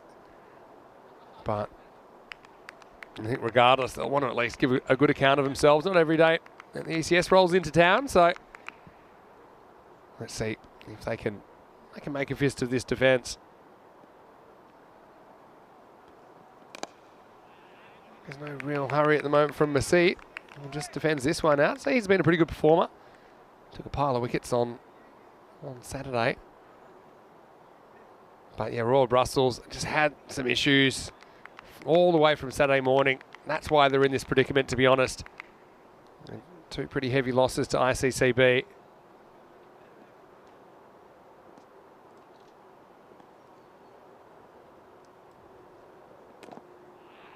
Next one again, no urgency, but you know what? This is going to go for 4. And how it went for 4, I got no idea. He just pushes this away, and despite the moisture, look, that's just a push. The fielders overrun it. What goes between the fielders, and it still goes for 4. Wow, this is a super quick outfield despite the rain. It's quite incredible. No idea how that could possibly go for 4, but it did. You can see the last fielder was Nahan Khalil. Wasn't the worst of the batters, but he couldn't get a grip on that one there. Now, there's a bit of a nothing shot. It should be out. And it is caught. Nicely taken there at point. And so Zahid takes another wicket for the series.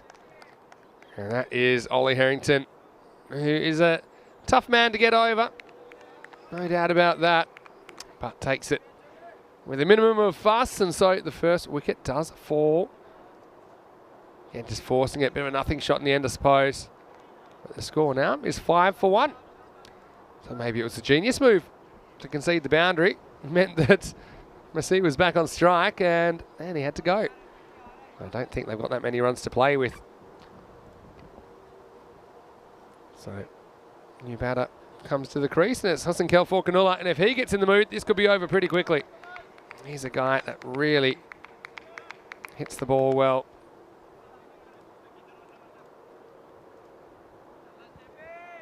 I'm sure he would like to make an immediate impact with the bat. He's a bit watchful as well, and this is going to happen sometimes when you're chasing below par totals. You can kind of bat yourself into the shell a little bit. I mean, early days, but yeah, you certainly wouldn't want to be falling behind the rate. And suddenly the rate comes up to that 8, 9, 10, and suddenly it's more or less like you're chasing a par total after all. Niazi's not a fan of this type of cricket. Patterson taking a bit easy. Falconer won't take it easy for that long. Well, but another ball he does. So that'll be the end of the over. It'll be 5 for 1. And look, with the exception of that boundary, which probably shouldn't have been a boundary, gotta say, that was all one-way traffic. Royal Brussels trying their hardest to stay alive in this tournament. 20 matches without a golden ball. That's 5 full playing days. It was last Friday, wasn't it, when we had that golden ball. The only one we've had so far in Belgium between the Mechelen Eagles and Ostend CC. Ostend CC bowing out after that golden ball, actually. They needed to win in 6 overs in that game to qualify. They weren't able to. In the end, they tied it.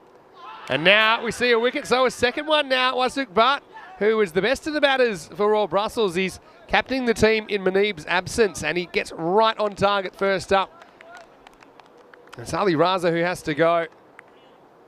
You can see just swings all across. It's not a good-looking shot, really. You have to be honest. But a wicket makes it 5 for 2. And Liege, wow, do we have the rumblings of a little bit of a something here? Like I said, very early days. But even, for example, when Nelson Falconer comes out and blocks couple, it's just not his game. Normally he just smacks it. Doesn't care about the game situation, but just kind of luring them into a bit of a false sense of security, maybe. Anyway, I'll be curious to see if this continues. A very, very good start this, and that's all what you got to do. Royal Brussels, I'd say they came out a bit flat, but now they've got a couple of wickets. Maybe they're starting to believe that something's on here.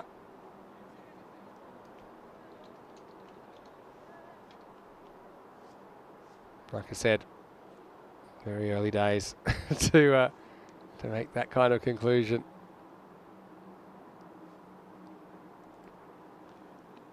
Oh, is there a little edge on this? Is there? There is. And so the first baller to follow up, and suddenly it's 5 for 3. Wasuk Butt's on a hat-trick. Harjot's got to go first ball. And what is happening here? Royal Brussels trying to stay alive in the tournament. Harjot, this one, came back at him a little bit, maybe a little bit too close to cut. But a little outside edge held onto by Yasin Khan behind the stumps. And it's 5 for 3. Well, if you came for drama, you've come to the right place. And, well, I can't say this is something I was expecting, but they've battered themselves into a little bit of a hole in the first over. Okay, nothing major, but you can certainly feel that they have been taking a bit easy compared to if they were chasing a score of 120, 130, 140. But, yeah, very, very interesting state of play at the moment. Hat-trick ball. Won't be a hat-trick, but still, I'll say that they're making every post a winner so far. So, once again, not just the wickets, but the fact that they've been able to keep it so quiet.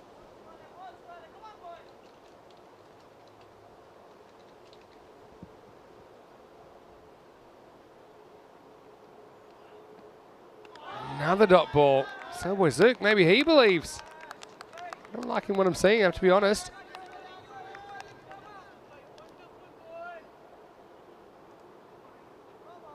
So what do you think?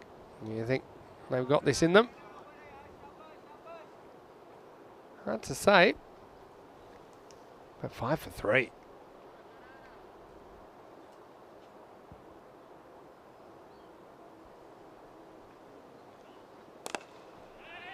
Well, again, better looking shot. This one gets through the fielder, will go for 4. So Sarkani gets off the mark after missing a couple. So we had a bit of drama so far, the 3 early wickets. Yeah, at least certainly looking like they don't quite have that intent as if they were chasing a bigger score. I think that's where a lot of the problems have stemmed for. That was a better shot though. Second boundary, but really both of the boundaries, they've probably been, yeah, ones that I felt maybe could have been stopped This one's a little bit short, and he goes after it and goes after it well. That's out of here. Maximo! As it will be a 6 to end the over. And so at the end of 2, maybe normal service resuming. 15 for 3, but still a bright start from Royal Brussels. Just want to apologise because at the moment we have a bit of a technical issue with one of the headsets. So you won't be hearing from me for a little while because we just have the one going. It'll be my pleasure to hand it back to Charlie Hunt. Welcome back, Charlie.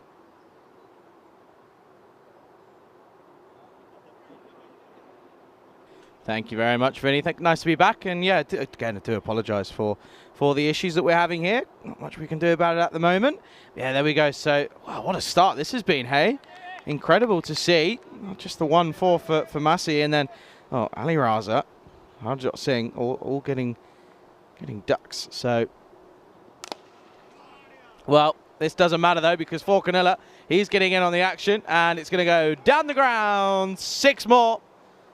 Really nice shot, this one. Bit of a slot delivery, really, from Sadab Zahid, but it goes a long, long way. 6 more. Nice shot there from Forcanella. He looks saying, oh dear, has Corey been around playing with the headsets? This one swings away and isn't given as a wide. Look at this one. Keeps through. That's an interesting one, isn't it? One of those ones that you're not really sure.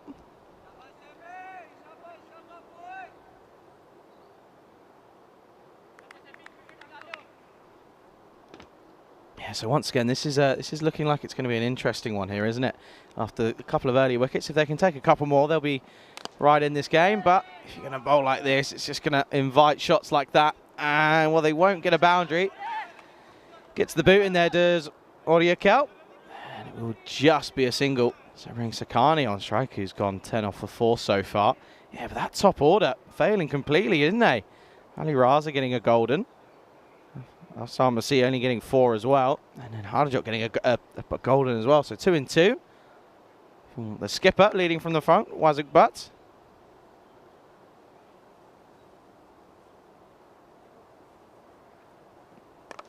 This has been pulled and pulled hard, and it's going to go all the way yet again. And it's 6 more. And they only need a couple more of those shots if they're going to get to this target.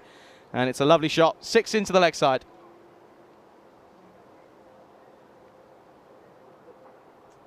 So 6 more to the total. And these two are very capable campaigners, especially Forcanella. We've seen him hit some very long balls. In fact, I'm pretty sure he was the one who hit probably the biggest 6 of the tournament so far, back over the bowler's head. We've seen some seriously big shots. But again, no, good to see. I can finally say hello to a couple of viewers in the chat. Helix, James in there as well. Maya's in there as well. Always nice to see. I appreciate everyone for tuning in, of course. There's game 4 coming up, which will be the repeat of these two teams. Sometimes get a little bit wayward on the old commentary. Should be getting fixed as soon as possible, though. I know many people want to hear from Vinny for sure. Sometimes. Oh dear. No, this has been a good over though for Liege, of course. With a total like this, it's not easy. Not easy to defend. I mean, they gave it a good go, haven't they, so far? Taking 3 early wickets. At 1 point, 15 for 3. Slower ball. And just dragged into the leg side. A bit of a miscommunication, but it doesn't matter because Oriakel gets this one all wrong. And it will go for another boundary. And a boundary to end the 3rd. And it will be 32 for 3 after the 3rd over. Just gets this one all wrong, doesn't it? And gets a cartwheel in there for good measure. Gets it all wrong. And it will be 32 for 3 after 3 overs. So at this point, Royal Brussels was 17 for 3. So just a few runs ahead. However, obviously, Liege are, if you're going off the basis of what we've seen so far in the tournament, they're probably the stronger squad. But again, this is the beauty of T10, isn't it? Anyone can beat anyone.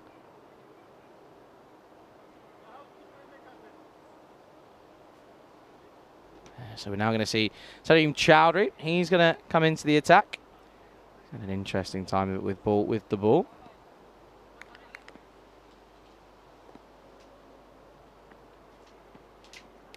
This is high in the air off the bat of Falconello. It could be an opportunity, and it is dropped. Being put down, miscommunication between the two. And it will just eventually be a single. It was the keeper's catch because he's the man with the gloves, but no communication between the two. And I think that's what puts them off in the end because he just gets in his eye line completely there. Yeah, the slide doesn't help as well, and it's the impact on the elbows when he comes down. So it's a drop. Falconello survives.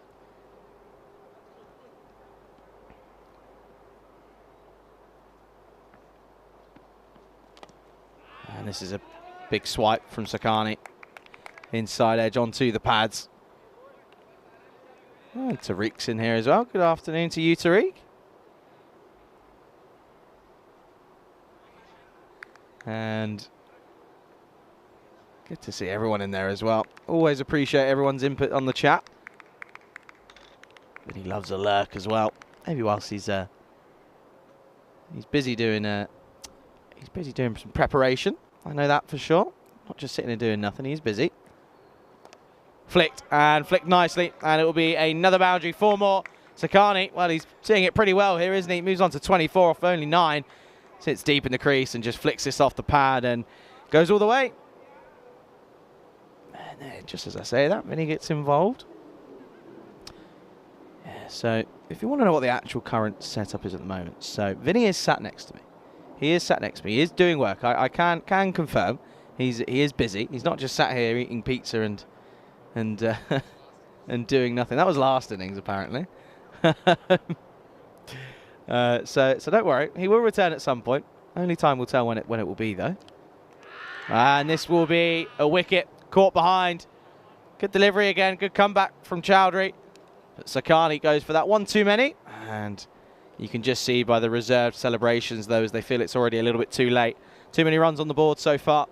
But a good wicket nonetheless, and Liege now 37 for 4.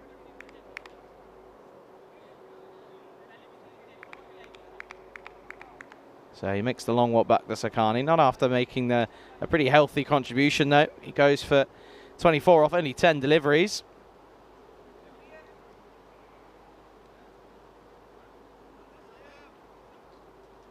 And the new man comes out, and I think they're, well, it looks as if they're just swapping the order around a little bit here, coming into the middle order. He looks saying Vinny just sitting in his rocking chair with a nice cold beer, I bet. Yeah, well. He's been saying for a while that he's going to have a couple of days rest. And he's giggling to my right, and he's his Belgium adventure's coming to an end. Let's just say that. Let's just keep it at that. Tarek asking, Vinny, would you rather win an IPL Championship or 50 over World Cup? That's an interesting one. Oh dear. Chowdhury continuing here. Oriakel facing his first delivery. It'll be a full toss. Won't be called. No, in fact, it might have been. I'm not too sure actually. They do run, so they do. Let's just see here. They do come through for the single. I think it might have been called. Let's see here. Let's see if it's called by the square leg. No, it isn't. So it will just be a single. Fuller slapped and slapped hard, and it's well fielded. And Diana's doing the old job in the old camera. Nearly gets in the way. Will be a single to end the 4th though, and already that run rate's creeping below a runnable at the end of the 4th. He's your 39 for 4. 4 days to go though, isn't it? Until T10 International Cricket returns to your screens. Looking forward to watching that. Be getting involved in a bit of a different manner. I won't be on your screens. Lucky for you. Wow, this is interesting though. Coming back to live action though, of course, ECC, very exciting times ahead. It's going to be young Adam Harrington is going to be coming into the attack here.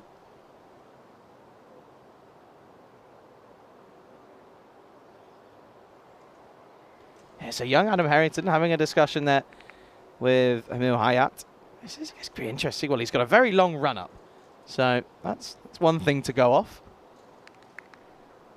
The younger brother of Oliver Harrington, of course, but he's in now. See what he's got. Could be a wicket first up. And is! And really good catch by Nayan Khalil. And, well, Adam Harrington comes into the frame of things, and he gets a wicket first up. And it's the 5th wicket to fall.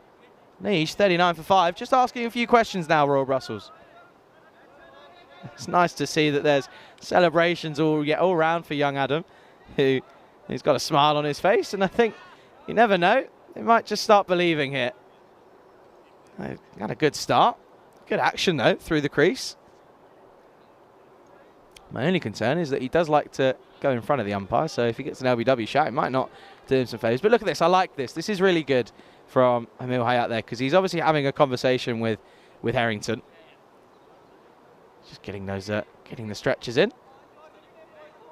But a good catch, nonetheless, from Khalil. So Newman comes in, and he can hit a long ball. Now, it's going to be Imar Butt who comes out to the crease. He's got a pretty decent score in this tournament so far.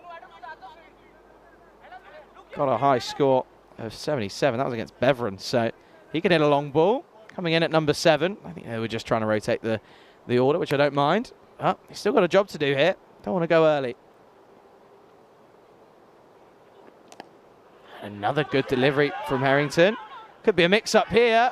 Oh dear, I think he was just in Odiakiao. This is again promising though from the second half of the Harrington set. A direct hit would have been close. Still good rhythm through the crease. Nice run up.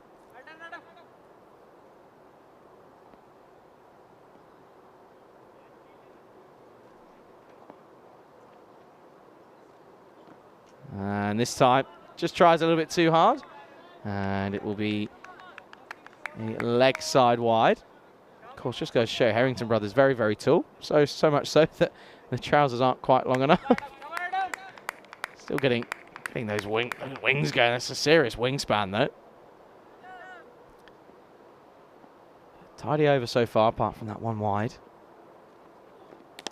And again, respected. Met with the full face of the bat from Imar Butt. Again, well supported by Emil Hayat in the covers there. I don't know if that was picked up, but there was a shout saying cricket is a funny game. So I like that. Good bit of chat in the field. Oh, and this time, mistimes this into the leg side. Yeah, will just be a single. Gets the dangerous butt off strike. And well, that's the question really. Why has Adam not been given a bowl before? What's going on? This is really good to see. I'm sure that his older brother will be happy to watch this as well. It's always nice to see a set of brothers do well, especially when it's in a game like this where it all counts, doesn't it? Every ball is crucial. That run rate still just under a run a ball. Fuller.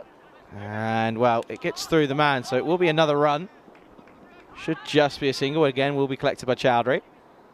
And again, just another single. Brings him up back on strike. 1 off 3 so far.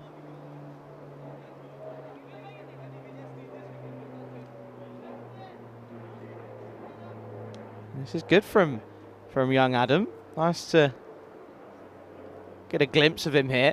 Of course, this is the penultimate match of Group B action here in Belgium. Last delivery here of the 5th. And they're asking the question, and he's got him. He's got the big wicket of Imar Butt and Harrington. What an over that is for Adam Harrington.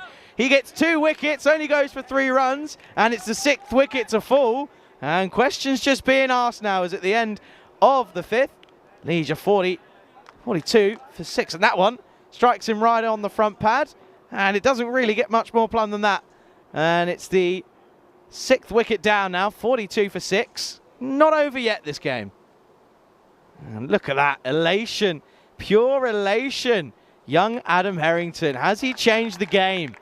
He's just asked the question. I'm going to go back to the chat that we heard in the middle of the field say, someone shouted. I'm going to try and find out who at some point. Just gave the little quote of cricket's a funny game.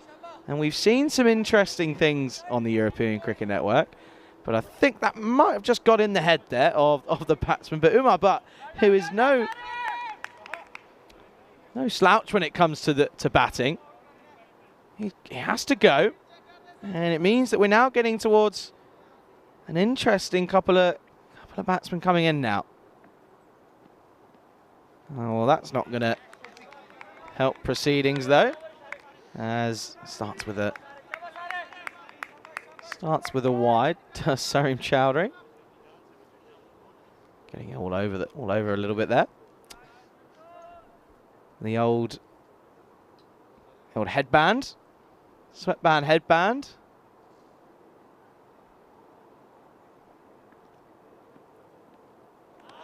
Back on the money though, and Odia Kau, who's been joined up there by Ibrahim Mikal, can again also hit a very long ball. But again, this is very, very interesting.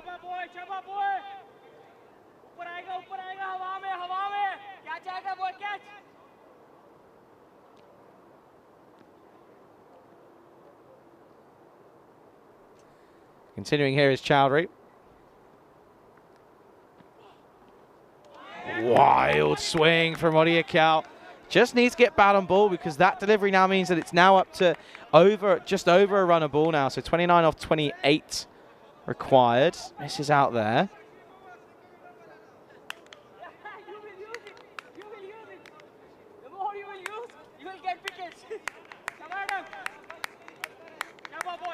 This is looking interesting, isn't it? So what's that now? 43 for 6, 29 off of 28 required. So it's just a bit of a tense atmosphere here. And it's given a wide. And take a look at this one. Is it touching? No. That's a tough call. It's a tough call. You can't see him, and he just said that. Get across because it doesn't help me in that instance when you're running right in front of me. I can't see. So he just sort of had to go on a hunch there. This time it's straight up and just pulled for just a single. So this is interesting, isn't it? There's a couple of questions by the way. Here we go. This is the lowest totals defended. Now obviously this total wouldn't be up there, but it's not far off. But look at those. Those are some serious totals defended, isn't it? There's Prague Tigers there on the 4th of June back in the Czech Republic. That was very interesting to see, wasn't it? That was the first date for Prague Tigers there. It was a pretty decent first outing with ball in hand, not with the bat that time around. And again, it's another dot ball. Ibrahim Mikal just starting with a respected full face of the bat. This game is a crazy game that we call cricket because it can just change in a matter of moments, and that's I think what we're seeing here. That over from Adam Harrington, 2 for 3 off of a single over, is pretty astounding stuff. Yet again, just respected. Again, and there's a few smiles going around the ground. I can see on just off the sidelines, the umpires just looking at each other, and I think they know that what they could be seeing something a bit out of the ordinary here. Mike's saying if umpire can't see it, how's he calling a wide? I think it was just off a hunch because of the way that the angle was going and where it was going, but it's one of those. Could be an opportunity. And it's taken. It's another wicket to go here. And Liege will fall to 45 for 7 as Ibrahim Mikal goes for a 3-ball duck. And it's another wicket to go. And it's the second wicket for Sarim Chowdhury. And at the end of the 6th, Liege 45 for 7. So here we go. This is getting interesting now. Really good catch, by the way, by Odia Kau. He certainly is a character that we've come to see here. And well, 6 overs down, 45 for 7. Adam Harrington will continue. I like this. Keep your confidence in him. He's brought you back into this game with an incredible over. And then Sarim Chowdhury's backed him up as well with the following over, only going for 3. So 6 runs off the last 2 overs. But more so as well, they've lost 3 wickets in 2 overs as well. So Adam will continue, as it will be the left-handed Odiakal on strike, as he's been joined now by Danish Aziz. And it's going to be Harrington now to continue after a very promising first over. Starts with a bit of a full toss, unable to get underneath it. Will just cost them the single. That's now 26 off of 23 now. Maya's making her support known for Liege. This would seriously be the underdog story, wouldn't it? If they could go ahead and do this, because they would have felt really, I was sorry for themselves, but a bit frustrated after getting bowled out for 72, for 71, correction. Well, they've come back out here with ball in hand, and they've just changed the story a little bit with those 3 early wickets, and then 3 in 2 overs as well. Well, that one is going to be a wide here. Signaled by umpire there. Adam, rightly so, just asking, just saying, well, what's this one there? Because I guess, again, this is the first time he's experienced bowling under ECS conditions. So anything on the line, of course, is called a wide. And I think that's just what he was asking there for a bit of clarification. So he knows now. Needs to put it back now. And does so. This is just pushed offside and will be a dot ball. And you can just see I like this as the skipper collected that one on the offside. This is good from Royal Brussels, because they're all getting behind each other, and it's a good bit of noise out there, good bit of chat, just keeping in the ear of the Liege batsman. This really would be giant killing stuff here if they can go ahead and pull the unimaginable off. And again, whizzes past the outside edge of Aziz. And Harrington's trying to take a wicket with every ball. He's so keen for this, and this is just what they've needed, hasn't it? It's just been a little bit lackluster, really. No massive effort over the last couple of days. They've just been on a poor losing streak. And well, young Adam Harrington's come into the frame, and he's just changed the game here.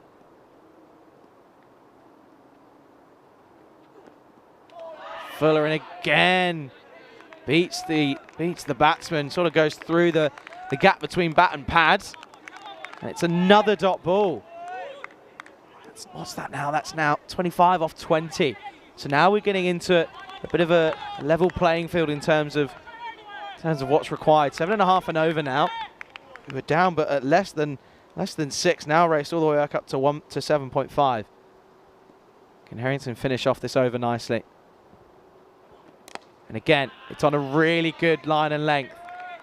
It's really quality stuff here from young Adam Harrington. Of course, we haven't seen Ollie Harrington who can bowl as well, but at the moment, why would you when you've got Adam Harrington who's just keeping it on such a tidy line and length right now? Needs to finish the over out here, needs to see it through. And he will have a false start. But this over has only gone for 2, with the 1 single and then a wide.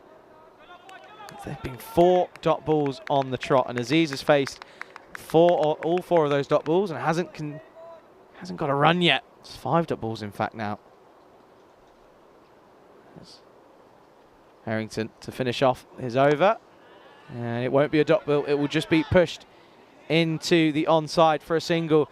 But that has been an incredible bit of bowling in those middle overs from that young man, Adam Harrington. Credit where credit is due, because he has brought Royal Brussels back into the game. And of course, well, this game isn't finished yet, but at the end of 7 overs, they are 48 for 7. Yeah, but this game, obviously, we'll see the return fixture, as Liege have gone ahead and they've elected to bat first once again. or in for this last match of Group B action here at the FanCode European Cricket Series Belgium. So one final match, and then it will be quarterfinals Friday tomorrow. And this game, however, this game's not over because 24 runs required off of 18 deliveries. One big over, and it could all change. However, with that run rate now up to 8 and over, it's just asking a few questions. But for Harrington, though, he's done his job. There's not much more that they could ask of him there, because he's gone for 6 runs, but he's got 2 wickets and the big wicket as well of Mabat. That's the key bit there as well. But he also got Falconella, who was pretty in at that point and set. And he was just backed up as well by Sarim Chowdhury, which is really good to see. Bowling in partnerships is crucial, because you don't want to bowl an incredible over and then the next bowler comes on and just releases all the pressure. But anyway, Audio Cal. Well, this is going to be a dead ball. Just interested to see if Aziz was going to try and hit this. What does he do here? Hits the ball on his leg and it goes backwards. But yeah, so for bowlers to bowl in partnerships, it's really crucial for game management, especially because bowling a maiden over and then next bowler coming in bowling 30 is just pointless. And all that is going to help Liege as it's a wide down the leg side.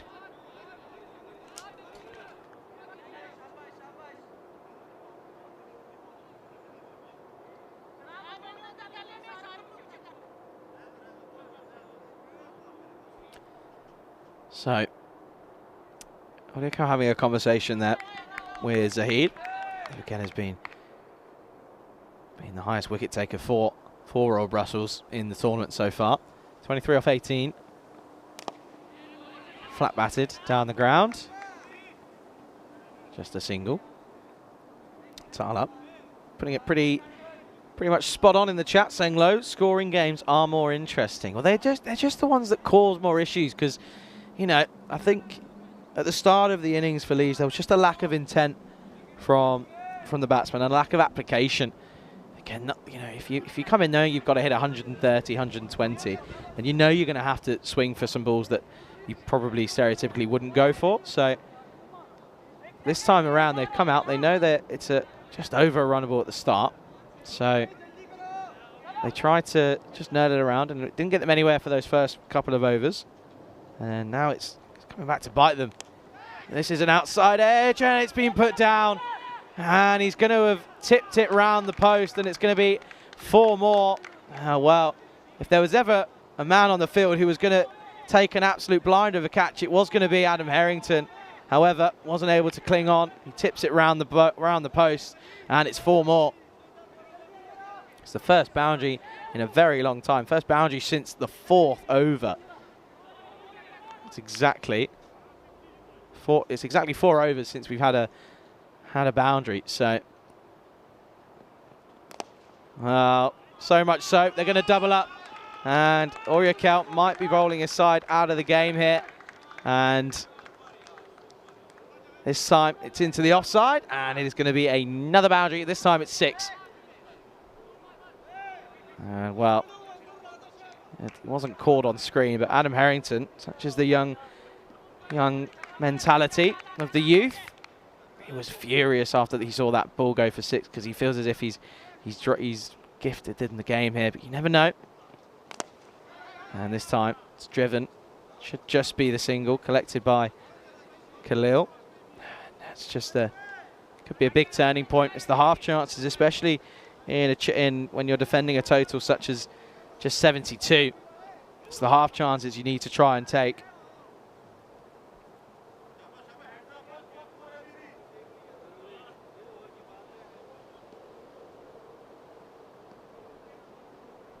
$11 needed. Now they can do it in 2 hits here. And tries to go for it, but he's completely skewed this one. And it will be another single. So, what's that now? That's 10 off of 13. Dot ball really needed here. Dot ball or a wicket, actually, if anything, because I think realistically they need to bowl them out now. This needs to be a wicket for Oyakal here in his first over.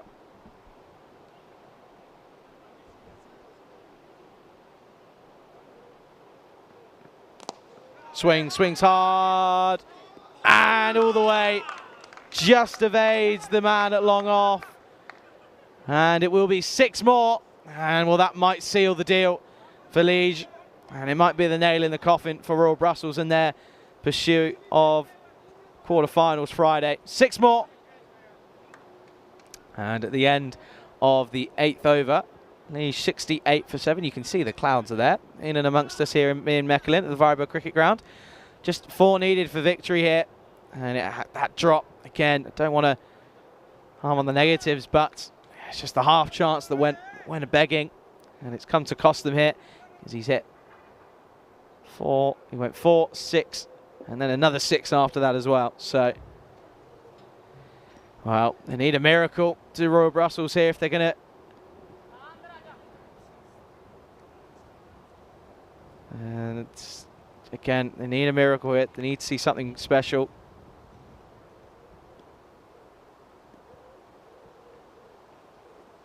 Flicked and flicked hard, and it will be the game. And well, Liège, they weren't looking too convincing, but they've done it. They have got the victory that they needed, and it will bring an end to the tournament for Royal Brussels. Commiserations to them, as Liège will be eventual winners by 3 wickets here in match 39. These 2 teams will go at it again once more to finish off Group B. That will be coming up in around about 25 minutes or so. And well, this is what's coming up. So Liège have gone ahead. They're going to bat first in match 40, which of course is it's a game where Royal Brussels will be trying to get some confidence, because I think, you know, the likes of Adam Harrington still in there, Oliver Harrington of course as well. So I think for me, I'd like to see Harrington opening the batting, and hopefully Adam Harrington can get another 2 overs with the ball. We can take a look at the highlights of what was a very interesting chase, and it started with a bit of a questionable start really, because well, the fielding was a little bit suspect. They managed to get through 3 of them, and then well, that was really all she wrote for that first over, because there was wickets to tumble, as in that first over there was a 4 and then exactly followed up by a wicket, and then there was 2 dot balls, and there was 2 and 2, and that's when you really thought that Royal Brussels started to believe. And after that, there was a flourish of boundaries. These are a couple of them here, because again, the fielding was a little bit suspect. Just that's really been the difference in standard and quality, though, between the top team and Royal Brussels as the bottom team here in the group. But credit where credit's due, because Adam Harrington, the young man, coming in the middle overs, he started to bowl the 5th, and he was able to really drag his team back into a possible winning position, as Oriakal got the old cartwheel out. But he was, so that bowling of Adam Harrington alongside Sarim Chowdhury really as well, because Sarim Chowdhury finishes with decent figures as well. Yeah, it was just wasn't meant to be for Royal Brussels, even though there was a really good effort in those middle overs to really claw them back. And well, this is it. That was the over from Adam Harrington, wasn't it? That was the first wicket to go in that first over for him. And then he had a couple of wides and dot balls, and then Imar Butt walking across this one, and he was given LBW. This was well backed up though by Sarim Chowdhury in that 6th over, only conceding three runs as well, but again also getting a wicket. Could catch again this time, Oriakal. And then, well, that was all she wrote really, because Adam Harrington came back, conceded only 3 off the next over, but then there were 4 boundaries, and that was really all they needed, because it was again just a lack of runs on the board from the Royal Brussels. So Liège will be the eventual winners by 3 wickets here in match 39. But no, again, commiserations to Royal Brussels, because they have been outstanding. They've provided some serious entertainment here over the last couple of days.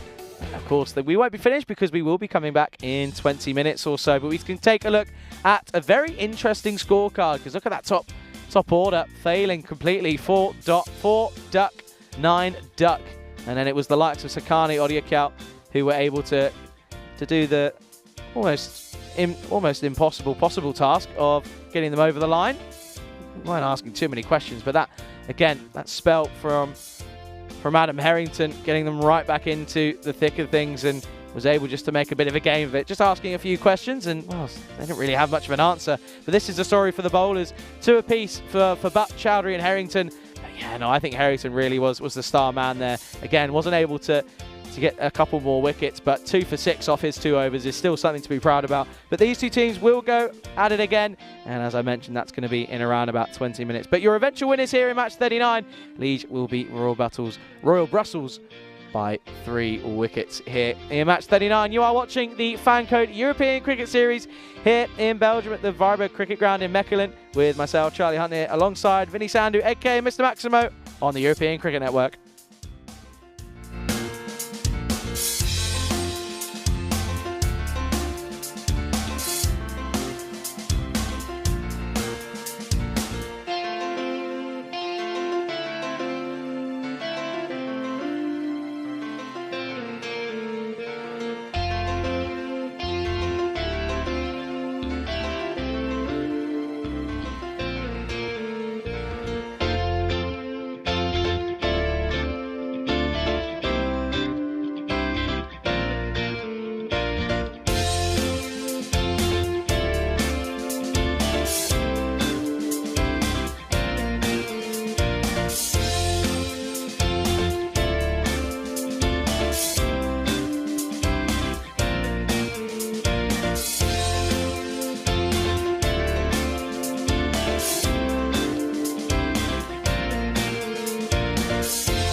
Hello and welcome back to Mechelen in Belgium, and it is time for the last group match now. Match 40 is on the way. They say life begins at 40. Well, the action's really going to hot up from match 40 because, of course, now that means we're only one match away from quarterfinals Friday in the morning. Now, some concerns about the weather this afternoon. Right now in the middle, it's holding on. Hopefully it stays that way. Of course, more information as it comes to hand. But let's go to the toss because I can tell you that it is Liège who are taking on Royal Brussels in match 40, and the captains are with Stefan Gooch. Royal Brussels to call. Tails are call. It's heads. Okay, good luck guys. All the best. Have a good game. So it is Hamza Minas of Liège who has won the toss and he's elected to bat first. Look, no surprises there. I think they want to put big runs on the board and essentially want to bat Royal Brussels out of the game, who are missing their captain, Muneeb Mohammed, which is a shame because we know he's such a dangerous player, but he hasn't had a great week, has been struggling with a couple of hand injuries that have just inhibited him to express himself in this series. But still, I do think Royal Brussels, they'll need a minor miracle, I think, to qualify from here. But even so, regardless, there's a game of cricket to be won here. I think they'll want to go out, if they are going out, with a win. As for Liège, of course, they can really cement their place at the top of the table with another victory. So plenty to play for here. Charlie Hunt is in the commentary ice cube. I can tell you the news from the toss, Charlie, is that Liège have won the toss. They're going to have a bat. Over to you. Let's get the last game of the day started. Thank you very much, Vinny.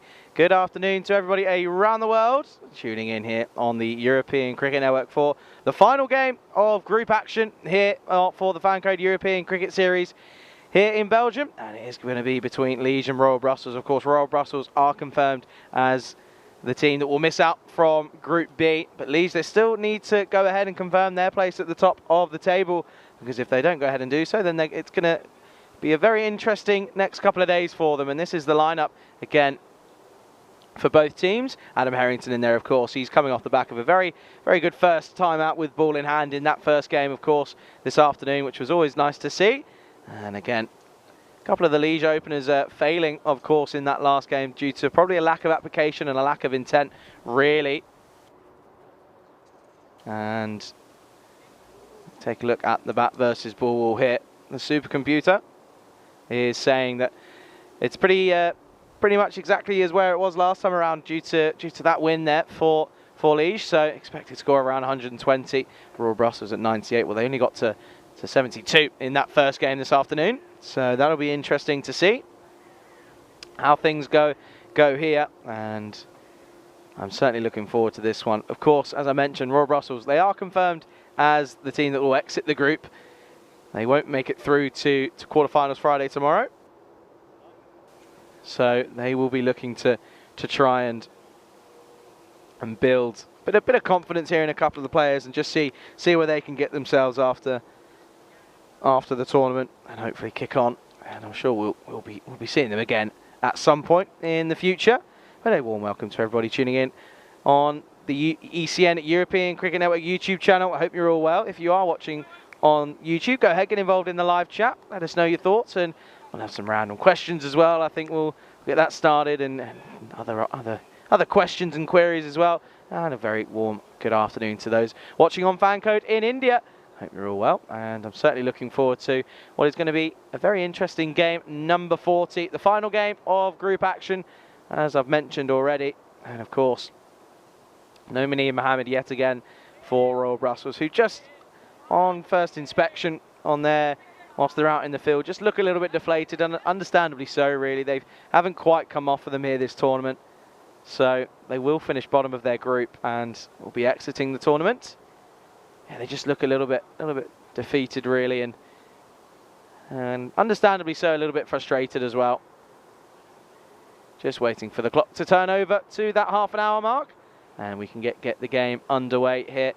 What is a very beautiful and greener-looking Mechelen Vryburg cricket ground here, because obviously we've had some overnight rain the last couple of nights. But it will be Zareb Zahid to get us underway here for the final game of Group B.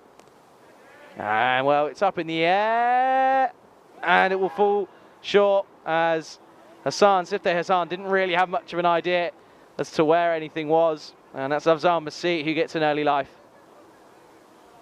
So misses out on a wicket there for Zahid, who again, you can just tell in the body language, he's just looking a little bit frustrated and and unhappy with the way that things have probably gone there, haven't gone their way.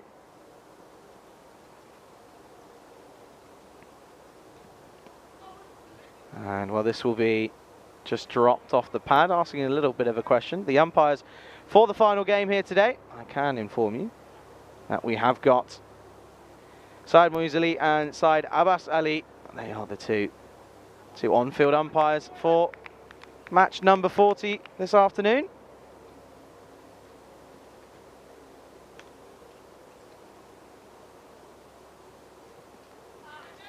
It's a bit of an outside edge and it misses the gloves of Yasin Khan. And it will be the first boundary in this game. And well, just wasn't going to get, didn't look like he was going to get anywhere near that really, Yasin Khan. But it's 4 and it's the first boundary here in match number 40.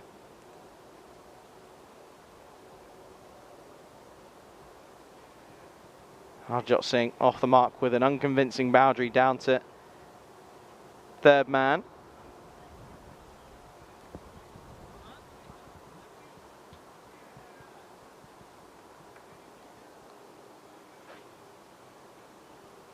Continuing here, Zahid.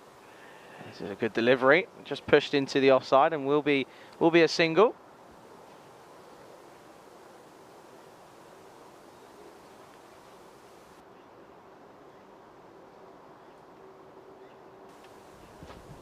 Zahid, it's good first over really. Only that early option and then that early opportunity, of course, and then getting a bit unlucky through the keeper. Fuller, driven hard, and it's going to go all the way, and it will be another boundary this time. It will be Afsal Masih getting in and involved this time, and it will be another boundary for more.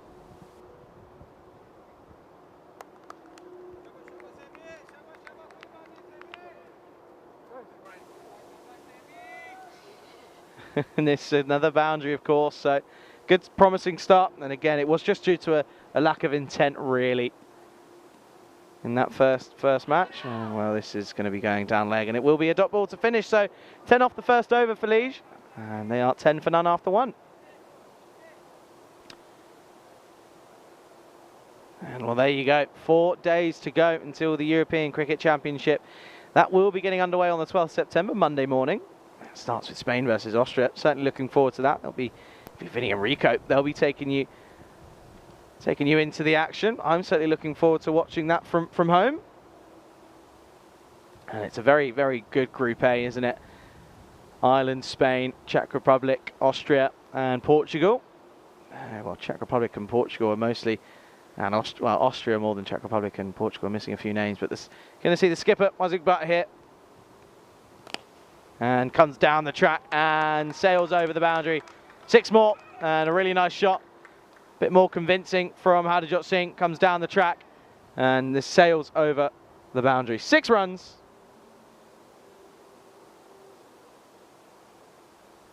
So 16 now on the total. That will certainly help proceedings.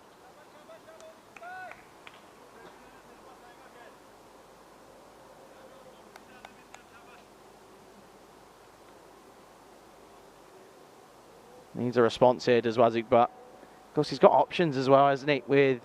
In terms of bowlers, he's not short for options. Leg side this time once again, and evades the man at square leg, but it's covered by the man on the boundary, Tad Chowdhury, ever present on that boundary whenever Royal Brussels have been playing here in Belgium. And it will be a single to the total, which will bring Masih back on strike. Of course, Masih in that first game didn't quite come off, did it? With the 4, just the single boundary, and getting caught by Oliver Harrington. This will again be another single down the ground. And we'll bring back Harjot Singh, who's had a mixed tournament really, has Singh, because he started really well and really promising. And the strike rate was up there and was going really well. That high score of 42 against Beveren. And then ever since then, hasn't quite been able to reach the same heights. Averages 23 in the tournament this year. Goes offside and pierces the gap. And it will be another boundary. And it will be that man, Harjot Singh, who's got a start here, and he's going to be looking to kick on as well. It's a lovely shot into the offside. Add 4 to the total, 4 more.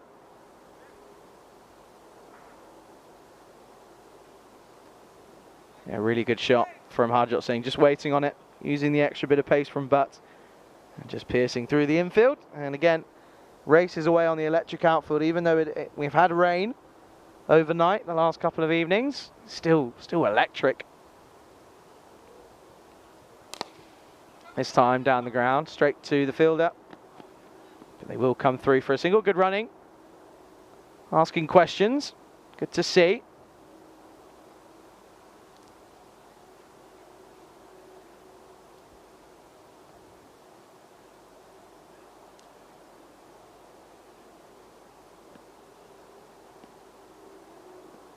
Isaac Butt continuing here, final delivery here in the second. And it's a wild swing from Massey, and misses out here, and it will be a dot ball to finish once again. So at the end of the second over, Liege are 23 for none. Harjot Singh's been the most destructive batsman, 17 off 7 so far. And we can take a look at the standings as well after that last game, of course, where Liege are eventual winners, only just though by 3 wickets, but this is what it means. So Royal Brussels are out of the tournament. We will be saying goodbye to them, but Liege, they go level on points. However, they still need to ensure that they get a victory here, and because if they don't get that victory confirmed, then you never know what could happen, because net run rate is such a fiddly figure. So you just don't know what could happen. We're going to see Sifta Hassan, and this is going to be into the leg side. Again, just a single collected by Taha Chowdhury.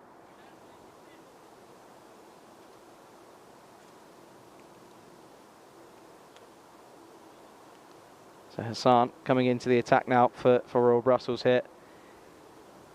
There's a lot of chat about certain issues going on at the moment in the world.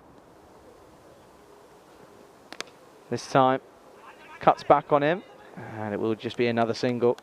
So not dealing completely in boundaries. Only had 4 boundaries in the innings so far.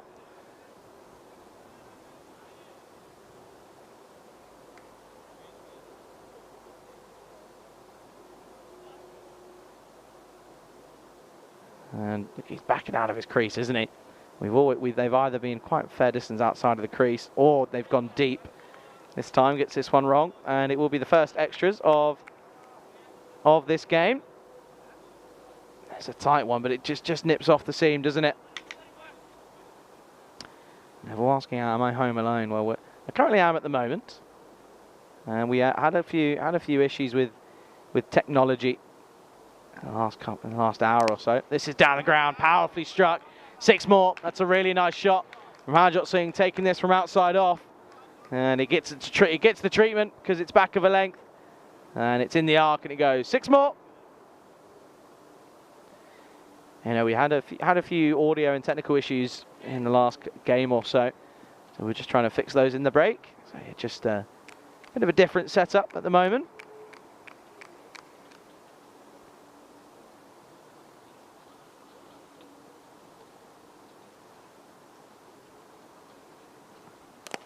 This time leg side.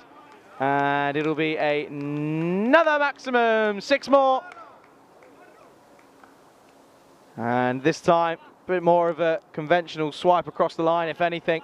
And it will be another big shot, 6 more. And Harjot Singh, he's going about things in the right manner at the moment. Moves on to 30 already, off of just 10.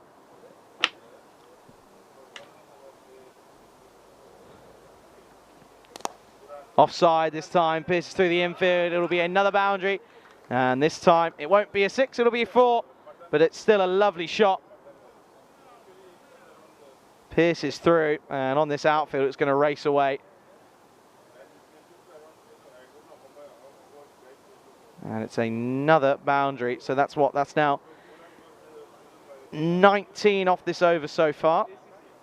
So, again, Hassan hasn't been able to come on and stem the flow of runs, really. Yazi putting his support in for Singh. Down the ground again, this time just clipped. Audio will collect it, and it will be a single to end the power play, 43 for none after 3. And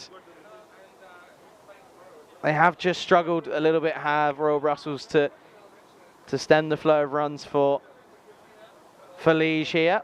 And look at that, that last over was one that went magical. It went for 20, 10 off the first, 13 off the second, and then 20 off of that last one as well.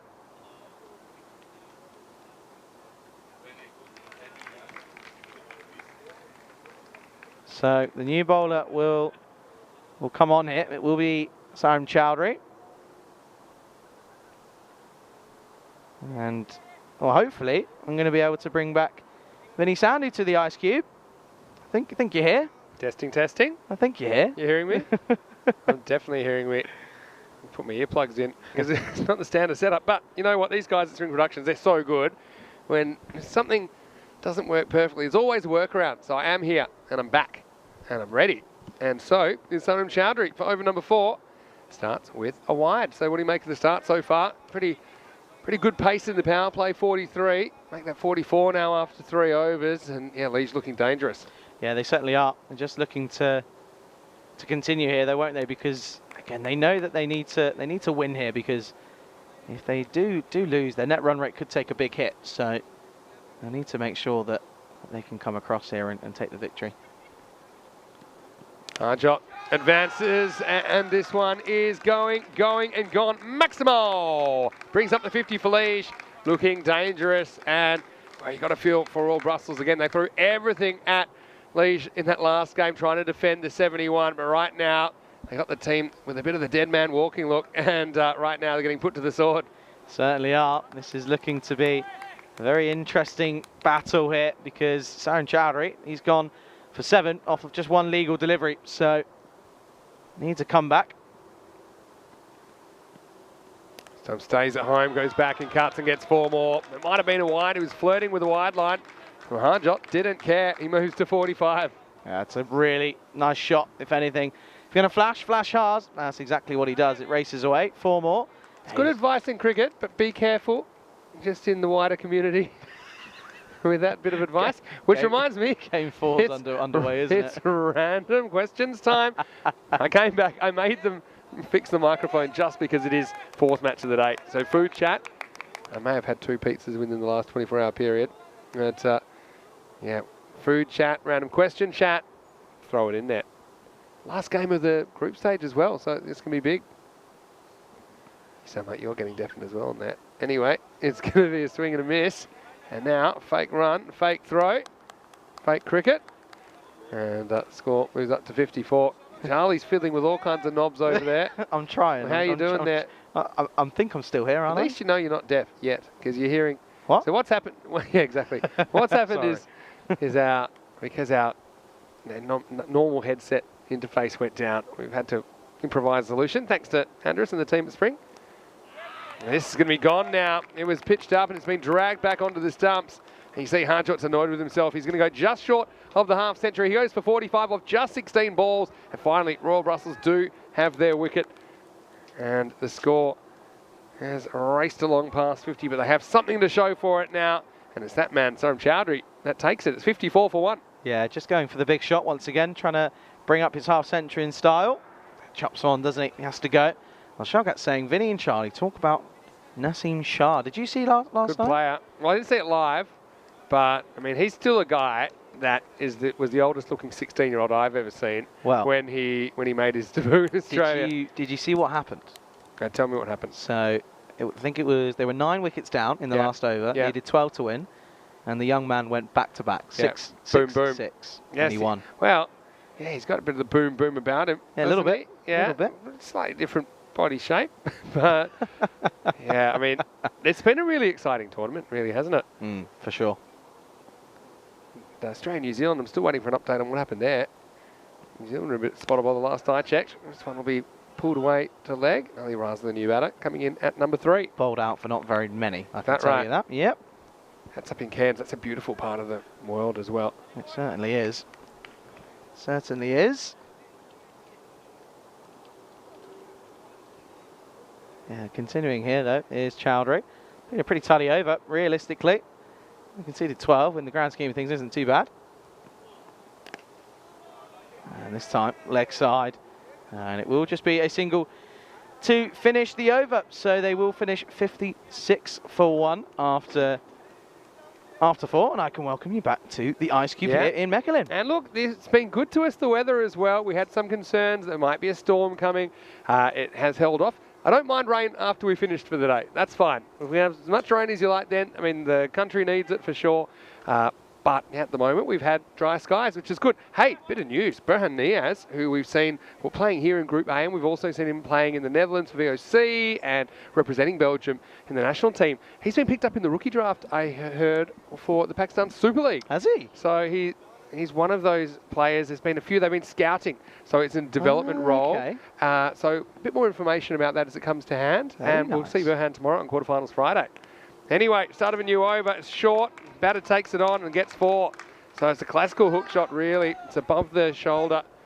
But he plays that really well. Just turns at the right moment. And 4 runs to start the over. So isn't that a good development there? It's nice to hear, isn't it? It's always nice to see as well because, again, we've seen him plenty of times and Good young player, good reward. coming off well. It's always good to see. Isn't it nice to see the PSL scouting for a bit of talent in Europe that they might be able to develop? Yeah, for sure. I know there was rumours about it. I heard about it a few months ago. Nice to see it's coming to degree now. Yeah, there wasn't that many players that were picked up either. Maybe like 15 across the whole of Europe. So it's great by him. Yeah, congratulations, for sure. Yeah, no, so match number 4 of the day. Obviously a little bit earlier than usual due to the different schedule.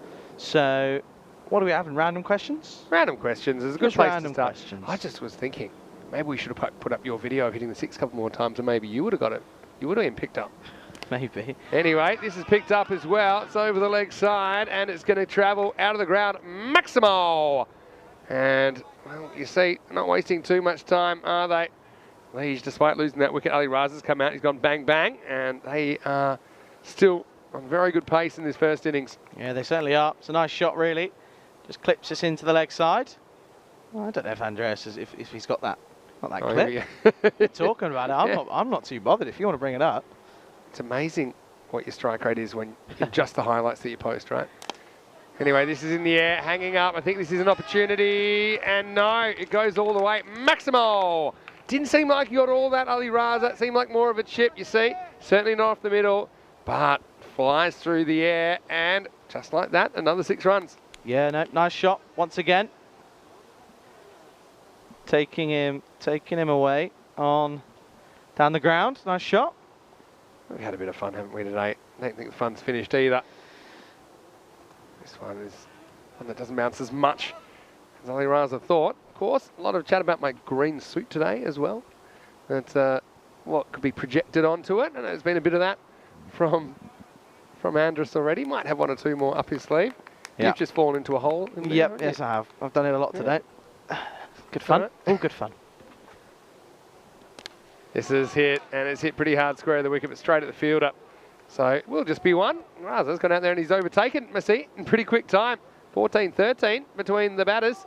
But the real battle out in the middle, it's 74 for 1. Leash, a very strong first half of their innings. Certainly is. Almost, you'd say batting Royal Brussels out of this game already, really. But you never know. Could see a Harrington special, couldn't we? Yeah. That was incredible in that last game. It's just a shame they didn't have 20 more to play with or something like that.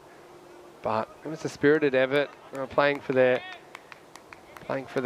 tournament lives, basically. Unfortunately, we know they won't make it to the quarterfinals Friday, but still, game of cricket here to compete in and hopefully get a result.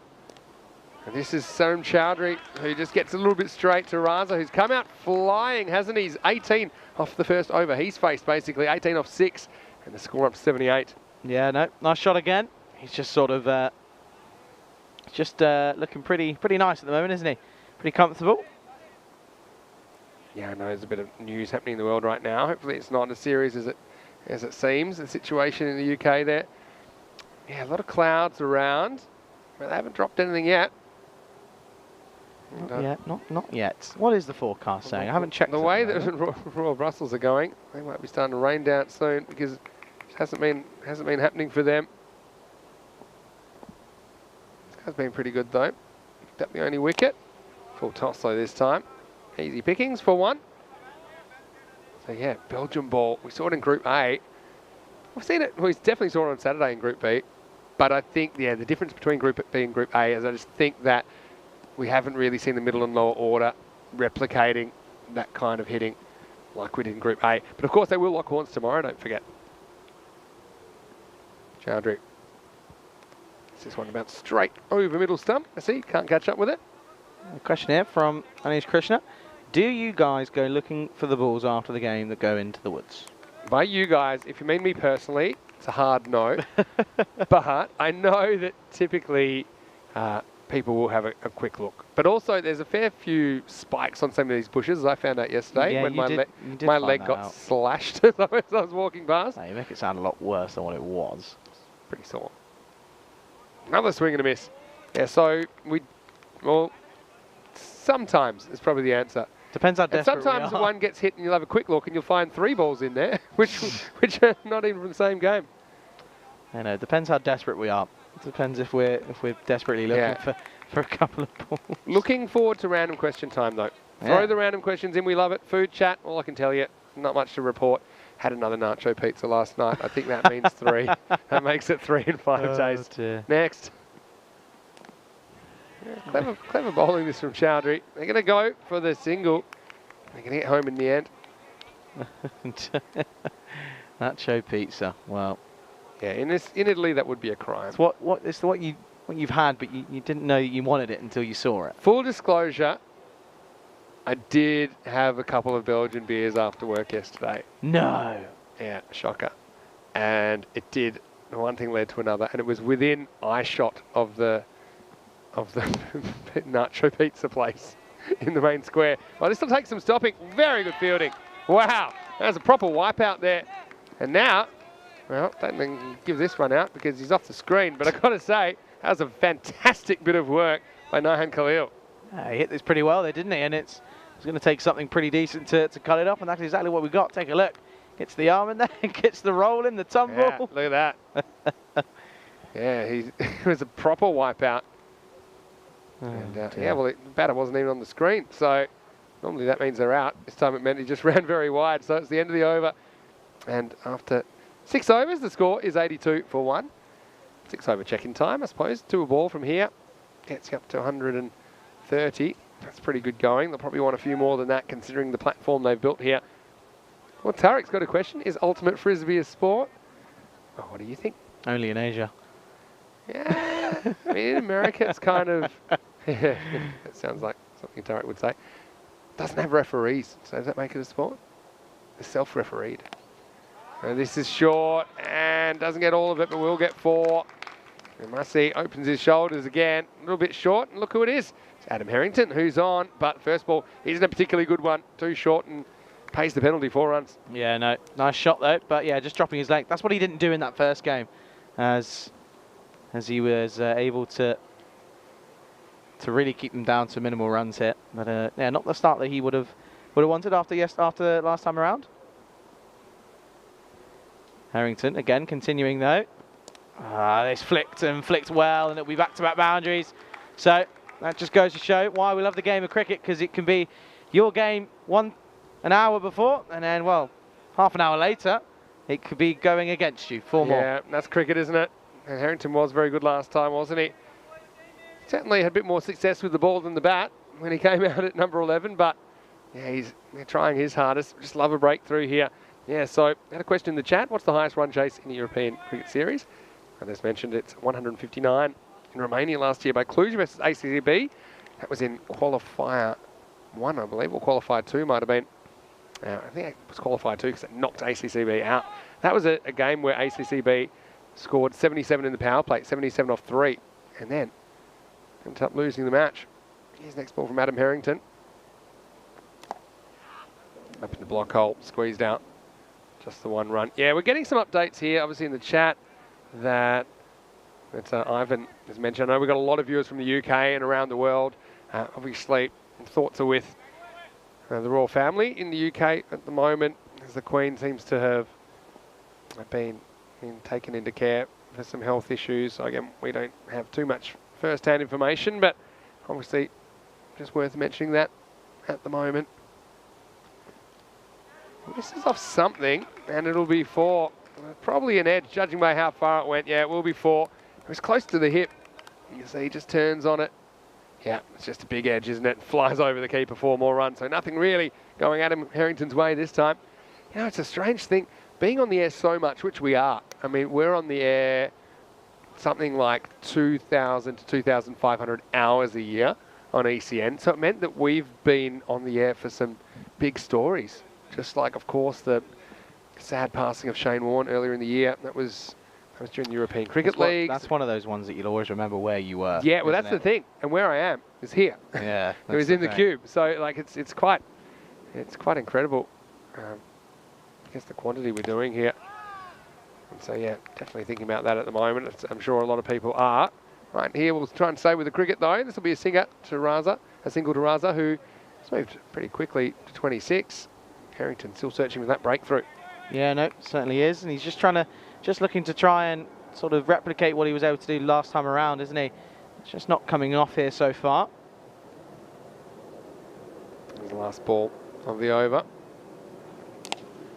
Dragged away to the leg side. Well knocked down there by Noor. He's a pretty good death bowling option. See if we see him soon. At the end of this over, it'll be 97 for 1 after 7. Yeah, well, Sultan has just mentioned something in chat. We were just alluding to it before. That Burhan Niaz, who's been playing for Antwerp in this tournament, will play in the Pakistan Junior League for Martin Warriors, which is really exciting. Now, this is what it looks like it will be tomorrow, assuming things don't change. And I can't see Liege dropping their net run rate below Beveren. So it's kind of got a bit of an asterisk on there, but it'll be Antwerp versus Ghent tomorrow, first up in the quarterfinals, and then Beveren versus 12 Stars. Mechelen Eagles versus ICCB, that one is locked in, quarterfinal number 3. But then Liege and the Austin Exiles, it's a tough one for Liege as well, continuing to top the table. Anyway, this is in the air, and it will be taken. Nice catch. So it's well held there by Wazik Butt. And as I thought, Noor comes into the attack. Noriakel gets his first wicket. It was just a lofted drive, which wasn't quite out of the middle. So the partnership is broken now, and the score is 97 for 2.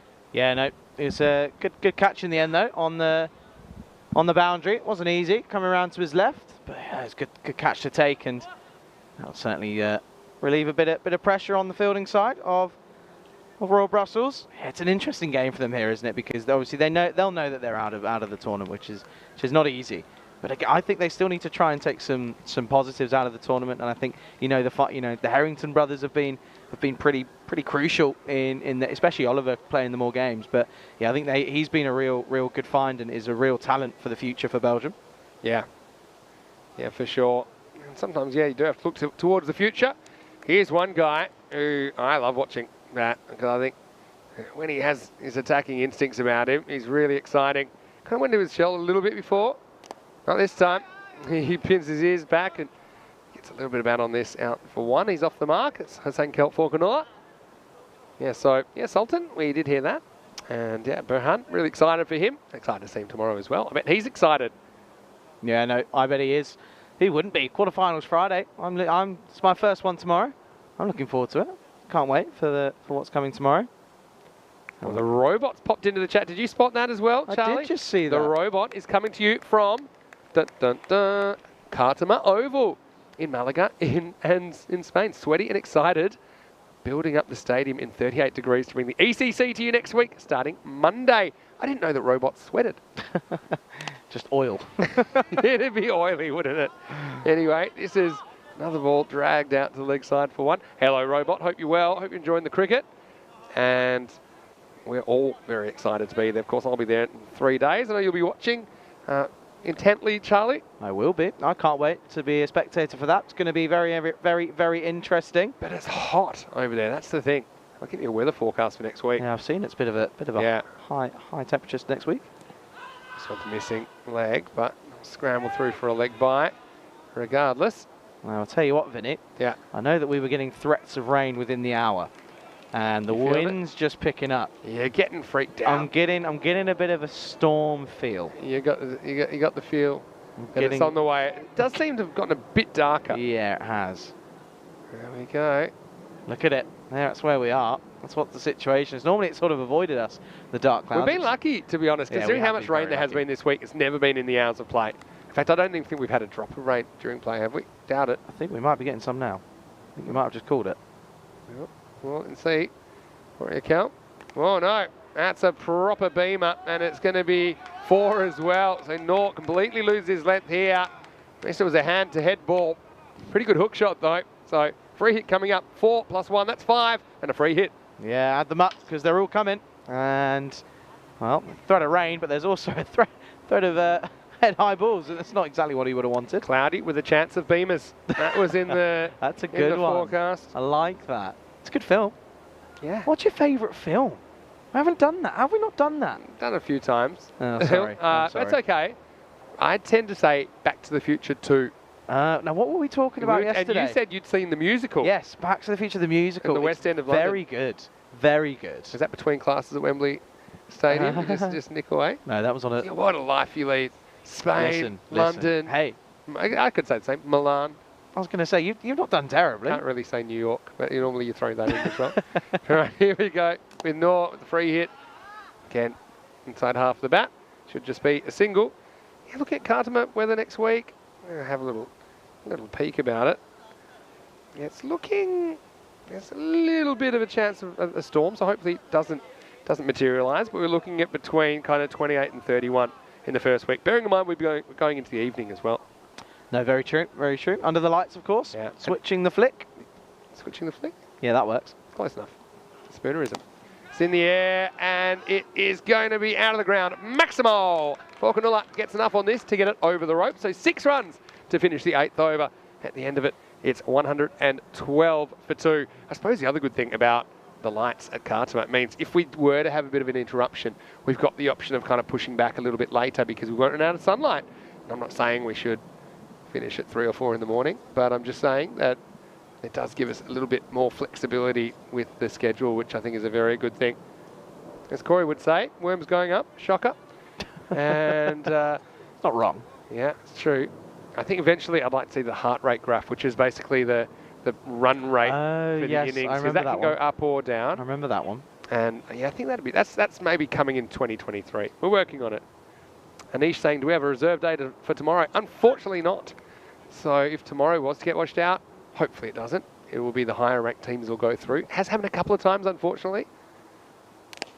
This is hit down to deep long on. Some people say, why don't we have a reserve day? Well, it's a pretty simple answer. Because we are on the move so quick. Yeah, exactly. So if we had a reserve day, obviously we wouldn't get to Spain in time for the ECC or just any other tournament. So we can't really have reserve days. We've got to kind of play it as it lies. We can maybe go a bit further back in the day at times, but yeah, that's the schedule, isn't it? Yeah, it certainly is. And I don't know if I'm being stereotypical here, but I've not seen any birds fly over the ground at all. Yeah. And now we're getting threats of storms. I'm seeing birds flying all over the place. Really? Yeah. And the birds going for cover. Didn't think I'd be doing bird watching. Have they live been on up there in the clouds having a bit of a look? but Maybe. Okay. They're the weathermen. Oh, it just misses. You know, well, what's happened here? They really should get a run out, and they will. So I think Falconulla swung and missed a bit too much, and Ali Raza ran out of patience. And so you also ran out Falconulla, who has to go for 7. Just seemed to be over-swinging, really. So he will be the 3rd wicket to fall with 9 balls remaining. It's 113 for 3. Yeah, no, never really a run there, but I was concerned we were going to get an instance. You know, remember when I think it was Abdul Rahman for Austin CC went to sort of just roll the ball at the stumps and he hit the base. And Yeah. Bales. That can happen. Andrews thinks that maybe Falconulla's afraid of thunder, so he's run himself out. That's one take on it. Yeah. Well, he creates a bit of thunder with the bat. He can whack them. So the robot put up, have you heard about the ECC starts next week, the Euros of Cricket? You can answer yes, awesome, can't wait, or you can say no. So check out ecc.cricket, which is the specialised landing page for the ECC. Ali Raza can't do much with this one after stealing the strike and sacrificing his partner. The next ball's a dot. Yeah, so this is an issue. Well, the reason we can't get the reserve days is because we have to move all the equipment and all these things like that. If it was just one tournament in isolation, then sure. Like, for example, the only reserve days we have are for the ECL final day or the ECC final day. No, not even the group final day, for the actual final day. which is sensible. Makes sense. Swatted away, and that's again to the leg side. Fielders have been busy over that side. This will just be a single. Chowdhury's having a good time. He obviously likes being out there because he's involved quite a lot in this format. Racking up the touches, as we'd say in Australian Certainly football. is. Yeah, so let's hope that the weather's good in Spain. I know that always the chance of the, what do they call it? The Gota fria. Yeah, gota fria. There you go. It's describe what that means literally. It's like some It's sort of just cold snap. Something like that. Yeah. That'll do. Well, this is straight up in the air. Who wants this? Well, nobody's really gone there straight away, and now it's going to be dropped. Well, that pretty much sums it up for all Brussels, not only in this game, but probably for their tournament as well. It hung up in the air a long time. Camille Hyatt, he was the man that got there in the end, but only just. He grasses it, and so at the end of 9 overs, it's 115 for 3. Yep, final over to come now, and it's just, well, I'll tell you what, after explosive start, they've done really well to keep them dug down here, because it looks like they were going to get up towards that 140 or possibly 150 after that start, but they've done really well to claw them back here. Once again, keep your random questions coming. And, well, I know that a few people have made a few mentions about my green suit today. Well, stay tuned, because after this ball, I think Andrus has a couple of tricks up his sleeve. So stay tuned for that. First, Adam Harrington's going to bowl over number 10. This first one, I think, will just be a fairly comfortable single. Okay. All right, so we've done this a few times. Let's see what... Oh, okay. Got the dummy here. What's going on? All right. Okay, well, I'm going to go in 5 seconds. Ready? 5, 4, 3, 2, 1. There we go. Well, maybe black's appropriate, considering what we're hearing at the moment. Oh. Hope not. Oh. Yeah. Ooh. Okay. Well, dark clouds and all. Yeah. I don't know where you were going with that one. Anyway, here's Adam Harrington. He's going to get blasted, and that one might bring the rain, because that was huge. And in the end, we're pretty well held down there. That's Ibrahim Kell. He's part-time. He's a substitute fielder for the opposition. This one has smashed away 6 runs.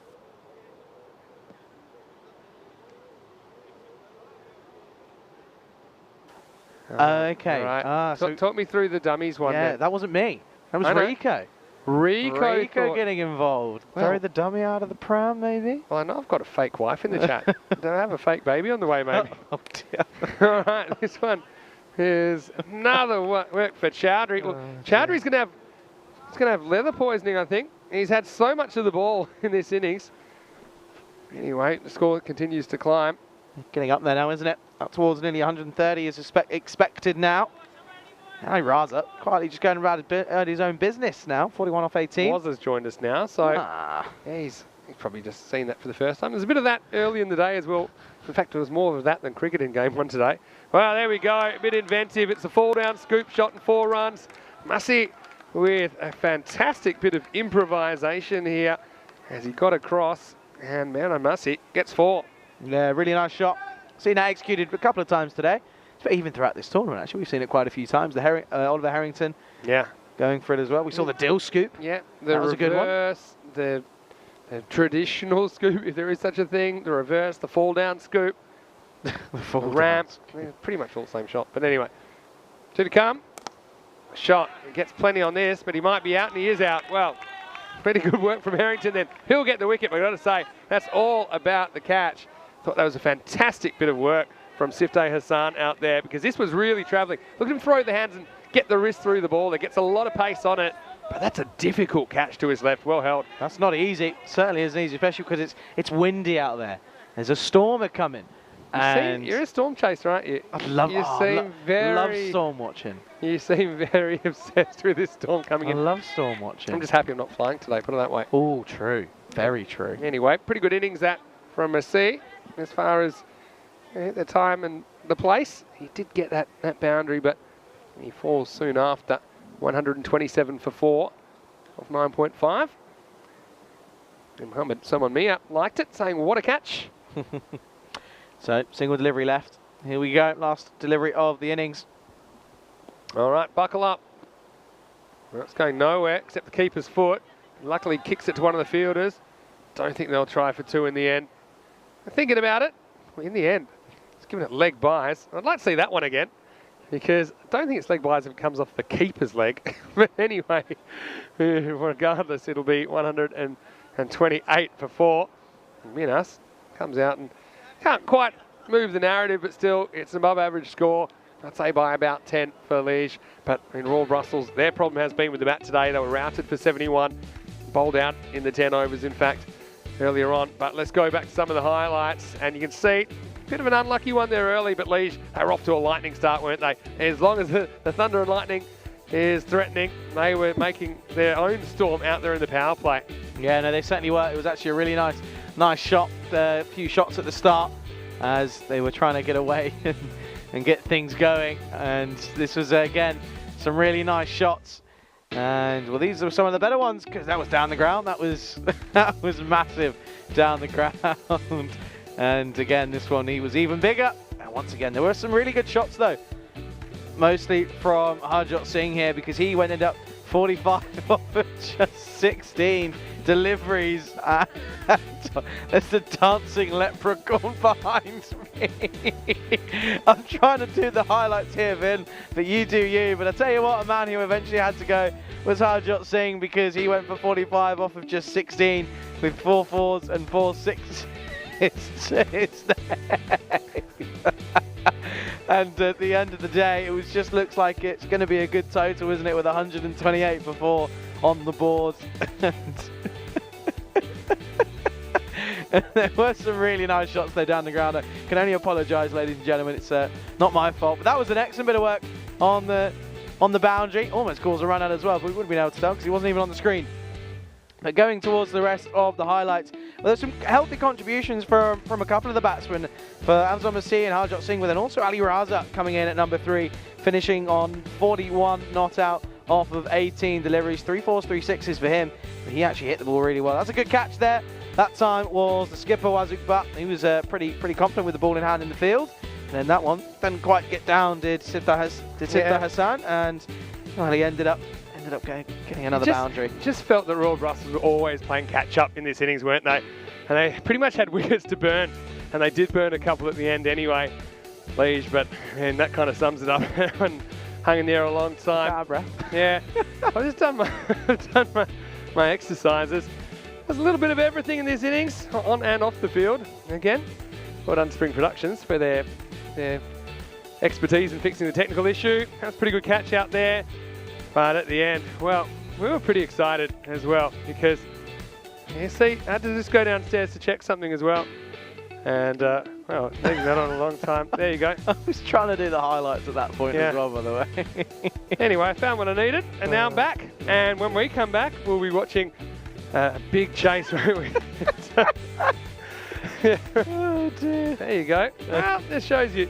Sometimes you forget the camera's on. That but was the dancing leprechaun. That's why you stick around for the highlights. Anyway, 128 for 4.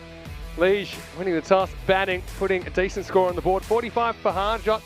Fell just before his 50, didn't he? But he was the top scorer. Ali Raza with 41 off 18 got things moving. Amzam Masih also reached double figures, 24 opening the batting. And the captain, Hamza Minas, came out and couldn't quite get back on ball at the very end, but did get a leg by, which took them that 128. As far as the bowlers went, well, no one really took a hammering. They were all about equal, weren't they?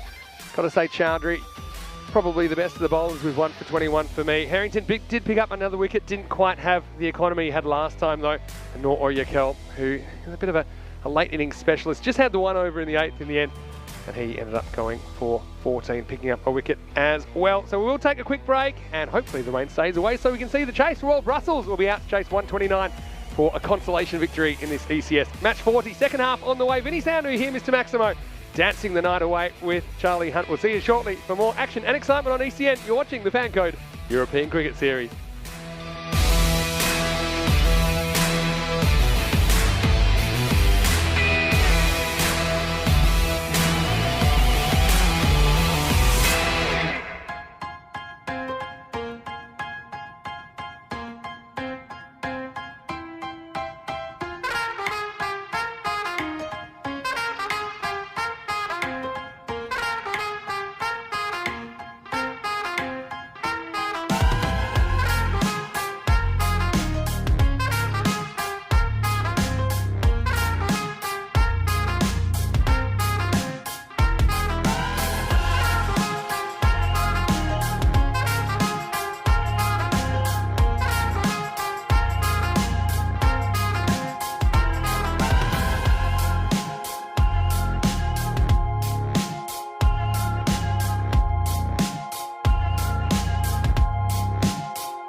Good afternoon. Welcome back to a grey and gloomy Freiburg cricket ground here in Mechelen. And you join me, Charlie Hunt, here on the European Cricket Network for the final innings of Group B action. And it is going to be Royal Brussels. They will be set 129 for victory here in what is a consolation game for them, really, because they are out of course, out of the running for quarterfinals Friday tomorrow. And looking forward to seeing that tomorrow, of course. And Liège, they've confirmed their place there. But a win here will confirm that they will finish top of Group B, which will, of course, help their bid in becoming champions of the European Cricket Series here in Belgium, of course. And it depends on whether there is going to be any weather conditions over the next 2 days, which will only time will tell, of course. Ready to get underway, and it's going to be Sakani here.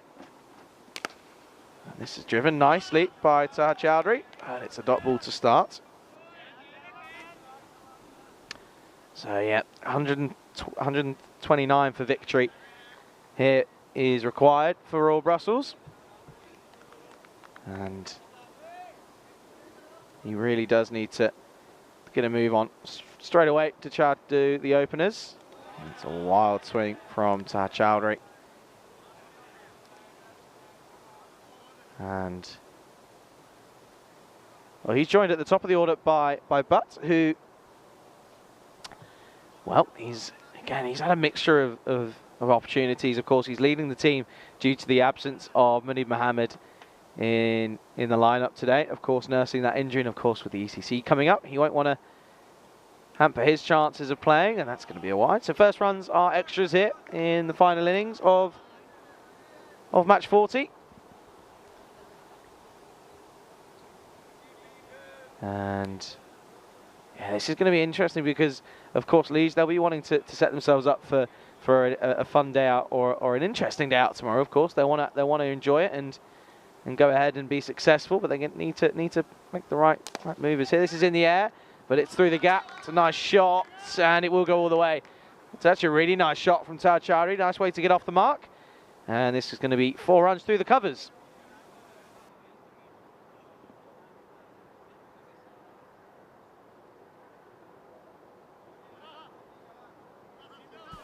And a nice shot there for Chowdhury to get off the mark. It's a really nice shot, in fact. Through the covers. A little bit aerial, but through the gap. So it's 4 to the total. Need a few more, though. Already up at 13 and over so far. Hits well again. He's strong down the ground. He's strong in the V early on, is Taha Chowdhury, but just hasn't been able to come off. He's a talented batsman, but just hasn't been able to tee off and really put cruise control on and get some runs under his belt. He's been all over the lineup because he's opened. He's been down at 7 in the middle order as well. So, well, he was going to leave this one, but he won't because it will be a no ball, and he will get an outside edge, so he will get a single, but it will be a free hit, which will be the first delivery that Butt will face here.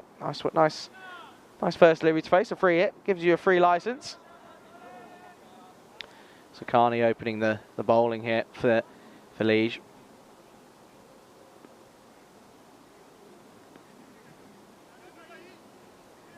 He had an interesting time with the ball in hand, and he went for 2 for 9 off in the last game, which is pretty good going. Opening the bowling, took the second over in the last game.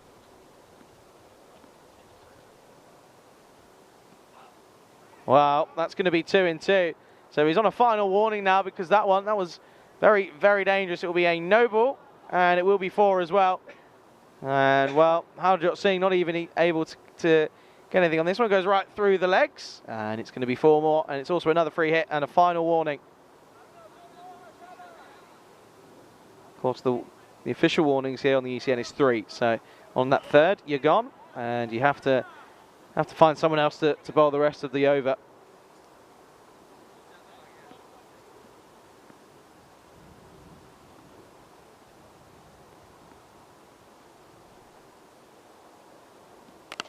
And pulled leg side, and it's 6.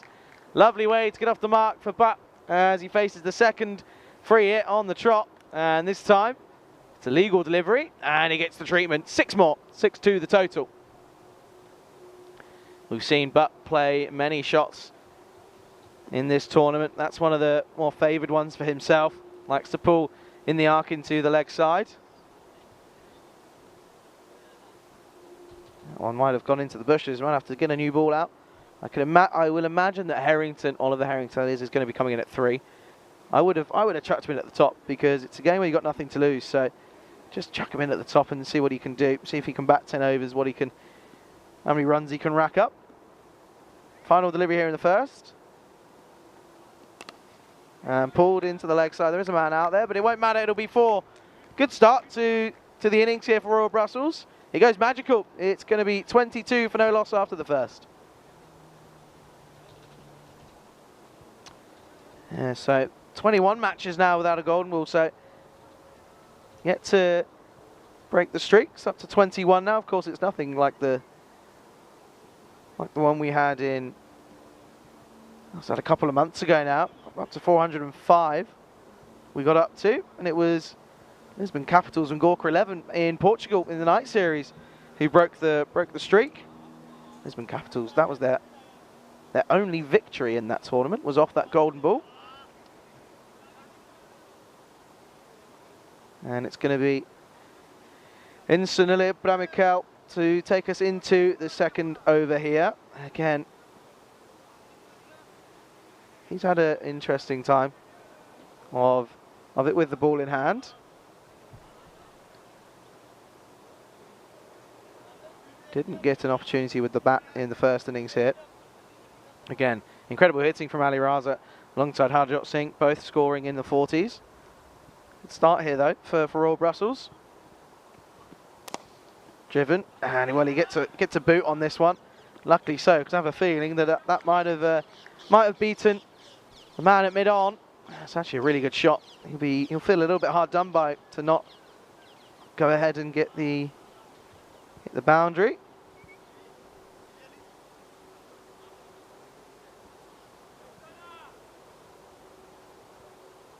And again, it's been a promising start from Ibrahim Mikel.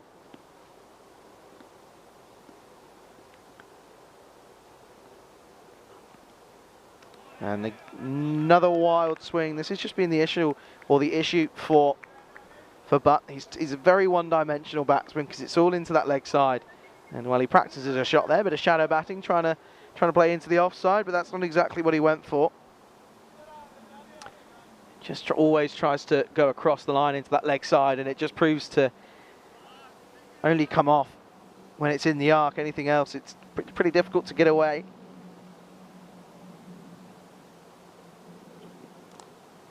And this one, it's a bit of wood on this one. Clatters into the bat and will just be a single collected by Mabat.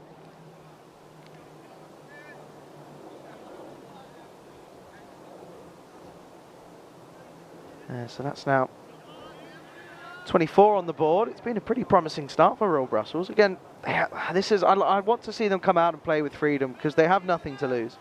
They're out of the tournament. They can't change that outcome. So come out here, play with freedom, show us what you're made of. This is the last game for the team on in front of the cameras being broadcasted. So it's an opportunity to make the most of it. Tar Chowdhury this time, leg side. Get a boot on it, will Naran Masih. It will be another single. So this over's only been dealt with the three singles so far.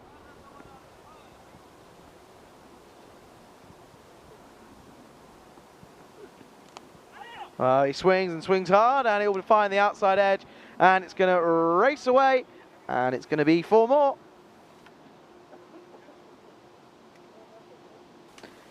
And it's a bit of a lucky one, truth be told, for Wazuk Butt. He gets another boundary, again trying to play across the line. But he gets enough on this, it's 4 more. What's your favourite? I'm assuming that means your favourite types. A few types of favourite food, okay. And he's given us a few examples. Okay, that's an interesting one. Well, I'll wait for food chat until I'm joined back in the ice cube, because that's a conversation I know that certain Vinny Sandy likes to get involved in. And well, there's half of an appeal here. It won't be given, and it will be a dot ball to finish. So at the end of the second, Royal Brussels are 29 for none. And I can go ahead and welcome that man who I'm sure is going to be looking forward to a bit of food chat. Vinny Sandy, back to the commentary All I box. heard was food chat. What's up? What's going? So, Tarek Sandy. Hold on. Come back to food chat. Go on then. Go on, you go. Look at the table. To tell you, as long as Liege don't lose before the 9th over, they'll hold on to top spot. Because they got about a 0.5 buffer on Beveren. So this is what I worked out. That's what I've been working hard on. Punching the numbers. Crunching the numbers. Punching or crunching? Punching, crunching, You do same both. thing. Yeah. I'm more of a cruncher than a puncher. Okay. But, yeah. It will be a good chance to do that with the score on the board. Anyway, another full delivery. We've seen a few of these, haven't we? Let's see how high this was, maybe from side on. I think the on-strikers said, I think that was pretty high, but I don't think the umpire thought it was quite high enough. Probably wasn't quite just. high. Just okay, I suppose. Okay. After this delivery. All right, yeah, we can talk food chat for sure. Crunched and gets through one fielder, gets through two fielders. I'll get one, and they'll settle for one. So, Favourite types of food? I got to admit, I don't really have a favourite. well, I mean, this week you do. My favourite food here, surprisingly, I mean, we talked about the Belgian waffles. I had the two types. The Liege type was one type, and then I had the Brussels type as well. I had them both on Saturday morning. Probably did prefer the Brussels, a little bit lighter. Short, and this one will be called a no ball, and it's going to travel as well. Maximo! And have a look at this one. Again, it's just called a no ball for front foot, I suppose. Let's have a look. Unless what he's been called for, well, must have been for something else. I think it might be fielders. Yeah, it must have been fielders outside the circle, because the feet were fine. Feet wasn't an issue. But, yeah, not great, basically. So, yeah, I mean, making a good fist of this chase. They could still mess this up, Leash, the way things are going. Free hit. Free hit. Belts on, everyone. This is going to be hit over the leg side, and it's going to be 6 more. Maximo, well, 13 off that ball. That helps. That takes them up into the 40s. It's a nice shot. It's a free hit, gets the license, clips this into the leg side. Again, when it's a free hit, you can be one-dimensional. I don't mind it. Nice shot, though. 6 more. Just hit it hard. You know, that's the best thing about a free hit. Can't be caught or anything like that. Can't be bowled. Yeah, so, yeah, this week it's been the nachos pizza, which I don't think in Italy they would. But I did my time in Italy. I had a good time, by the way. In Italy, I had a carbonara habit. It's always something that gets me. I was on 4 carbonaras a day there. I'm not ashamed to admit that now. 4. In the end, they just made me a really big one at the hotel. Anyway, this is hit in the air, and he doesn't have the immunity here. If this is caught, it's out, and it is caught. Ali Raza takes a fantastic catch, and Wazik Butt has looked the best of the Royal Brussels batters today, but he's going to have to go for 27. The first wicket falls, 43 for 1. Yep, big wicket goes, and well, that's just another example of the bit of a one-dimensional approach from Wazik Butt, trying to go leg side when it's not really there to be swung across, and it will be the first wicket to go, 43 for 1. So okay, so your pizza at the moment. At the moment, but I mean, what sort of cuisine, like Italian, I tell Spanish? You what, food that I don't eat much when I'm on the tour, because I don't seem to, but that I quite like, is Chinese food. Okay. I don't eat a lot of Chinese food here, because you just never quite know where you can trust in a strange city. But I like that. Sometimes late at night. How about you? Do you have any favourites? Loads. Yeah, I mean, I think I like variety when it comes down to it. I love a pizza. Love a pizza. I love Mexican. Steak. Yeah, steak's good. Just a good steak. Mexican, though? Playing with the odds a bit when you get on the Mexican. Yeah, you don't know what you're dealing with. No, I tell you what, though. There's one... there is a restaurant near me, near La Manga, called Scabetti. And what they can do, they do half pasta, half steak. Oh, yeah. So carbonara with a nice bit of steak. Yeah, that sounds good. That's definitely very combine. nice. I love those places, those all you can eat, like, there's a name for those kind of Brazilian type places. This is a bit short, and this is going to be swatted away. It's going to be 4 more. So, Chowdhury gets going finally, gets into double figures. And Ollie Harrington, he's not a man-cad risk because he was leaning on that bat for about 3 seconds after the ball was bowled, but there will be 4 runs yeah, I think it's Churrascaria, it's called. As we get to the end of the power play, it's 48 for 1 after 3. And yeah, they just keep bringing you food to your full. So yeah, that's one of my favourites. Yeah, and when we were in Alphaz, actually, we went to an all-you-can-eat Chinese place, all you can eat and drink for 2.5 hours for $12.95. But then we realised it wasn't their first rodeo. And I've never seen wait staff more trying to ignore us. So we didn't. It was a game. They were running out the clock a fair bit. And you actually ordered it off the menu. It's not like a buffet. Yeah, You order off the menu, and with all these numbers, you write down the numbers of what you want. Okay. It ended up looking pretty much like one of those World War II codes because we had so many things jammed into this. And then they just started bringing anything. And we didn't know. By that time, we were pretty hungry, so we were going to eat it. Yeah, they knew what they were doing. They're turning a profit there. Yeah, there's did eat a lot, though, in the end. Methods to their madness, I think is the best way to put it. Question from Wazza in the chat. Nice to have you with us, Wazza, as well. Hi, Wazza. Are you looking forward to ECC, Wazza? Are you going to watch it perhaps on Fox Sports or KO in Australia? This is going to be worked away, and the fielder won't get there 4 runs. It's turning into a very good start now, isn't it? And Harrington just kind of times this one behind point. He gets his first boundary, and the 50's up now for Royal Brussels. Yeah, no, nice shot. Just waits on it, opens the bat face and races down towards the boundary. It's another 4. Nice shot. Wazza wants to know what our highest score is. Of course, me being a keeper that didn't really bat very much, and he says that you're a bowler. I don't think that's right, though, is it? Nope. Fine though. I'll let him off. It's not an insult. Hits straight and hits true. Good batting. Good, simple batting from Ollie Harrington. Maximal, 6 runs. That's a classical shot. Such a talented batsman. Right through the line. Checks on it, if anything, and it still goes the distance. Really nice shot. Look how far that flew over the boundary. And wow, Royal Brussels just batting with complete freedom now, aren't they? Compared to the pressure I think they felt to put a score on the board in the first innings of the afternoon. Yeah, I'm glad they are. They've got freedom. They've got nothing to lose. Go for it. That's what we want to see. All right. What will he try this time? Probably try and get funky. No. Keeps it simple. This time a little under edge on the attempted pull shot. Hello to Kitty as well, who's watching from Virginia in the USA. So my high score was 124, and it was batting at number 9, actually, because that's where I deserve to bat most of the time. Not too bad. But it was okay. It was one of those days that had a late night shift as well. Had to be woken up and already had my pads on. So that's kind of how it worked. It's in the air. I'm going to check drive this time. We'll just get him 1. What's your high score? You got 100 before? I think you talked about this. 111. That's all right. Not Nelson. Too bad. Yeah, not too bad. I guess, sometimes people are only playing T20 cricket now. So, I mean, as a keeper, if I'm not opening, if I'm, say, 7 or 8 in a T10 or T20, you're not going to get those big high scores, are you? Now, this is hanging in the air. The fielder comes in and takes the catch. So, Chowdhury's going to have to go now. And he hits it to the position that he fielded the 10 overs in himself. And Falconer does get another wicket. So, Royal Brussels lose the other opener now, 59 for 2. Yeah, big wicket goes. And, well, Chowdhury, if he gets in, he can certainly motor along a little bit, but wasn't able to do so. There goes for the big shot. Gets it all wrong. Wicket goes. 59 for 2 on the board. Do you remember when you hit your first 6 in proper cricket, like with the hard ball, or not? I could probably... So I remember, and I carried on, I think I was 12, and yeah, I think I carried on like, I'd scored a century at Lords, because just the immense feeling of power that I could clear the boundary finally, after being too small to do it for a while.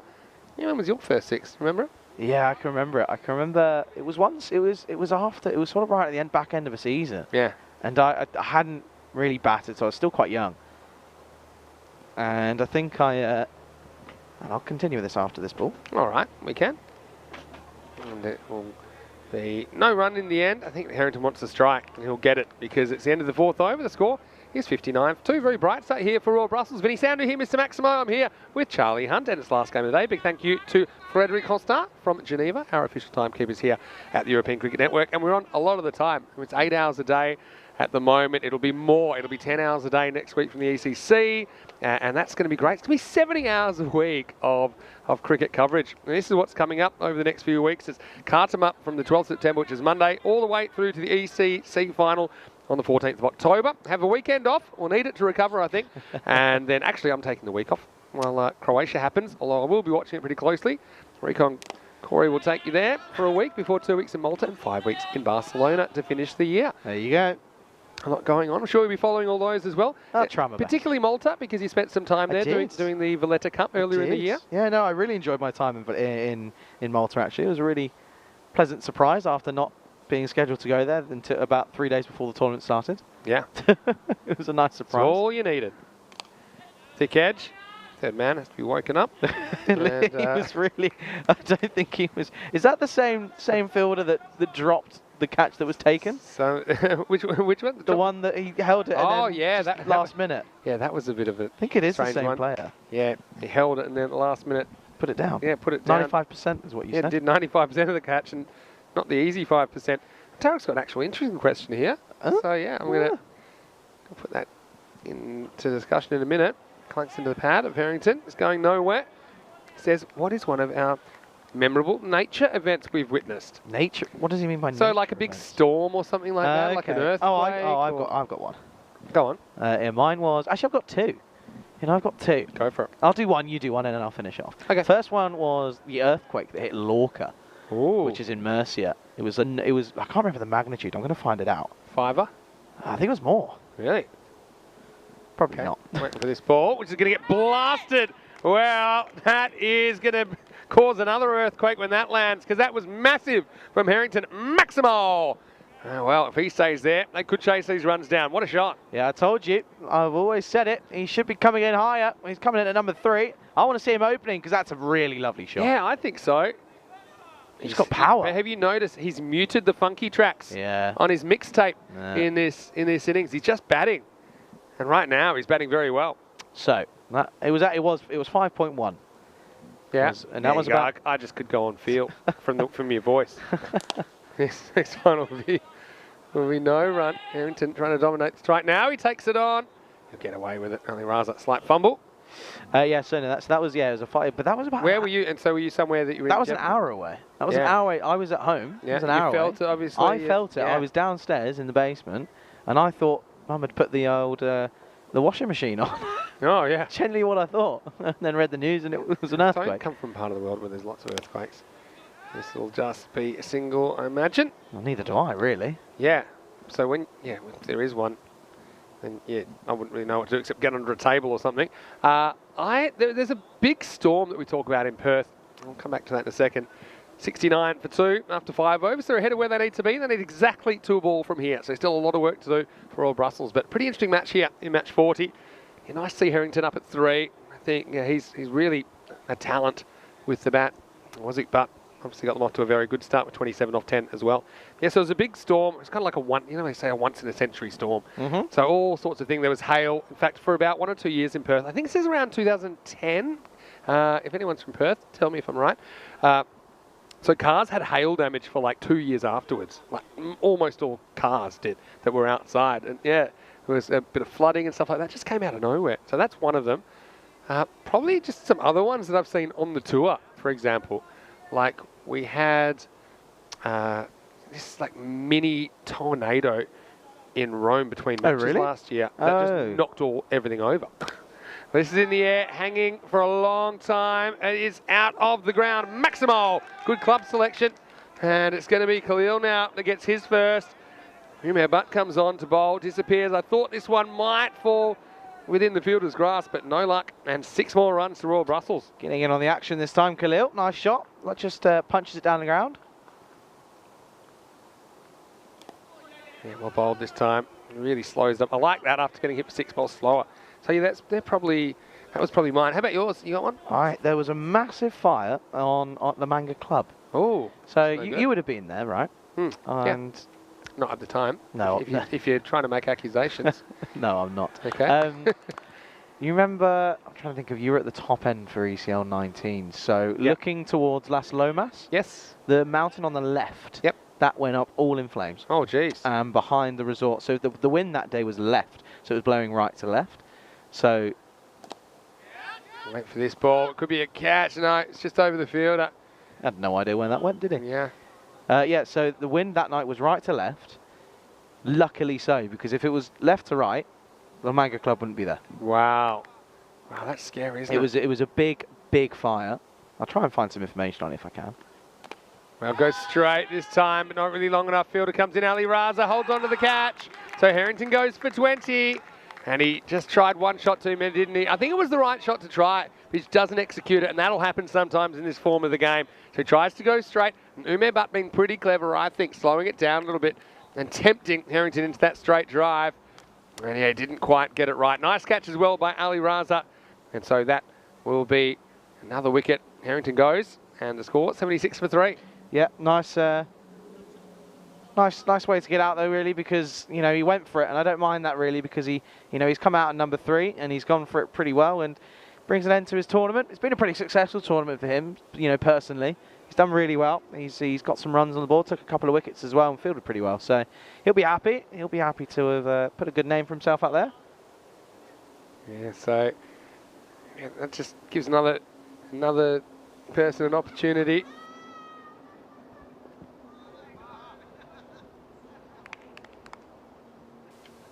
Remember, now it's another chance, and it's going to be a wrong, and that is picked, and it's sent out of the ground. We're not wasting any time here. It's Hamil Hyatt who comes out and smacks the 6. Maximal. Royal Brussels still have this target in their crosshairs. And what a way to start your innings. Yeah, nice shot that one on the leg side.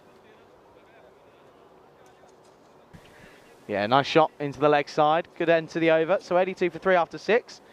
And this is the story for the bowlers so far. 3 wickets shared between Odiakel, Falconilla and Umar Butt. Umar Butt getting the big wicket of Harrington. Yeah. Sorry, I was taken aback by Tariq's question. Yeah, I saw that as well. So 82 for 3, what do they need here? They need still around that 2 a ball or so. Yeah, just over 12. Yeah, so what would we rather do? Wash the dishes, mow the lawn, clean the bathroom, or vacuum the house? What's your choice? Mow the lawn. No, it's not mine. Anyway, this is another one that's going, and it's in the air, and it's out of the ground by some distance. Maximal! What a shot that is. Royal Brussels, I mean, just imagine if they played this way in the first game. They're batting with the band, and they just seem completely carefree with their stroke play, and right now they're nailing quite a few of them. Yeah, really nice shot. Nice shot down the ground. Right, so I'll tell you why mine is, because at home we have AstroTurf.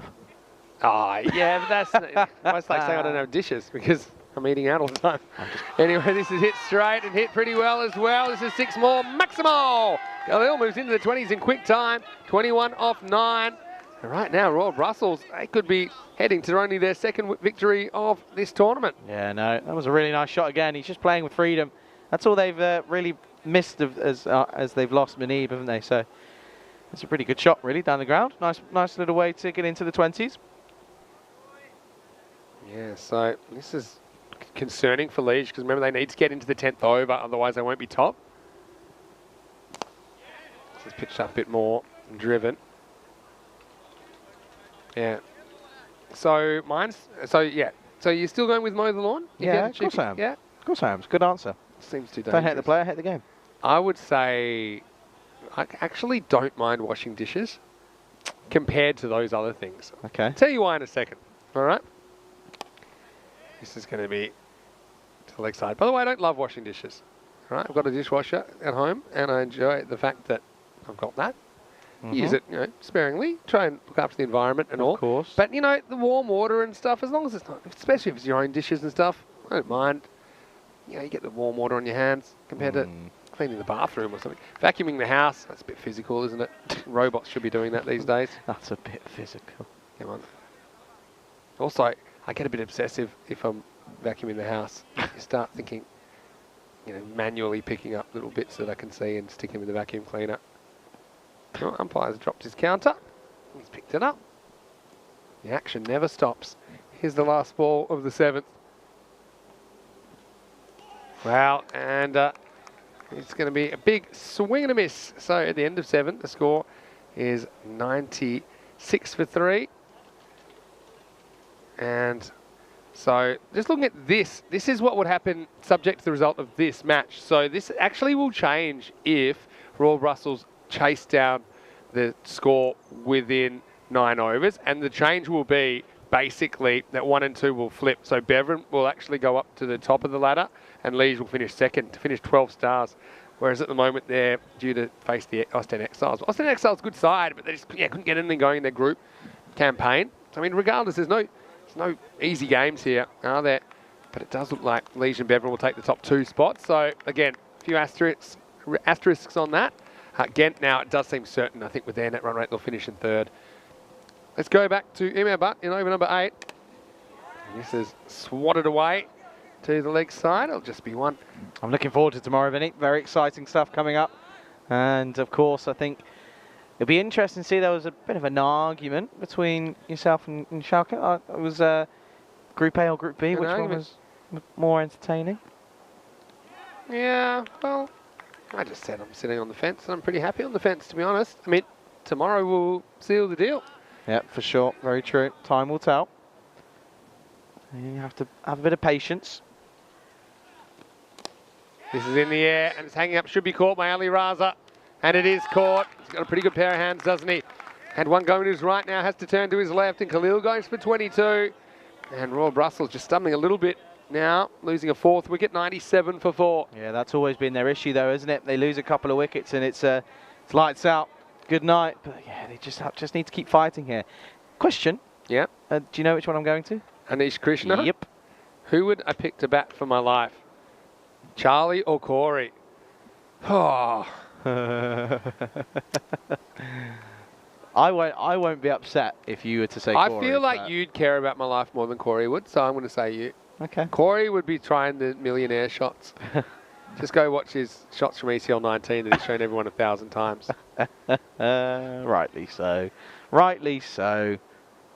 On the big stage, perform. Ideally, whenever people say that, if I had someone to bat for my life, for example, big swing and a miss here from Yasin Khan, I imagine how that would actually look like if someone is in a box, like, watching the game, and if this guy gets out, what do? That's very weird. You know what I mean? I don't think it's something I want to see in real life. Anyway, it's another wicket, and it's going to be second ball up for Yasin Khan, and Umar Butt gets a third now. So, yeah, just a lot of runs to chase down. This is kind of what we saw for most of the first innings from Royal Brussels. They lost wickets at regular intervals. And so that's 5 down now. Yasin goes for a duck. It's 97 for 5. Always been that issue, isn't it? Just wickets always falling in quick succession. Well, this is interesting. Anish is trying to stir. And I think he's doing a good job because I'm upset. I'm not upset. I'm only joking. However, he did say that he thinks that you picked Corey when he was commentating and I wasn't around. Yeah, but then no one would have asked you as part of the question. That's fake news. Hashtag fake news. How? Well, they're saying I picked Corey over who? Because the question when was the question asked? Before this tournament. Yeah, even still. Before we worked together. Fake news. You've got to know how to spot it in today's society. Right. It's everywhere. I've got a question for you. How desperate are you to shave? Getting there. Yeah. I think tomorrow. It's a good chance. I can tell, because even people are trying to pick it up as well. not recently, but I've seen it a couple of times. I'll shave when I get more than 4 hours consecutive sleep. Yeah, good luck. All right, this is going to be out of the ground. And, well, this game's not over yet. Someone needs to go. And Zahid says, well, maybe it'll be me. Maximo. He takes 6 off the last ball of the 8th, brings up the 100, and the game's still alive. The score is 103 for 5. Game not over till the fat lady sings. And it's an interesting game because Liège still need to make sure that they finish top, don't they? They're not quite there yet. I mean, to be honest, they should, because they just got to get through this over. So as long as there's not 26 off this over, they'll finish top. Very true. Very, very true. Worm's pretty accurate, isn't it? Worm's alive for once. It's been struggling the last couple of days as the Worm. Nice to see it's back. Tariq saying, what's the weirdest thing you've ever eaten? Good question. I've eaten snails. Oh. Haven't eaten frog's legs. I've got to say, snails are pretty good. I haven't eaten anything weird. Really? No. Come on. Really? No. Oh, here's Sakani. This is just whipped away. Loses the handle on it. Had most of it, but not all of it. And that's Afzal Masih out there. That's a boundary to start the night. That's not exactly what he was expecting, was he? He was pretty comfortable, comes around, and unfortunately, gets it all wrong, does Masih? So, yeah, no, I've not eaten anything crazy. I mean, not off the top of my head anyway. I can't think of anything mental. Got a few. Come back to them in a sec. This is in the air. Well, this one might be flying as well, and it is Maximo. Well, I said they just got to get through this over. Well, will they be able to? That's the question. And so pretty good batting here. Both batters have been able to whack a couple so far. Maybe they aren't going to bat Liege into second place. Like I say, 16 would be required off 4 if Liege were to potentially give up that first place. You never know. Crazy game is cricket. It's one we all love as well. There's a reason why. This one's going nowhere. So yeah, one of the things I've eaten as well is what's called a witchetty grub. Oh yeah, Australia. no, I know what those I think are, a witchetty grub sometimes tastes a bit like dirt. In fact, tastes a lot like dirt. Like a bush took a trial. Never had frog's legs, which is another French thing. We might be going to France next year for ECS, so we'll see. Yeah, what's the weirdest thing you guys have ever eaten? I know some places that eat crickets and bugs and stuff like that. I can't think of anything. It's really boring. We'll think of something for you. Well, that's a pretty good shot, but should be cut off, and it is. Good fielding. Very good fielding, almost hits the stumps as well. Might have been tight. Yeah, I don't know. It's an interesting one, that, actually. It's pretty boring. Pretty poor from me. Oh, well. Live and you learn. Tariq, again, if you were given the chance to steal something, what would it be? A heart. Oh, give over. Hey, I don't steal. Unless it's really funny. I might reuse something.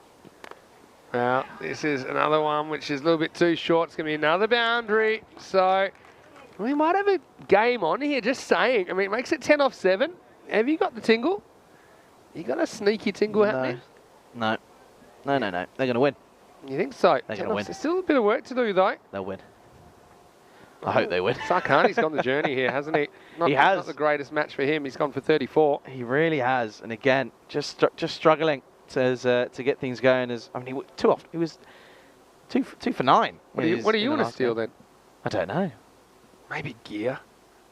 If your teammate's getting it for free, that's probably. I wouldn't say I've done it. Let's just say I may have borrowed a few things and not giving them back. You know, teammates, they don't care though, because they get all this stuff for free at the professional level. Okay. Leave it clear that I'm talking about cricket gear. Pads and gloves. Yeah. I don't like sharing my kit. I don't like it. Yeah. I hate it. So that's why it's a courtesy for them. I'll borrow it and not give it back. Anyway, last ball of the over. And it's close-ish, but I think it's going to go down the leg side. They'll scramble through for a leg bye. It's the end of the over. The score is 121 for 5. So, well, game on. 8 off the last to win for Royal Brussels and 7 for a golden ball. So now I can tell you, because they've survived 10 of the 9th over, this is locked in. If my calculations are correct, then we know. Well, they have survived to the end of the 9th over, which is what they needed to do.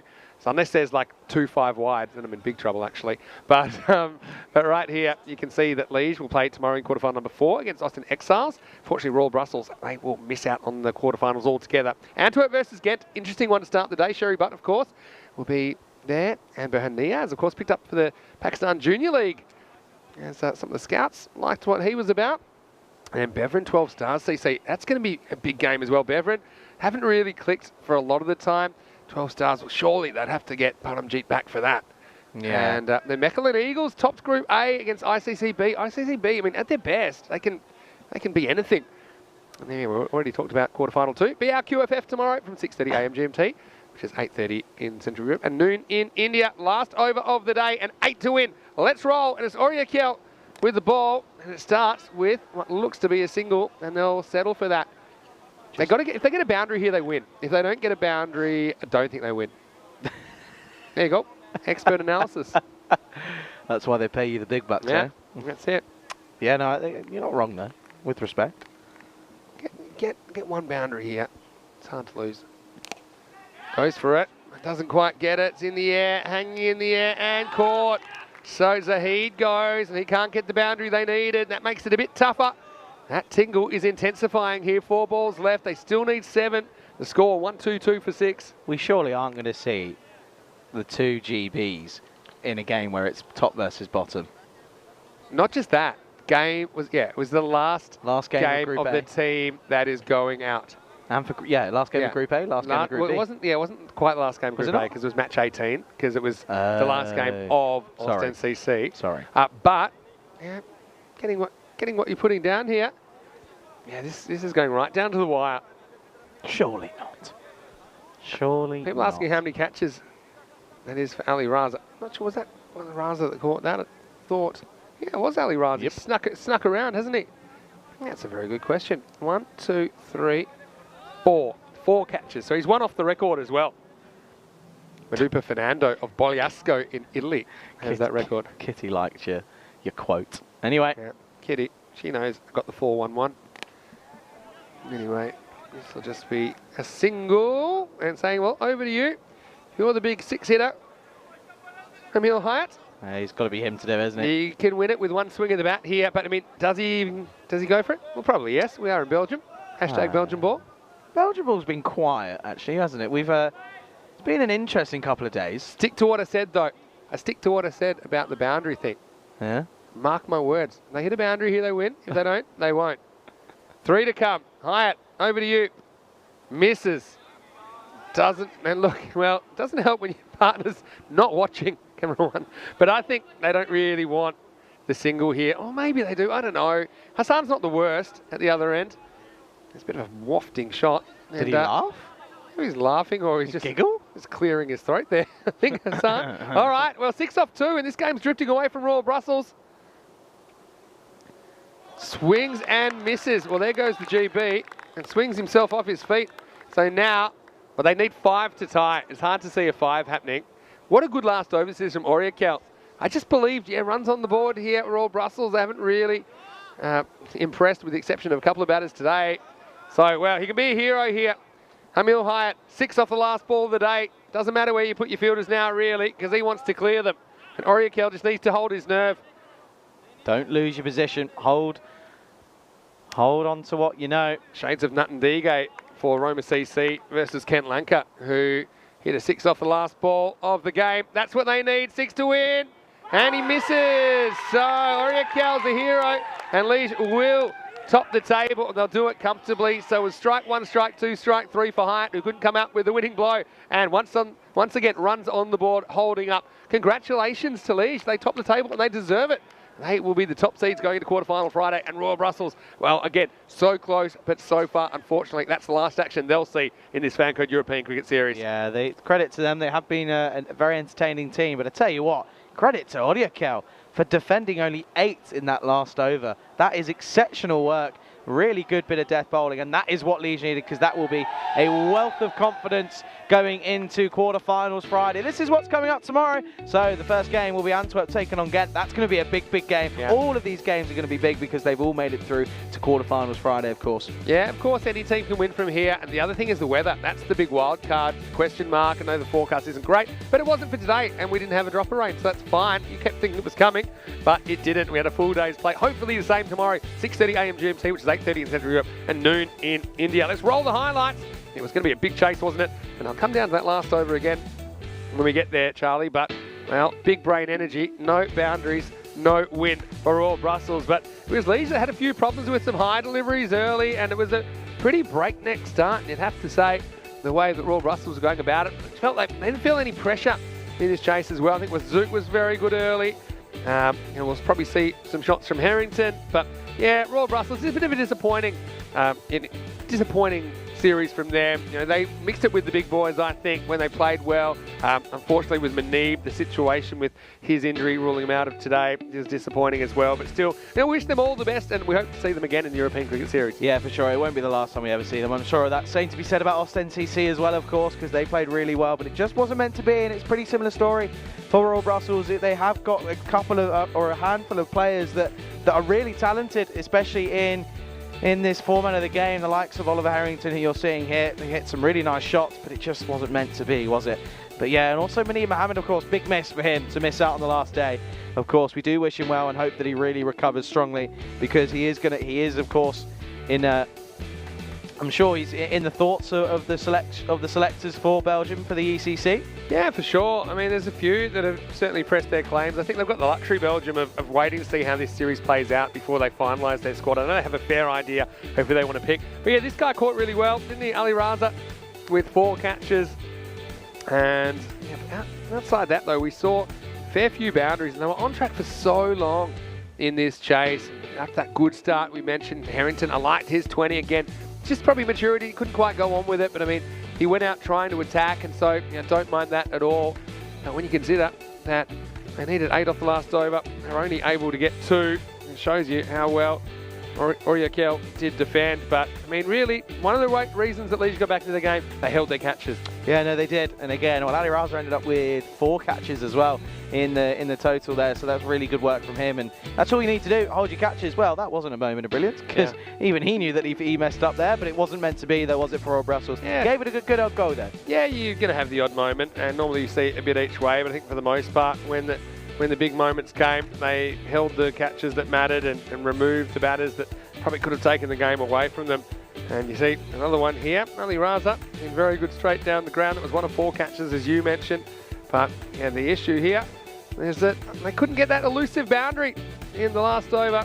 And in the end, it was a tight but a rewarding win, I think, for Leeds, because they do go to the top of the table with that victory. Yeah, they do, and it means they get the easier seed. Well, it's an easier seed technically, but I don't know if it will be an easier seed because all teams participating tomorrow are quality. And well, if Belgian ball is anything to go by, I think we're going to have a very exciting day. But taking a look at the scorecard here, again, really good performance from Royal Brussels with that in hand. They do finish with a par total, just wasn't meant to be though. Yeah, well, a bit like Bachelor Season 12, they're all stuck in the 20s, aren't they? 2, 3, 4, 5, but no one could get out of the 20s. And they just need someone to go a little bit longer, I think, if they were going to get over the line. They left it to the lower order. They couldn't quite get it done. Umair Butt, I thought he bowled really cleverly, changed up his pace, wasn't afraid to kind of toss it up over the iron line. 3 for 20, his final figures. 2 for 21 for Javid Oriakel. Very well done from him, because remember, his first over wasn't ideal. 19 came off it in the third, but he came back and he only conceded 2 in the last. He was a really big reason that they won this game. But looking at Liège, I think they were just the better of the 2 teams. They ended up making 120 out on the back of a couple of performances that just got out of the 20. See Harjot there with 45 and Ali Raza with 41 off 18. Ali Raza, for me, I think with his catching, his 41 not out. For me, he's probably the player of the match. Yeah, I reckon so. I think he's been really promising, and he's, again, really good to see that he can really execute what is expected of himself there, and he's done really well with that and also in the field. Yeah, well, thanks very much. It's been a great day here in Brussels. And I don't know, Andrews, have you got one more for me? I've had the green suit on today. We had a bit of fun with it. And we'll just leave him to maybe key something out while we're chatting. But yeah, it's going to be great. We've had 40 matches so far, and now it comes down to quarterfinals tomorrow, then semis, and the final on Saturday. Anybody's game, really. Any one of these 8 teams could take the trophy. Yeah, no, they certainly could. I think that's the beauty of Belgium, because it's a really nice lead up to the ECC, of course. 4 days away now. When we wake up tomorrow, it'll only be 3, so it's getting more and more exciting by the day. It has that Christmas vibe about it. The only thing is, I feel like I should get something that I open up and I get a chocolate every day. Yeah, we got to have an Easter. That's the thing. When it gets to September, we need to have something like that. Well, Andrews, we've had a great day, and I'll tell you, well, I don't know about the sun. We'll try this anyway. Ready? 3, 2, 1. Wow. Whoa. Well, let's finish with this. I like this. Look at this. The cube's melting now, baby. We're going to have a great night. Hopefully you do too. It's going supersonic here in Belgium on behalf of the European Cricket Network and all of our crew at Spring Productions, the Blue Crew, all the players and officials. We have loved bringing you the action. Only 3 days till the ECC, so let's party. We'll have a party here on quarterfinal Friday. Hope you dance the night away. For now, Vinny Sound and Mr. Maximo. Charlie Hunt, we'll see you tomorrow for more FanCode European Cricket Series. Good night, everybody. Hasta luego.